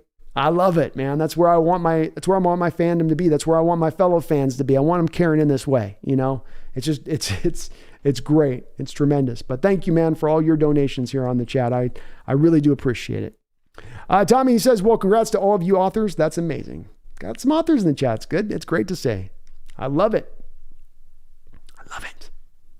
Megan says, by the way, I'm still waiting on an answer. Do you so desperate for me to stay if we take Carter at 5? Waiting for an answer as to why you're so desperate for me to stay if we take 5, Carter. Well, I think you're a vital part of the community here, Megan. I think that goes without saying. I don't want to see you go. But we're not going to let you go. You're stuck. Spencer, I left the last stream before you talked about your book, Brandon, but I will definitely check it out. That's crazy how much time you put into fine-tuning it. Respect. This was one that the story had been turning over in my mind for years, so I wanted to get it right. And it's a complicated little story to try to tell. It's not straightforward. It's not easy. It's a lot of little working parts to make it right. So I hope I knocked it out. But you guys are going to let me know. It's nice. You'll be the first ones. I've not had anybody read it. You'll be the first ones to read it. So I'm a little bit scared, a little excited. I might pee a little bit. Mr. Kane, if you ever read Bukowski's Pulp, watched Fritz the Cat, then you got my book pretty much. Oh yeah, I know Bukowski. One of the all-time greats, man. And I like pulpy books, man. I love me some pulp. I'll have to read it at some point, Mr. Cam, once you get finished up. I've sent it my way. Seahawks, Brandon, I hope you're taking a little vacation after the draft. You put a lot of time into researching and streaming leading up to the draft. I am going to definitely probably take a couple of days, maybe a full week here after the draft. So I wanted to hit it this hard this week and really turn it on.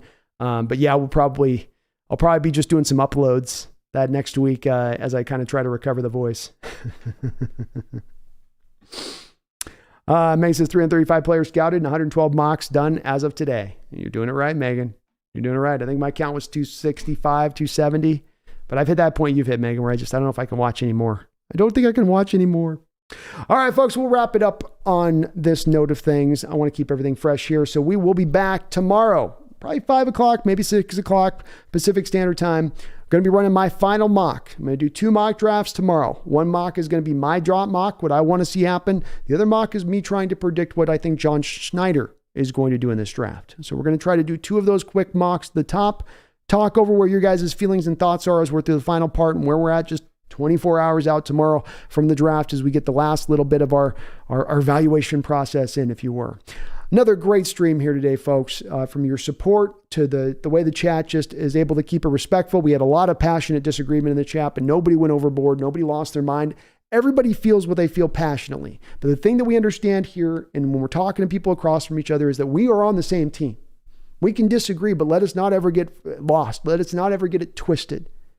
You and I, brother and sister, Hawk fan alike, we are on the same team. We are of the same family.